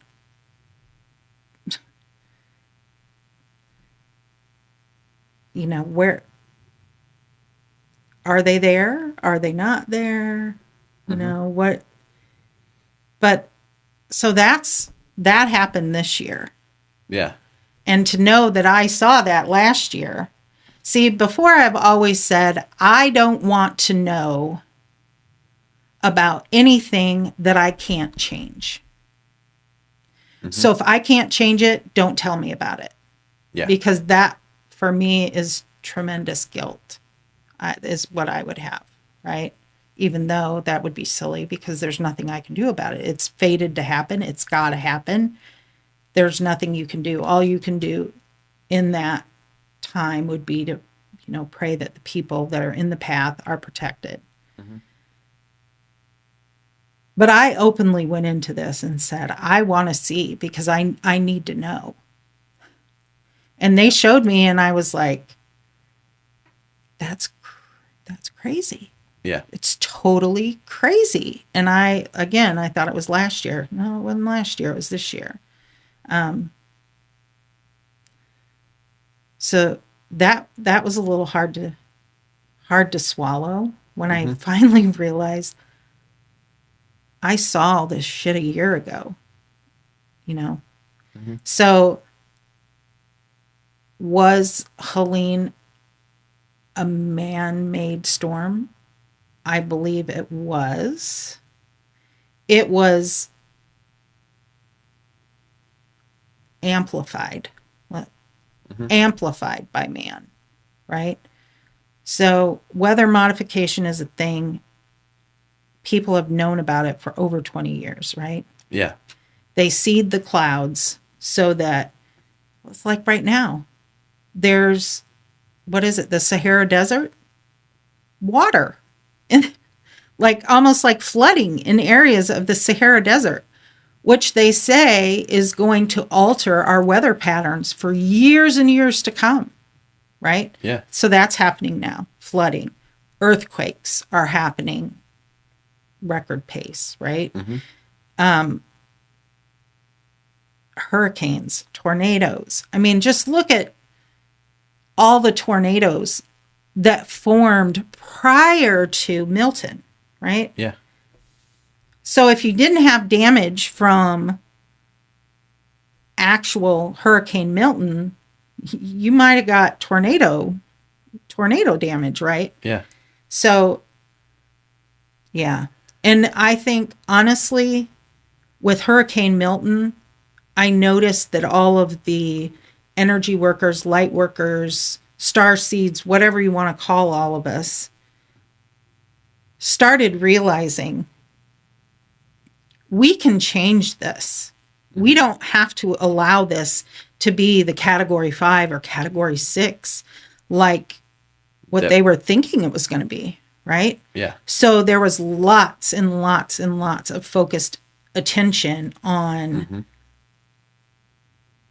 decreasing, dissipating, and it worked. I mean, it was a category 5. It made landfall at a 2 and quickly went to a 1. Where it was supposed to make landfall, they were talking about it making landfall as a 4. So, Yeah. did it work? I think so. I think it worked. Something happened. Did I do my part? Yeah. I mean, I focused on it, whether you did meditation, prayer work, whatever you did, doesn't matter. Yeah. Because it's that focused intention and knowing we have the energy to change things, not allow the negativity. Because the people who run the world, I don't believe that they have souls. It's like they can't manifest what they want. What they have to do is control everything. We get movies about it, TV shows about it. The news has different stuff on all the time. So what do? They have us manifest for them. So they put us in the fear mindset. And 9 times out of 10, we will manifest that natural disaster. We'll manifest all of these different things. They can't do it, but they've figured out how to get us to do it without saying, you're going to make this happen. They know that they have to get into your psyche, your mind, right? Yeah. And it's much easier for us to believe the fear mongering than somebody saying, no, it's all love, light, and rainbow farts or, whatever. Yeah. People get really upset when you don't want to acknowledge the negative. They're like, well, how can you be so positive? But yet you refuse to even look at the negative. Yeah. It's not that I refuse to look at it. I've just chosen to be positive. Exactly. Because there's no benefit in me dwelling in that. Correct. I am a powerful manifester. You are. Everybody is. Everyone whether is. They know it or not. Correct. They're manifesting shit in their lives every damn day. So yeah. We have to change. And I think that's what Milton did. I've noticed a lot of different people have taken it upon themselves to make these little groups where all online communities where these light workers can go and they focus on whatever is going on, right? Did most people know that Wyoming was on fire? No. Wyoming's on fire. England's on fire. Some of Canada's on fire. Supposedly there was an earthquake, the New Madrid, so like Missouri area. Mm-hmm. I didn't know anything about that. So I haven't verified that, so I don't know that that's true, but the wars that are going on that shouldn't be going on. Yeah. We have the power to change that just by our intention. Yeah. Intention is absolutely everything. It's just like, words, songs are spells, right? Yes, Some of absolutely. these, Stevie Nicks is a wonderful one, right? She writes beautiful songs. Mm-hmm. Are they spells? It depends, Well, your words are. Your words, I mean, that's why it's called spelling. Yeah. Spelling or spelling, right? So if you put intent behind your words, that's a spell. Oh, yeah. No matter if it's, positive intent or negative intent. I've definitely used it for both. I mean, yeah, in the past. It's just you're not knowing. No. Yeah. And I think we all did, not knowing. I mean, you don't know that just because you want to talk shit about somebody that you don't like, right? So you're putting all of that out there. You're spewing that out. Yeah, yeah. So even though that other person may not logically know, hey, Sandy's bad-mouthing me, and I feel whatever, all of that energy is at that Out other there. person, right? Yeah. So it's like our thoughts become things. Thoughts become things. Oh my gosh. Where your focus is. Yeah. Yeah. Yeah. Our beliefs, all of that. It's, yeah. That's why the stuff that you actually see with your eyes does not matter. No, not at all. I mean, if this was a perfect world, everyone would see with their third eye, right? Mm-hmm.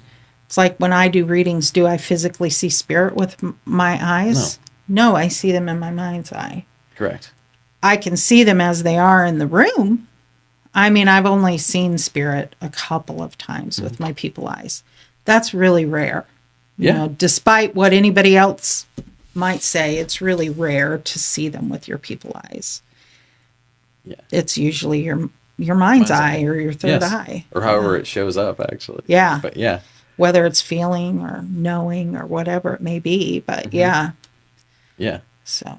Like, and with what you were describing before, did you say that then you found out that it was like Denver International Airport that you were seeing? Yeah, I looked it up because I'm like Rocky Mountain, so I type it in Google, right? Mm-hmm. Type it into Google, and I'm like, I knew it was an airport, but I've never been out west, so I've only ever seen pictures, right? I looked up Denver because that's where I felt like I was with the way the mountains looked and the fields, and that's where I felt like I was. And I saw the picture of Denver International Airport. There's those white teepee tent things all along that I saw. And I think that's where I saw like the layout of the terminals. Yeah. Which is a big fucking square. Yeah. Which is what I saw. Mm-hmm. And then I went below that, obviously, into the tunnels that are underneath there. There's tunnels underneath everywhere. Yeah. I mean, yeah. All over the place. All over the place. All over the world. There's tunnels and yeah. Yeah. Yeah. It's super interesting, like how much stuff is known but hidden. Oh yeah. I mean, Denver International Airport is known to be creepy, right? Yeah. They've got creepy ass murals on the wall. I mean, Yeah, symbolism for for the devil and hmm Satan, whatever you want to call him, but yeah. So that was kind of like, oh my God. Really, I've never been there, but yeah. I just walked around all underneath there and the different things that I think there was another room too underneath there, but I can't remember exactly what it was. But it was weird too. I mean, it wasn't normal. It wasn't like a normal type room. Yeah. But I don't, off the top of my head, I can't remember what it was. But yeah, I journaled it all. Oh, but I journaled it all down. And I went to look for that journal. I can't find it anywhere. Oh, yeah? I cannot find it. My husband was looking for it. I looked all through like my old journals, because I wanted to see a picture of the United States because I freehand, I don't draw. And I wanted to remember exactly everything that I saw. Yeah. Can't find it anywhere. There's a reason. Not a coincidence. Not a coincidence. There's a reason. But I will say I was doing some channeled writing the other day, and I was told that I think they're calling it like the 2025 map of the United States, like that the military has. And with the big swaths of water, parts of things missing, is not going to come to fruition. Okay. So I did get that the other day. I can't remember what else. That just stands out in my mind is you don't need to worry about that because that's not going to happen. So if that's not going to happen, I'm feeling like we're going to be able to stop a lot of the so-called natural disasters. Yeah. The earthquakes, the floods, all of that stuff. All that stuff. Volcano, super volcano in Yellowstone that's supposed to erupt and wipe out big portions of the United States. That could happen at any... It could. It could happen at any time. It could happen 300 years from now. Yeah, who knows? We don't know. Yeah. Yeah. So, and about stuff like that, like the stuff that you witness, I'm talking about, aliens and the stuff that I experienced. And even like, was it last week? I was out and, man, UFO, I don't even know what the hell I'm looking at in the sky, but it was like this really slow moving, bright star, if you will. And then it would move up. Yeah. And then stay there. And then it would come back down. There's no flashing lights. Yeah. Or anything that just it's so distant. Right. It's like, is that really moving? Am I really seeing it? Yeah, exactly. And it's just like, I've not seen anything like this before. And this is probably a week ago. Yeah. That I'm seeing this. And there's all this, I don't know, stuff going on. Oh, yeah. Supernatural, whatever. Yeah. I don't know.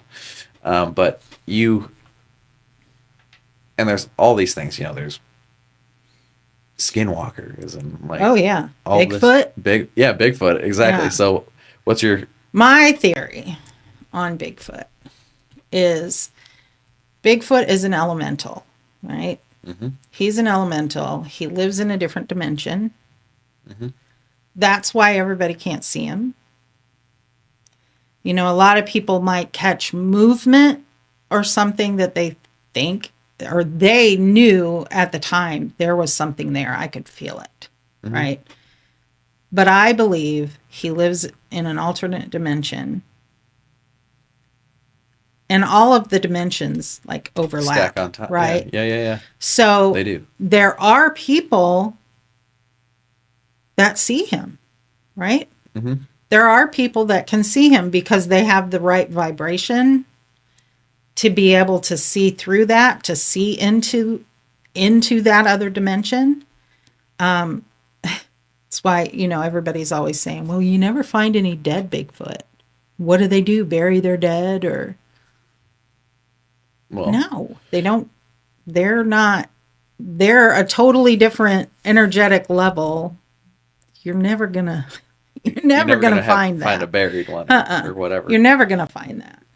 So, and there's a lot of evidence that it exists. Oh yeah. So it exists. I mean, it's not just one of them either. Oh no, no. I mean, so you can put Bigfoot in the same dimension with like Bigfoot and mermaids and dragons and all of that. All of those things do exist. Do they exist here in our world? No. No. But does that mean that some people won't see them? No, because there are going to be people that have the eyes to see those things, right?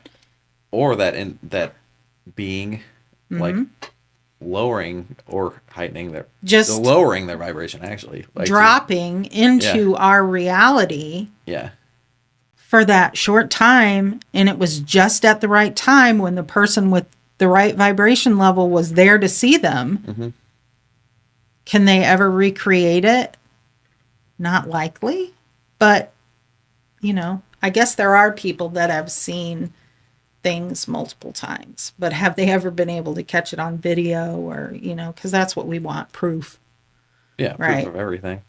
I mean, there's been a lot of Bigfoot stuff on video.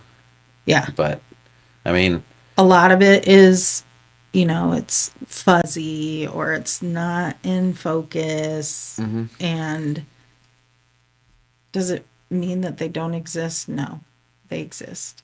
They exist. I remember being out in the front of our house, which we're on a dead end. So the dead end is right out in front.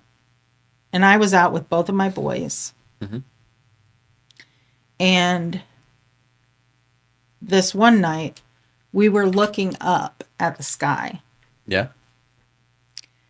My youngest son catches something on his phone, right? He's looking at it, and it looks like what you were describing, right?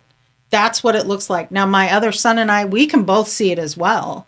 Yeah. But on the phone, we're looking at it, and my son, when he was recording it, he's like, oh my God.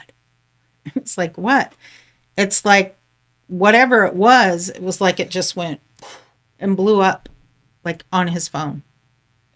I mean, Really? Yeah, it was like, whatever it was, just exploded.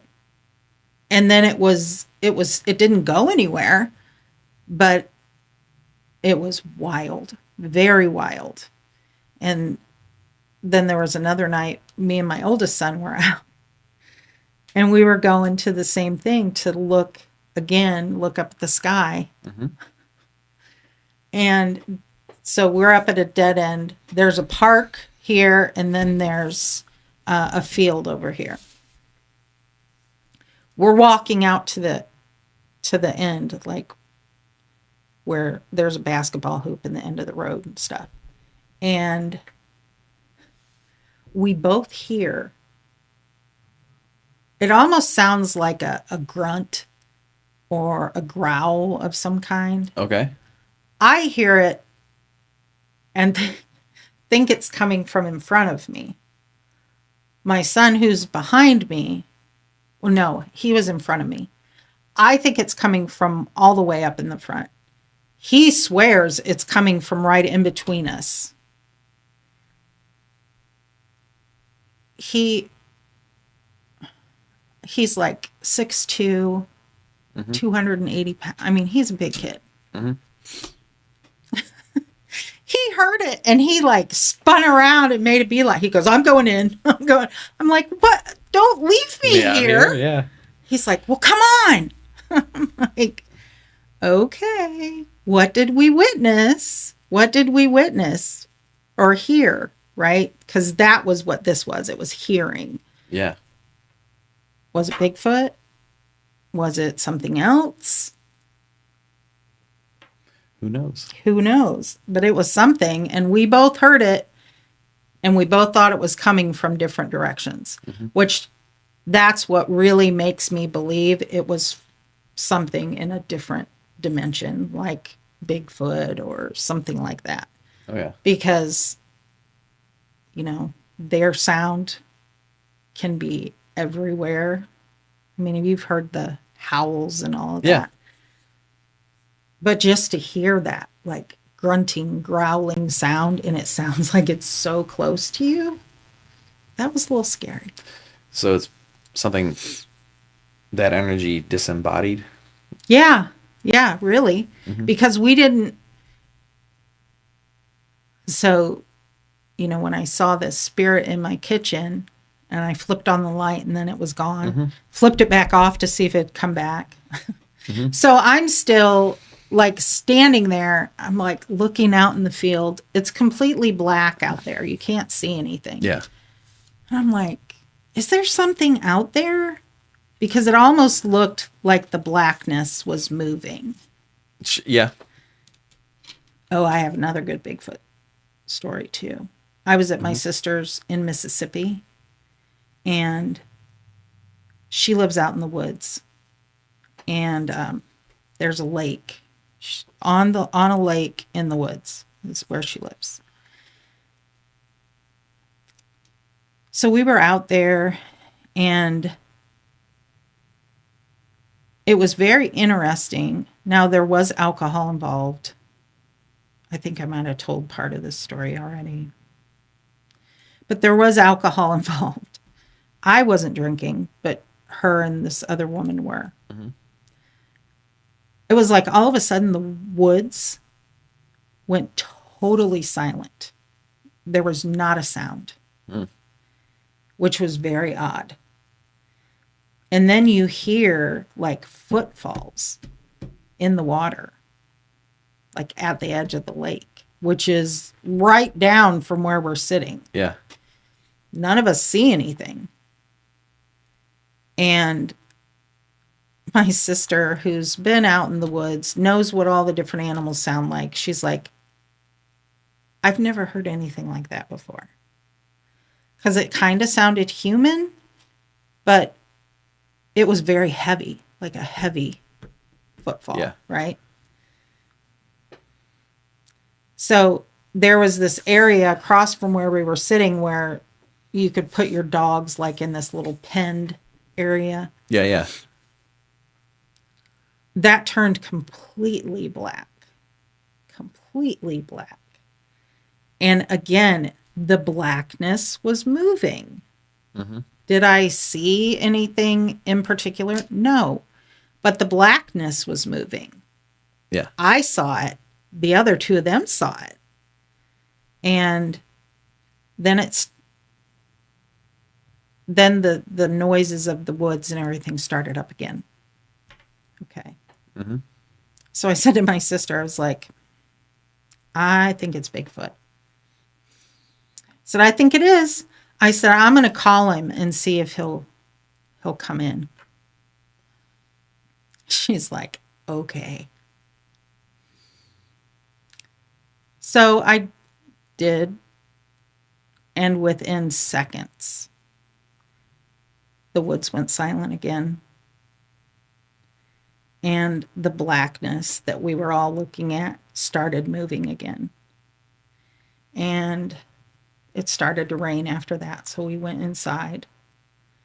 And my sister made herself a brand new glass of, I don't know, some kind of mixed drink. Full of ice. So the kitchen and the living room are all like one big thing. She makes her drink. It's all made. I think she turned around and sat it on the island. She's talking to me. She goes back to grab her drink. Her drink's not there. Her drink's gone. So, inebriated woman number one, which is my sister, and her neighbor, they were both. Yeah. I, however, was not, because I don't drink. And so we're all looking through cabinets, looked in her refrigerator, went in her bathroom, her bedroom, looking for this highball glass of alcohol that was brand new, full of ice. Mm-hmm. Nobody could find it. Nobody could find it. The one woman went outside and looked, even though we knew she didn't go outside. Yeah. Nothing. My sister went back outside and said, I'm just going to check again. So how her place was, so she's got a little deck. You walk up the steps, little deck in front of hers. You go down the steps, there's a open landing, and then you go up the other side, and there's another little deck there. Okay. She goes outside. It's raining. She looks over on that far deck. She walks over there. There's her glass. No ice. Half gone. Sitting on the top of the railing. Oh, wow. Did Bigfoot have a drink that night? I don't know. But something happened. Something happened. Mm-hmm. And ever since that night, like, I don't think she fully believed in Bigfoot or any. I mean, I knew she's spiritually inclined and, sure. You know.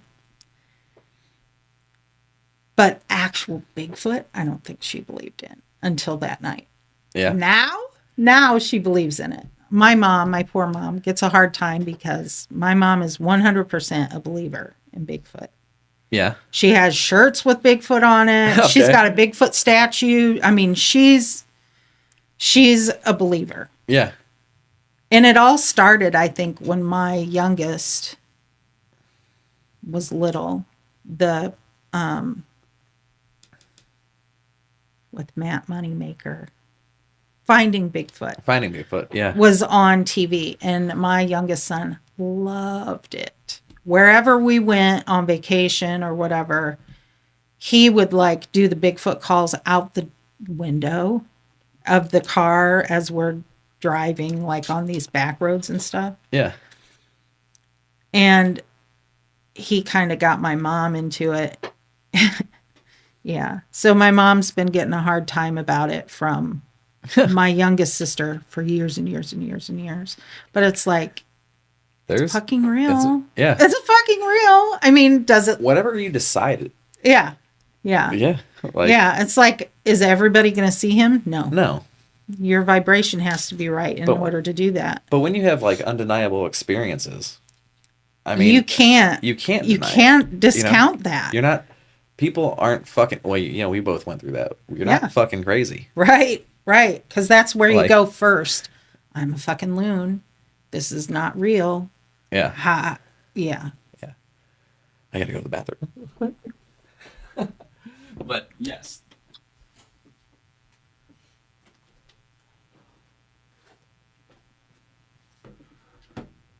Glad it was you this time and not me.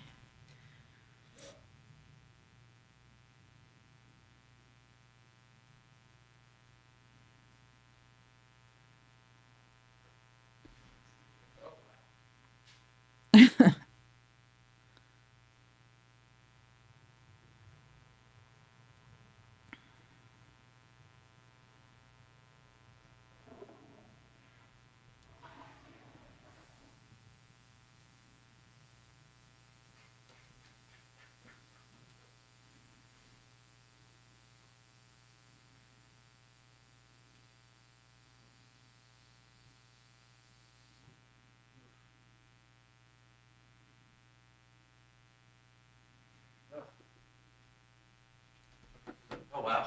You all right? Oh, yeah. That was close. That was one of those. Yeah. Okay. So that, yeah, it's all about, hang on. Yeah, yeah. You almost peed your pants, but it's Yeah.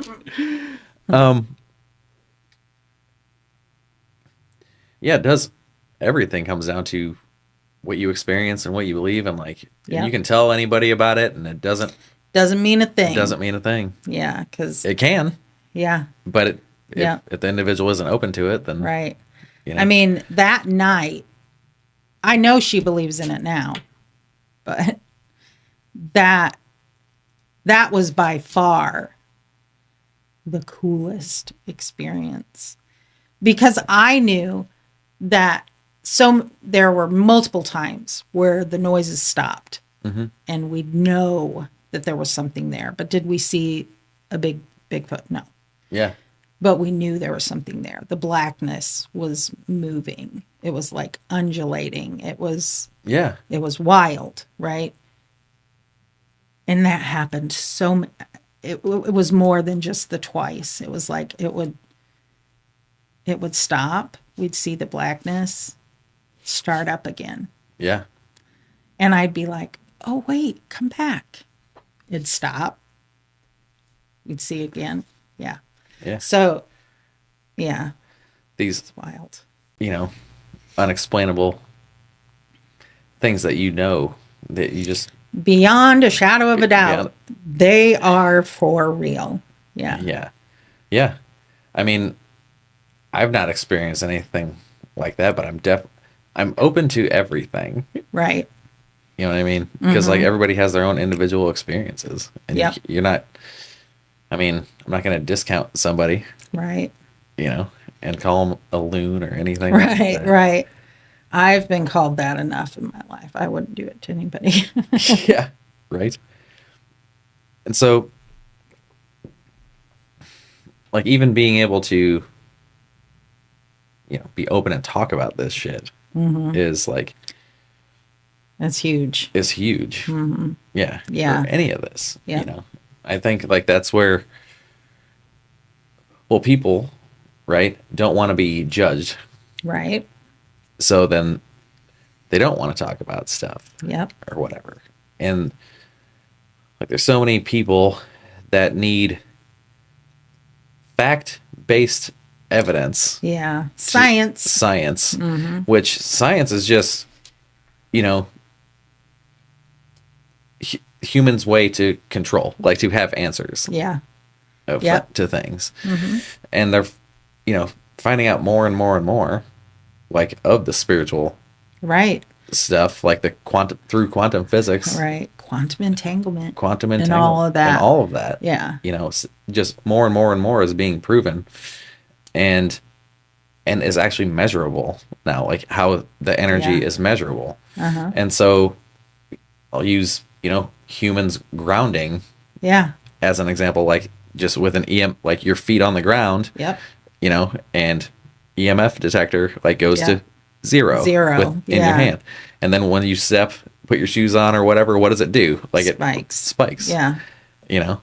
And that's not, quantum physics. That's just. No, that's, something that, But it is, with quantum physics and everything being energy, right? Right. And your thoughts, your everything, like what is energy, and what you are based on your beliefs is what comes into your reality. Right. And what you put action towards and move towards and all the stuff. That's right. It's just proven over and over and over again, but it's explainable now, but people are like want more proof. Right. Yeah. Like I need it to be tangible. Like I need to be able to reach out and feel it and squeeze it, and you can't always do that. So, it's like Tesla. Yeah. Tesla was working on quantum theories and all of that stuff. Long time ago. Oh, yeah. Right. So then Tesla dies alone in his hotel room, And who comes in and confiscates All of his stuff? Yep. The government. Yes. Right? Because he was onto something. You know, Yeah. he was onto it. But Well, it is all that. It's all about the control of information. oh yeah. Because with information, you know, then we would realize how much power we actually have, Mm-hmm. right? Mm-hmm. Everybody would realize how to use the energy. right, how to use it. You are a creator at your source, right? At your Yeah. the very basis of who you are. You are a creator. Yeah. You create your reality, right? Correct. So we create our reality, and it's all created because of the energy that we know how to manipulate. Yes. Right? So if everybody was to learn how to do that, Mm-hmm. the powers that be Would be powerless. would be powerless. They would have no power. Mm-hmm. And we wouldn't be living in the kind of world that we live in. Correct. But it's all fear driven. Yes. Which is what keeps us exactly right. where we are. Exactly where we are. And you're going to have those people that will never believe anything other than what they read in a book or were told Mm-hmm. by their government officials. Mm-hmm. You know, it's like Ronald Reagan was the one that said what was it? I'm from the government. And From I'm here the to help. government, and I'm here to help. Those are the most terrifying words you could ever hear. Yeah. And that's the truth. Yeah. So, yeah. Because that's a whole nother conversation. No, I know. That- We're going down a rabbit hole here. Yes, correct. Yeah.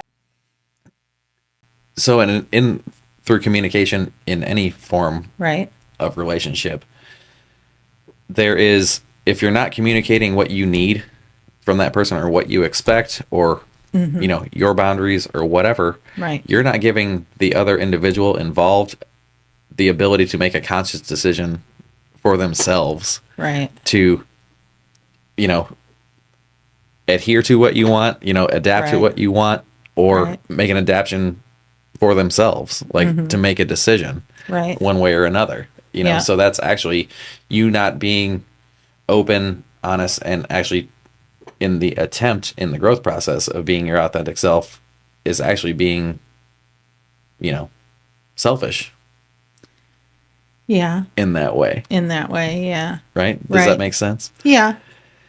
And- Go ahead. No, Sorry. no, you go ahead. It's fine. I think when we're just talking about communication in regards to a relationship, right? Mm-hmm. Your relationship that you're in with whatever person, whether it's a friendship, Any a form. marriage, whatever, Mm-hmm. those relationships change over time, Yes. right? And the way that you communicate the different feelings that come up and change over time, Mm-hmm. right? But if you get so stuck in, I can only communicate this one thing because the other person is not going to take it well, I don't want to hurt them, Yeah. you're doing yourself a huge disservice. Yeah. And the other person. But yeah, communication is key in every aspect of our lives, right? So communication, we're talking our feelings, right? How Yeah. we feel, Yeah. what we think, all of that. That is all energy at its core, right? Yeah. It's all energy. It's the energy that we put into things, the energy we put into people, Yeah. relationships, all of that stuff. So if you learn how to work with energy, Mm-hmm. by default almost, your communication should get better, right? Yeah. It should get better. Yeah. Like, you should be able to articulate what I'm feeling. Yes. Whether whether the other person is saying it or not, because you're picking up on that. Right? Exactly. Whether you're just talking through text or you're on the phone or face to face, whatever it is, it doesn't matter. Mm-hmm. It's just like somebody said to me, well, how could you do a reading by email? Just like I do a reading in person or on the phone. Or there's energy in those words that they typed. It doesn't even have to be handwritten, right. You know? And if you know how to work that energy, how to how to harness, translate it. Yeah. Then you can do anything, right? Yeah. Literally anything. Yeah. So. And also through that, it's trusting, not just in the communication, like trusting yourself with your intuition as well, and like what someone else is communicating, and also like when you're not like able to communicate with that person and you like shut yourself off. Yeah. You know, that is actually the stuff, because you're not living the life that you want to live. That is the stuff that causes depression, causes like that keeps you stuck. Right. That like and you're just in this cycle of, because you want to open up, but you just don't know how to do it. Yeah. Because like this other person is going to react in this way, and I know that, and I'm not finding my voice. Right. In this. Yeah. It's like I'd rather suffer in silence and keep things status quo. Because how bad do I really have it, right? Mm-hmm. Because that's something that we do as human beings too, is we compare, right? I was just about to say that, yeah. So we compare, well, shit, I've got, on the outside, I have this perfect relationship, right? It's perfect. My husband couldn't be any sweeter. He couldn't be any more attentive. He couldn't, none of that. Does that mean that's how it actually is? No. That's what you put out, right? Yeah. That's what you show people. Well, yeah, that's why social media is such bullshit. Right. I mean, exactly. Social media, you can be whoever you want to be, and nobody would know the difference. Right. Right. Right. So. I know it is. It can be. It's tough because the stuff that holds you back is like not wanting to hurt the other person. People. And I found myself doing that before. Yep. And because wasn't finding my voice, and then finally I did in a lot of situations. You know what I mean? And it's still something that you work on, but it gets easier. Yeah. Over time. The more you do it, the more you allow yourself to speak those things, right, the easier it gets. And because that is giving yourself respect and loving yourself, because the more you just don't say, the more you're going to wonder like what the outcome would have been, right, or what it could be. Like could I go live the life that I want to? Is this like whatever, like, and just discovering more and more and more of yourself, and that's all we are here to do. Yep. And love ourselves, because that's what that is. Right. Truly loving yourself without boundaries as far as that goes. I mean, boundaries are important in other respects, but in learning to be your authentic self or love who you are, that needs to be no boundaries. Like, you should be able to go wherever you need to go to do that. And most people can't. And that not be controlled by someone else or, your own thoughts or fears or whatever, your own growth, because that's all you're trying to do. Right. Is grow. Right. And, and that's the other thing. Like, the more you are authentically you and saying the things you need to say there's it's going to allow other people to do that Yeah. around you, Right. you know, and they're going to see you being happy Right. rather than depressed and mopey mopey yeah. and fucked up, Right. you know. Yeah, for sure. And they're either gonna really, one of two things is gonna happen. They're really gonna like love it that you're that way, or they're gonna hate it Right. that you're that way, because you are being you, and they are not allowing themselves Right. to be themselves. It just all to comes be authentic. It comes back to being the mirror, right? Mm-hmm. So in every relationship, Mm-hmm. you are a mirror. Yes. Right? You're a mirror for 5 other people, you know, whoever is all within your little group. Yeah. You are a mirror for those people.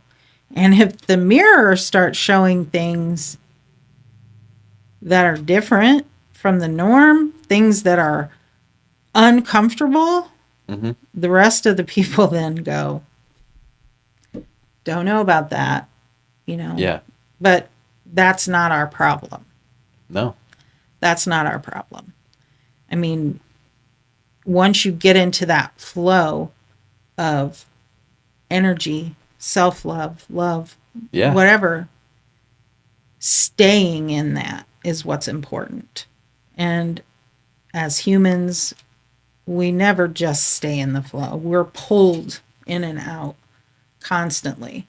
Yeah. But it's how much time it takes, less and less and less time for us to get back to that. So nobody's going to be perfect. Nobody is going to always say the right thing or do the right thing. Mm-hmm. But the more times you get back to that right flow point, Mm-hmm. it's going to take you less and less time each time. Yeah. And you're not going to go as far down each time. Right? Yes. So that's all that's important. Perfection, No. perfection is not real in Yeah. any form. But it's just learning how to realize when you're where you don't want to be and how to get back to where you do want to be. Yeah. So realizing I'm out of the flow, totally out, going upstream, and it's getting, you know, rapid type water up ahead. I really need to turn around and get back in the flow. So you got to turn your boat around and go back. Yeah. And let it flow. Yeah. Yeah. And just let it go. Don't control where it goes, because you know where it's going to go is exactly where you need to be. Yes. So yes, that's the important. And we're always exactly where we need to be. Always, even when it's uncomfortable. Even when it's uncomfortable. Yep. We're always, there's something that we have to take away from that experience for your soul's growth, right? So Yeah. there's something that you have to take away from that. Oh my gosh. Absolutely. I just wish I didn't have to swim upstream so damn much in the past. Yeah. Well, realizing that you're doing it Yeah. helps. Oh yeah. Then you're like, ugh. I always call it just being in my head. I get in my head, and then sometimes it's so hard to get out. Mm-hmm. But I've been noticing it a lot more. Oh yeah. It's like, oh no, I'm in my head. Okay, this isn't really what it is making me think it is. I'm in my head. I need to get out of my head. You know, take some deep breaths. Yeah. And center, right? Center. Yeah. So it's like the conscious breath is you take a breath with an open mouth, you blow it out through your mouth. You know, it's not in through the nose, out through the mouth. The conscious breath is open mouth. Yes. That's a conscious breath, right? So, and I always like to put at the end, right? Because where do you feel that? Right here. Yeah. And that's where you need to be focused. Your heart. Yeah, your heart space. So if our breath can do that, how much easier can that be? But in that moment, remembering, just take a few deep breaths. Just take a few deep breaths. Sometimes, because we all walk around shallow breathing, all the time. But yeah. Yeah, being conscious of that. And that regulates your nervous system. Yep. As well. And that's, and your nervous system is literally everything. Yep. I mean, everything. Yeah. And when you actually end up changing your beliefs and accepting things and doing all that stuff, that's when your nervous system actually changes. And you create your new neural pathways through your habits and your beliefs. Yes. I right now am working. Her name is Gina Farron. She's a wonderful art therapist and my friend. But we're doing neurographic art. And what it does is it creates new neural pathways in your brain, because your brain doesn't realize that these are just lines on paper. Because everything in our life, right, is lines. Yeah. And those lines aren't straight. I mean, if you look at the trees, flowers, the things that occur naturally, those aren't straight lines. No. But there's different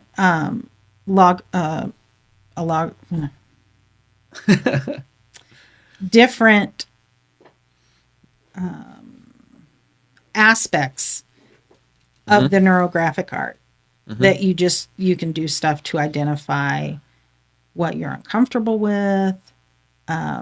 You do things to identify. God, I'm not good at explaining it, but it's been a huge tool for me. And I worked with pain, was what I worked with initially. I haven't been able to go out and take a walk. 10 years, maybe. Oh, wow. Yeah. Yeah. I mean, I could hobble from my car into the house. I don't have any stairs. So stairs are a huge, no way. I'm not, wherever I got to do stairs, I'm just not going, because I can't. Yeah. Because my knees are all screwed up and jacked up. And I mean, that was from a physical thing, disorder. But I worked with pain, and the amount of reduction in my pain, amazing. Yeah. I have been able to walk, I've walked every day for, I don't know, a couple weeks now. So I haven't been able to do that in 10 years. And now, granted, it's not like I'm walking miles, but I'm walking, and I'm not dying from the pain, So it's there's things that are changing. Yeah. So it's the neurographic art. It's spiritually all the, all of your physical aches and pains are all spiritual in nature. That. Yeah. I mean, they do have a spiritual component. And once you start actually working on that, I was at the point, I need knee replacements. My knees are that bad. Nobody will do it, but it doesn't change the fact that they're that bad. That's what I need. At this point, I wouldn't even consider doing that. Really? Really. And that's just from the therapy and everything. And changing your neuro and yeah. Oh, wow. Therapy, I mean, I think my own the different things that I uncover about myself just through journaling and all of that kind of stuff, it all has an effect, right? Now, some of it might be partially related to having my hormones kind of balanced too, which is starting to happen. Because that's a big deal for women. They experience a lot of pain when their hormones are out of whack, but so that might be part of it too. But I think the biggest part is the therapy and just what I keep learning about energy and everything that is created by energy, which the pain in my body is created by energy. It's where did that energy come from? My mind, right? Yes. Now, do I have physical damage? Yeah. I kind of would like to see what it looks like now with the little bit of change to see. Sure. Well, shit. Is it improved? You're regrowing your cartilage, someday. Yeah. Because it's been huge, but so anybody that needs a therapist, Gina Farron, she's wonderful. And I am not an artsy person at all. And I didn't do any kind of art initially with her.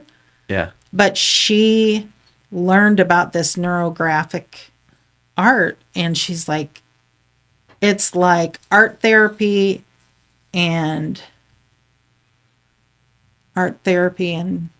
therapy had a baby. Yeah. It's because you don't have to be an artist. You just scribble and then you round where all of your intersections of your lines are. Okay. And that rounding is what creates the new neural pathway in your brain. Because you're not like an X. You've got a big U, right? Okay. So it's just like the neurographic lines in our world, right? Trees, flowers, all the natural things. Yeah. They're not straight. No. So we're rounding those harsh edges, and that's what's creating for your brain to say, this is a new pathway. We can feel differently about this now. Because obviously beforehand, with some of the different ways that you can do it, you set an intention. Yes. Right? You set an intention. I mean, you set an intention every way you do it, but depending on what you're trying to uncover is the intention that you set. Yes. It's amazing. Amazing. Yes. Everything. That is amazing, even having the knowledge now that we can change our neuropathways, we can change our DNA. Yep. And all of those things. It's just, it actually being all energy and your intention. Yep. And your intention is the power of intention. That's the power of it is, the power behind everything is intention, right? So where energy flows, it's all how you use it. Focus it. Yes. Right? Focus it's all it. how you focus it. Yeah. And it's always about yourself. Always. Too. Always. Yeah. Because when you're focusing your energy on what you want someone else to do, like there's resistance. Because that's not their idea. That's your idea. Yes. And, it's, even husband and wife or boyfriend and girlfriend, you still can't change that other person, right? They have to want to make a change. Correct. They don't want to make a change, then you're shit out of luck. Then you're shit out of luck. Exactly. Yeah. Like, it's even going back in my past and stuff and realizing like how many things I was so resistant to. Mm-hmm. Right. And that was, it was all about controlling. Yeah. Right. And not realizing that I'm even trying to control things. Right. It's You know like what you I would mean? never label yourself as a control freak, right? Right. But we all like to control things. We just Yes. do. It's human nature. It really is. is. It's what we've been taught, It is. right? It's definitely what we've been taught. Like, it's so difficult to let go and get out of that programming. Yep. Right. It's the Matrix. Matrix is real, right? So It is real. however long you choose to buy into, that's reality. Mm-hmm. Is it really? No. It's not really reality unless you give it the power to be. Yeah. Again, energy. Yeah. And your reality is exactly what you make it. Exactly. And you are supported either way, in a positive way Or a negative. or a negative Yeah. way. Wherever it needs to be to get you to the point where your soul says, okay, we've learned everything we can learn. Mm-hmm. Time to go. Exactly. Exactly. And that's it's perfect, actually, because you get to make every choice. Yeah. Yeah. It's like I talk about before we all come back here to do this life again, we all sit down and you make a blueprint, right? And everybody says, oh, well, I'll help you learn this or I'll help you do that, not knowing how they're going to do it. Mm-hmm. But people are, a lot of times they'll ask, they're like, well, how can we have free will if we have a blueprint? Mm-hmm. I said, this is not like a house blueprint. Yeah. This is a blueprint where you can go from point A to point Z all in a straight line, and it's going to be fast, and you'll have experiences, but there's a lot to be learned from going from A to A.2, A.3, Yeah. D, and just zigzagging, right? Because all of those possibilities are in your blueprint. So there's never a wrong way. Never a wrong way. Whatever way you're going is the way you're supposed to go, because you're always going to experience something and learn something from that. Yeah. There's always soul growth, no matter which way you choose to go. Yeah. In any situation. Right. Yeah. Yep. But it's recognizing it too. Yeah. And the A to Z is the letting go. Yeah. And holy shit, at points it's very hard. It's letting go is one of the hardest things that we do in this lifetime, right? Learning to let go of things that no longer serve us, right? Yes. We went through them. The experience served its purpose, but it's no longer purposeful. We don't need that anymore. And learning that we can set that down Yeah. and not have to carry it anymore, that's huge. Yeah. A lot of times in readings, spirit will use, I call it the suitcase method. Whether it's your guide, your loved ones, whoever it may be, the person that's coming for the reading has a lot of things that they need to let go of, things that are going to help them, right? Yeah. If they will just Let go. set it down, right? So spirit will tell me, I'm going to bring them a suitcase. It's always going to be at their feet. And whenever they have a negative emotion, feeling, thought, something that's overwhelming, put it in that suitcase. Okay. And when you close that suitcase, you cut the cords to those negative feelings, emotions, thoughts, feelings, whatever they are. And then spirit will take that suitcase and they release that energy. Energy cannot be created or destroyed, right? So we just got to transmute all the nastiness, right? Yeah. So that's what happens. It gets transmuted and it's back out in the ether for anybody that needs it, right? Yeah. And spirit will bring you another suitcase. Because even though today I was mad about whatever and overwhelmed and I put it in the suitcase and I closed it and I did feel better. Yeah. But now it's 2 days from now and there's another part that's coming up. It's the energy of the onion, right? Absolutely. So our feelings are like onions. There's many layers. And even though we get rid of the top 3/4, there's still another quarter down there to go through. Yeah.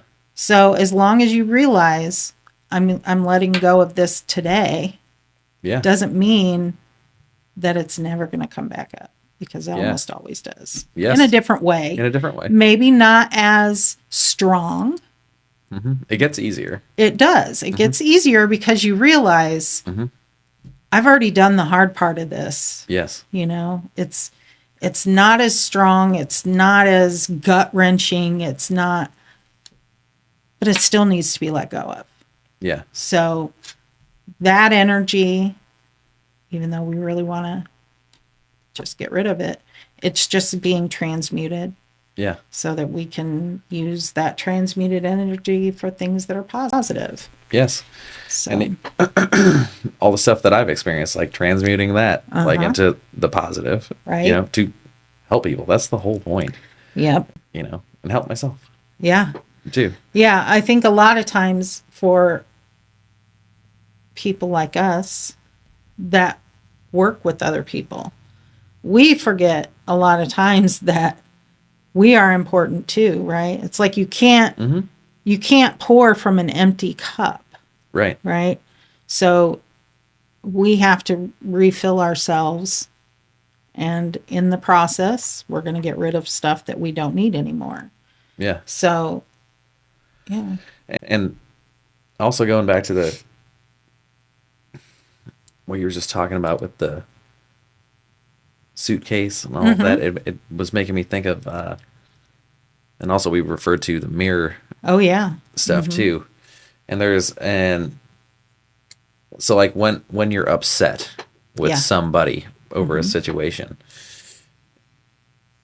that mirroring like is actually a part of you are actually upset. Right. With yourself. Part of you. A part of you. Right. Yes. That other person is showing you, right? So even though you want to be mad at them, if you stop and you take a step back and you go, can I really be mad at them? No. Because when you get right down to it, did you really know that maybe this wasn't the best thing to do? Right. Yeah. Yeah. Most likely. Probably. You know, admitting to yourself, no, it's not their fault. This is me. Right? Correct. I did things that I knew I shouldn't do, but I did them anyway. Absolutely. And being able to admit that and own that is freeing, right? Oh gosh. It's freeing because by having to be mad at another person, you're not taking responsibility, right? Right. You're not taking responsibility. So energy, you always need to be in control of your own energy, right? So if you're made to feel like you have to do certain things. That's the first thing. Nobody should be able to make you feel anyway. Yeah. Because they don't control that. You control it. Yes, you control how you feel. Right. Yes. Doesn't mean you're not going to get mad at people. Doesn't mean you're not going to say things that you don't mean to people. Mm-hmm.